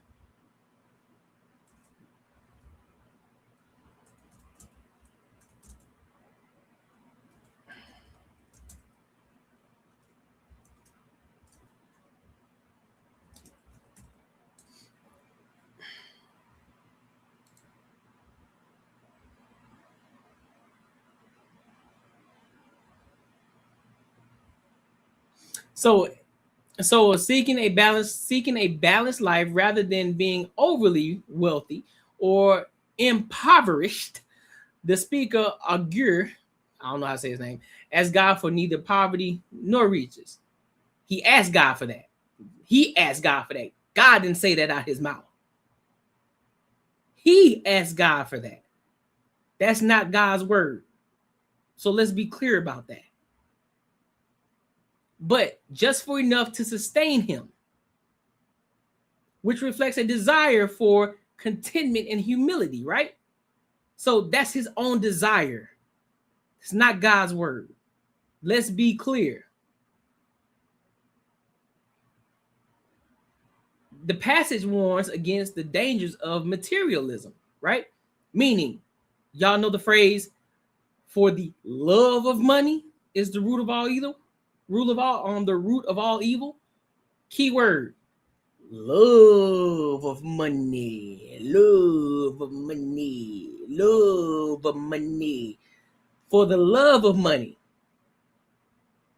is the root of all evil. Meaning when you put money first before God, that's when it becomes an issue. For the love of money. It doesn't say for money is the root of all evil. For the love of money, meaning the people say, I put money before everything. Meaning I put money before my morality. Meaning like some of the celebrities who sell their souls to get the money. That's for the love of the money. But there are people who do it the ethical way. They don't do it for the love of the money. They do it because they are serving people. Because guess what? God wants you to be a server. He wants you to be a servant for the people. And guess what? You will be blessed because you are a servant of the people. So how can you be a servant with nothing? If you want to help the less fortunate, you have to be able to work and take care of yourself. Like God says, take the beam out of your own eye before you can focus on somebody else. So make sure you straight first, and then you can help everybody else. Why do you think on the planes they say put your mask on first before you put the next person on, even your fucking kids? Y'all better stop fucking playing with me, bro. Y'all better stop fucking playing with me, dog. Stop playing with me, bro. Stop playing with me. That's the same scripture that the slave master to control the slave. Like, stop playing with me, dog. Like, what they talking about right now? So you going to another parts of the Bible that doesn't fit with what you? No, I just read exactly what he put up here. That is not the word. That is not God's word. That is Agur. How do you say his name? Agur. Agur asks God for neither poverty nor riches. That is not God's word. So for this one individual person, he said, listen, I don't need to be overly wealthy, nor do I want to be impoverished. I just want to be a balanced man, which a lot of people say, listen, man, I just want to be comfortable. I just want to be comfortable in this world. That's his own conviction. That's his own conviction. It's not God's word.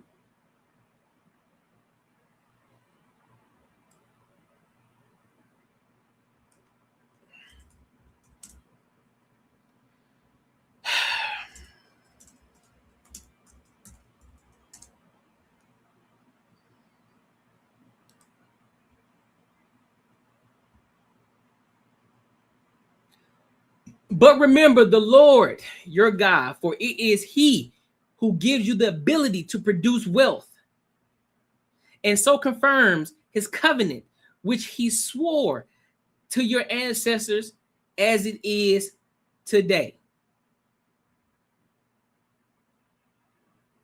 The blessing of the Lord brings wealth without painful toil for it. Those are God's words. That's not someone speaking to God. That's God's word.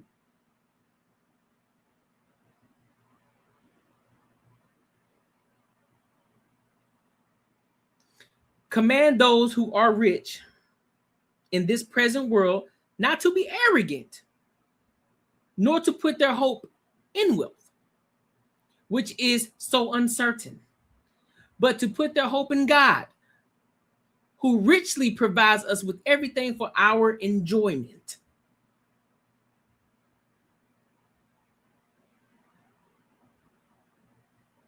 Wealth and riches are in their houses, and their righteousness endures forever.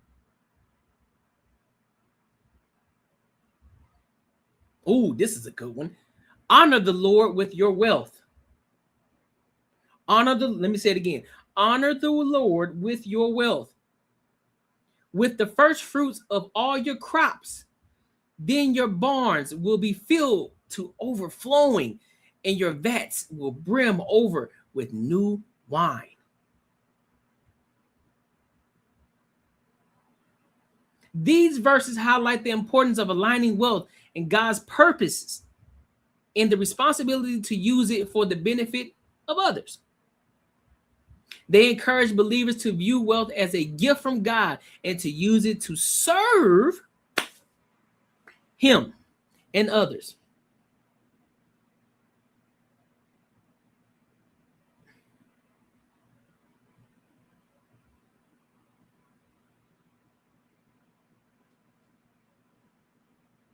Thank you. Rest my case. Y'all bugging. Y'all bugging. See, Josephine, you should put a super chat in there for taking the L. I'm just kidding. Don't do that. Don't do that. Don't do that. Don't do it, Josephine.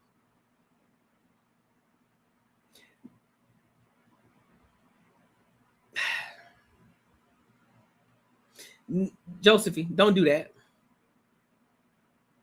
Don't line running circle. Don't come in here with that bullshit. Oh, okay. You say it's right, white man gospel, right? You want me to read the Quran too that talks about wealth too, big dog? Because they both stand on the same principles, homie. They both stand on the same principles. Oh, I can read the Quran too, big dog. What you talking about? They all are based on the basic principles of wealth. What are you talking about? You talking about the white man's gospel. You best get on up out of here, big dog. Because the white man, I'm telling you, listen to the white man. Yeah, all right, nigga. You keep on with that mentality. You keep on, homie. You keep on with the mentality, homie. I'll let you live in ignorance as much as you want to. like what they talking about, bro? Get out of here, bro. Get out of here. Yeah, white man Bible. The hell? Game, set, match. CES with the win. In fact. Right. He right. It's a Middle Eastern Bible. Over there in Africa. Does he not know that? Does he not know that? It don't matter. Mr. Native American man, it don't matter. Do you know where that shit originated from? Come on, sir. What are you talking about?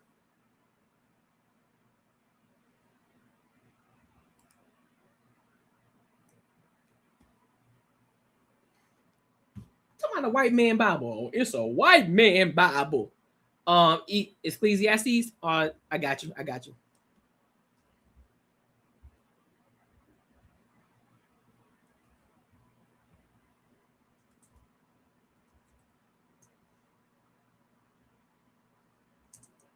Yeah. Absolutely, sir. Absolutely.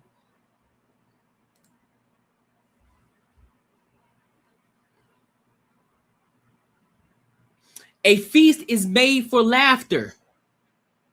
Wine makes life merry.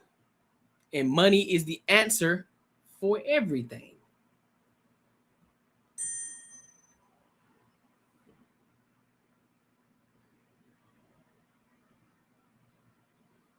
The Bible, the Torah, the Quran, all of it has the basic principles of owning and operating business and creating wealth. The theologies are different, yes, but they all talk about wealth and creating wealth.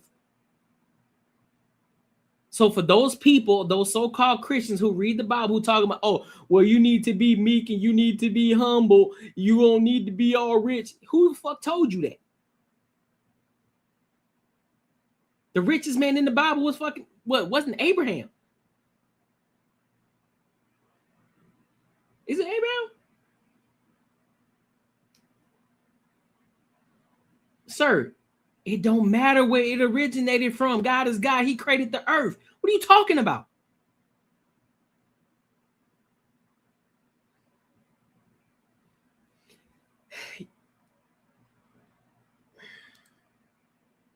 You can't serve God.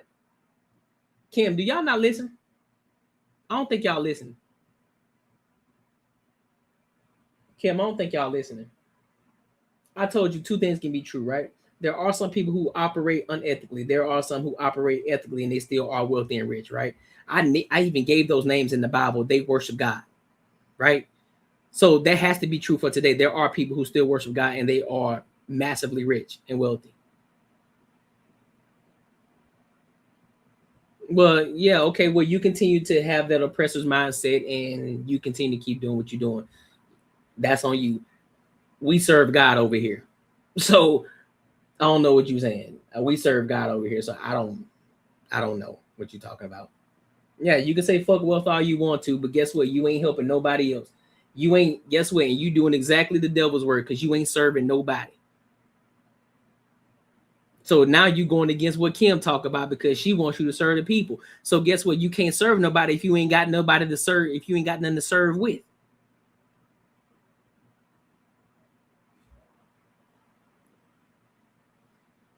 Well, nobody said corn. No, it said feast made for laughter, wine makes life merry, and money is the answer for everything.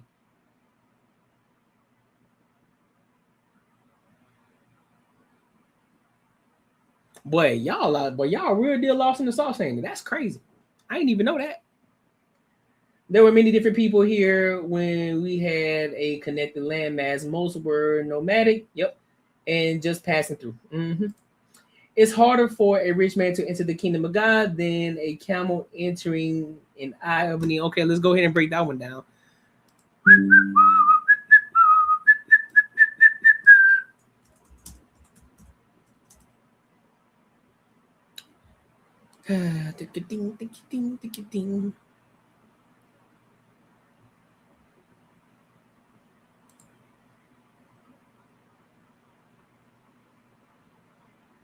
So it's used as a hyperbole.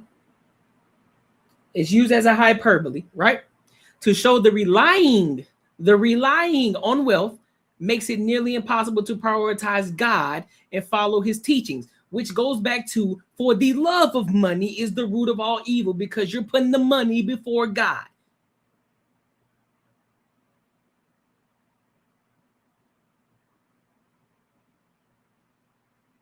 Anything else, my guy?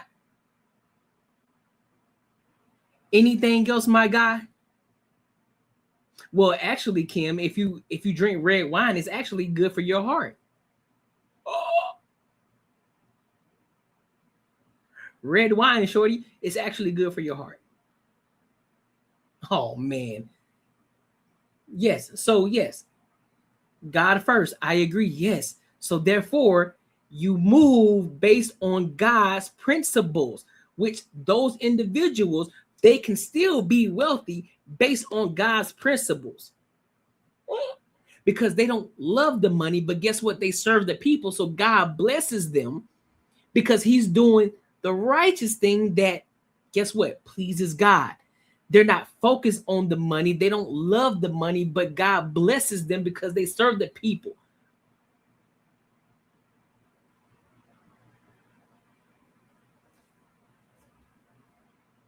So yes, in the sense of what you and Kim, so in the sense of what Kim is talking about, there are some people who are greedy. Yes, there are people that are greedy. Yes. And so therefore, those are the people in which God talks about. Again, like I said earlier, those who sell their souls to get the money because because they love the money, they want the money. Like people say, yeah, bro, I'm married to the money. I'm married to the money. Money's on my mind. Money's on my mind.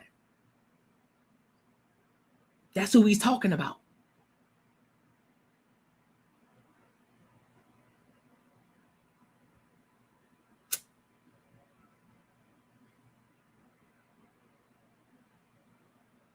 Come on, man.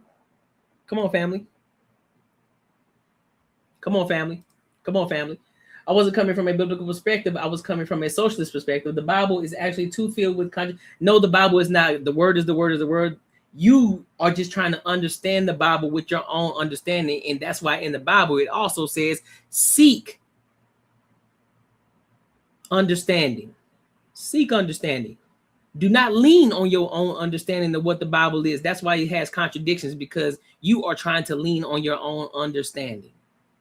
The word is the word is the word. God's word never changes. Not from before, not in BC, not in AD, not in 2025, and it won't change in 2026. It's always going to be the same word. And if you move based off of those words, I'm telling you, you're going to be straight.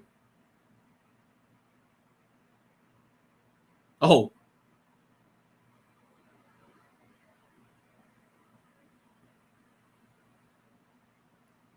So what you talking about? What you talking about, Kim? So what you talking about?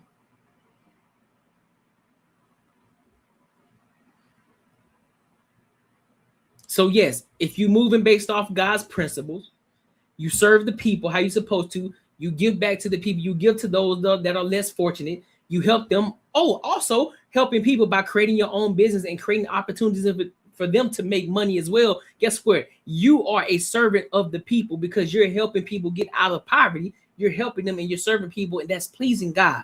Guess what? God's gonna bless you. Oh, make sense of it too, because also you're creating wealth. You're doing it for your upcoming generation, right? You're creating wealth. You're creating a legacy. God also wants you to do that too. So if you ain't creating wealth for your family, if you ain't creating wealth for your daughter, guess what? You ain't serving the purpose of God. And you also aren't doing your daughter justice.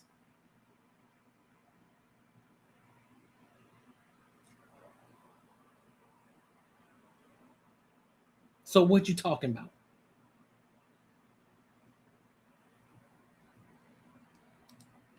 It's good to help people out when you can. I'm retired now, but when I was working and making pretty good money, I helped me out, as you should. Yeah, you only see one. Yeah, exactly. You only see one side. Not all of it is televised. Not all of it is on social media. Just because you don't see it don't mean it's not happening. Everything don't need to be televised.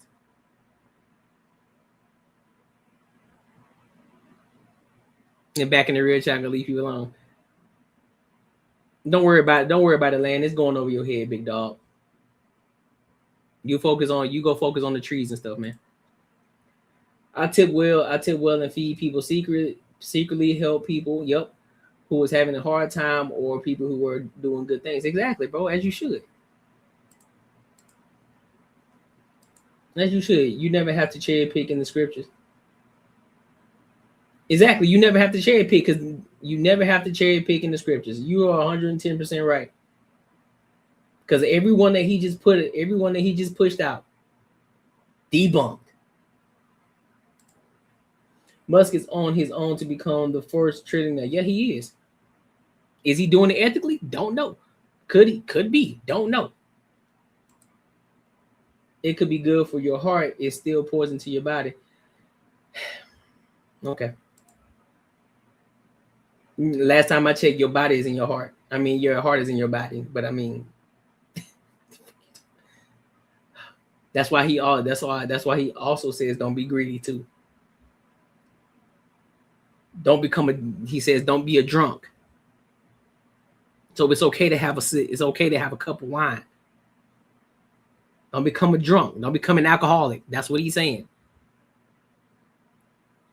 Peter said, Anonymous, how is it that Satan has so filled your heart that you have lied to the Holy Spirit and have kept yourself some of the money you received for the land didn't belong to you before it was sold, and after it was sold, wasn't the money at your disposal?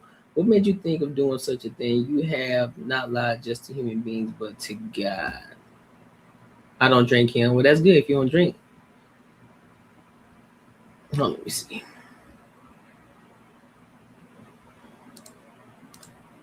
Please like and subscribe for life change and freedom content. Yes, sir. Nah, you party to the wealthy because you don't know poverty. Well, I mean, I don't have to know poverty.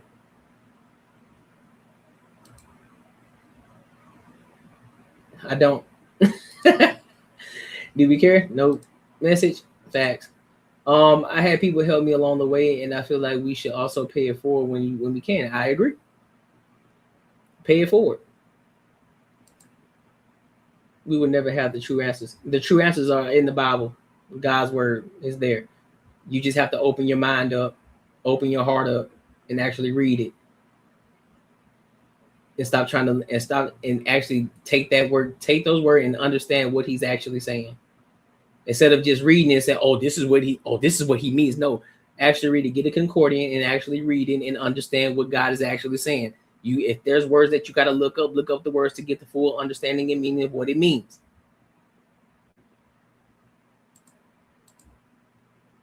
Okay, land running circles. Says the person who don't want to be wealthy. Says the person who says that it's a white man's Bible, considering the fact that the word came from Middle Eastern. Okay, sir. In my opinion, if the Bible says God is a loving God, but then God also murders people, that's who did God murder? Who did God murder? You can't be a murderer if you're a creator. How are you a murderer? If you created the earth and heavens, how are you a murderer? If you were the one who created it, make it make sense. Because he also said that's what happened to Sodom and Gomorrah, right? People were doing devilish things, right? So he flooded the earth. And he said he would never do it again, which is why we see the rainbow, right? He made a covenant.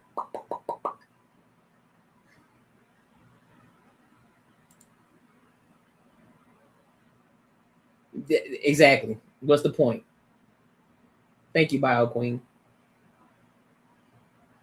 Listen, you're trying to, Joseph, you're trying to lean on your own understanding. You're trying to lean on your own understanding. Don't do it. You are obligated. Yes, you are obligated. People have stored money and think about money to the point of blind to. Yes. Listen, what point do y'all not understand? What point do y'all not understand? I also said there are two sides to a coin. What part of that are y'all not understanding? I said there are two sides to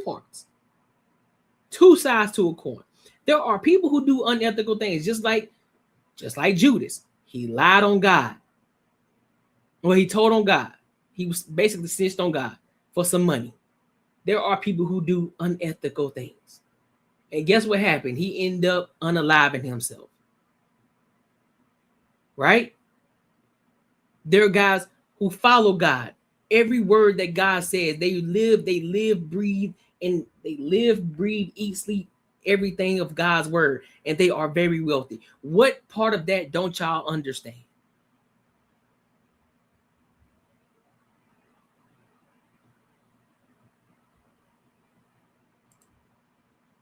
Don't know poverty. He has never been to Greenbow, Alabama, for real. They need something. Yes. Yeah, the devil murders. Hey, yo, aren't you the dude with my boys and I turned out sing prison? Yeah, you got the wrong nigga. I ain't never been to prison, so you can go ahead and miss me with that one. Yup. Not this black person. Never been to prison, homeboy. They forgot to mention devil. God has shown his wrath, but so what? Yup, he sure has. Cause guess what Sodom and Gomorrah was doing? They was doing unholy things. They were doing all the devil's work over there. He said, oh hell no. It was an abomination over there. You know, the whole basically the LGBT plus stuff that was going on back then, all of that good stuff. Yup, all of that. He said, oh no, we ain't doing that. You absolutely have to cherry pick. No, you don't have to cherry pick because the Bible is the Bible. You cherry picking to fit your argument, but you losing it. You're losing. Just take the L, shorty. If you can't swim with the Lord, you bound to drizzle. And if you fall, you better get your punk ass up. Motherfuckers eat bitch down to the vibe. Yeah, exactly. I'm glad you got that name, hater trolling. I'm glad you got that name. Good job, bro. Best way not to be drunk is not to drink. Yep. I don't have a problem with wealth. I know you don't, bro. But I'm just saying though, we just picking the Bible apart and the cherry picking that you're doing. But I got you though. I have an issue pastors being wealthy. Well, I mean that's your personal issue, you know what I'm saying? That's your personal issue. I don't see anything wrong with it as long as you're doing it ethical. Greed is awful. Yep, greed is awful. Sodom and Gomorrah got burned. Yeah, you're right. It did get burned. I said flooded, huh? I did. Excuse my French. Excuse my French. And what this person is saying about a train and Sing is putting his abominable act out there. Like, yeah, I don't know what he's doing. Yeah, you can't pay them people no attention. They just be talking shit. Talking about somebody been in jail. Boy, I ain't never touched them. Boy, I ain't never been in no prison cell. You got me all kinds of fucked up. According to you, cool brother, it's called iron sharp iron. Yeah, facts, Joseph. Yeah, I appreciate you. But you know, it's 2 E's though, big dog. It's 2 E's. Can't be fucking up the brand. 2 E's, bro. I appreciate you though, homie. I appreciate you. God murdered everybody except 8 people when he flooded the world. Yep, he told them what it was. Told them to let the people know. The people didn't believe him. Guess what? It was over with. Told him what he was going to do. So, again, open your heart, open your mind when you're reading the Bible. Stop thinking with your socialist mindset and actually get an understanding of what the Bible is saying and understanding different words. And I guarantee you're going to that contradiction that you got, it's gonna go away. But you have to be willing. You have to be willing though. Even if you never prayed to God before, pray to him before you read the Bible. Listen, God, open up my heart to receive this message that I'm about to read in this book. Show me the light. Enlighten me. In God, in Yeshua's name we pray. Amen.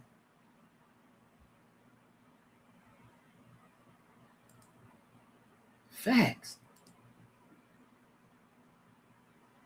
Yep, that generation was corrupt. Big facts. He was supposed to snitch. Though it was already written. What are you talking about, girl? Do you think the higher ups of America got all the powerful figures of America killed throughout history? I don't know. I don't know. I think just as the higher ups may have gotten powerful figures killed, I also think on the other side of the spectrum there was higher ups that were trying to stop it. So I mean, I don't know. Open your heart and shut your mouth. If you smell what God is cooking, if you smell what God is cooking, the devil didn't flood the world. Yeah, but the devil is flooding your heart though, and your mind right now here on earth. Because you doing exactly what he wants you to do. He wants you to reject God. He don't want you to believe in God. That's exactly what he wants you to do, and you doing exactly what he wants. You're doing exactly what he wants. Good job.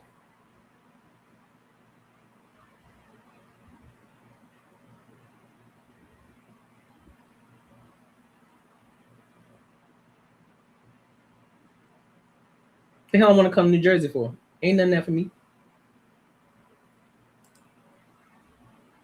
Yeah, he did with Moses.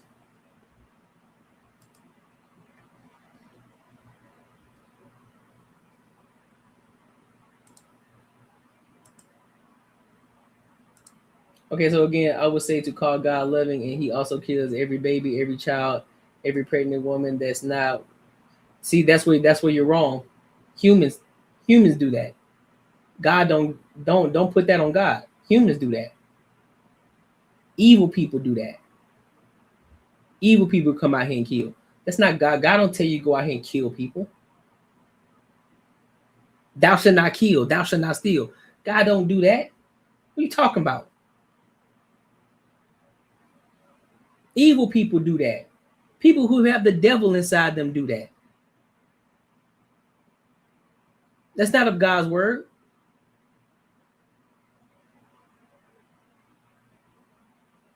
Bruh, you crazy as hell, Bull City.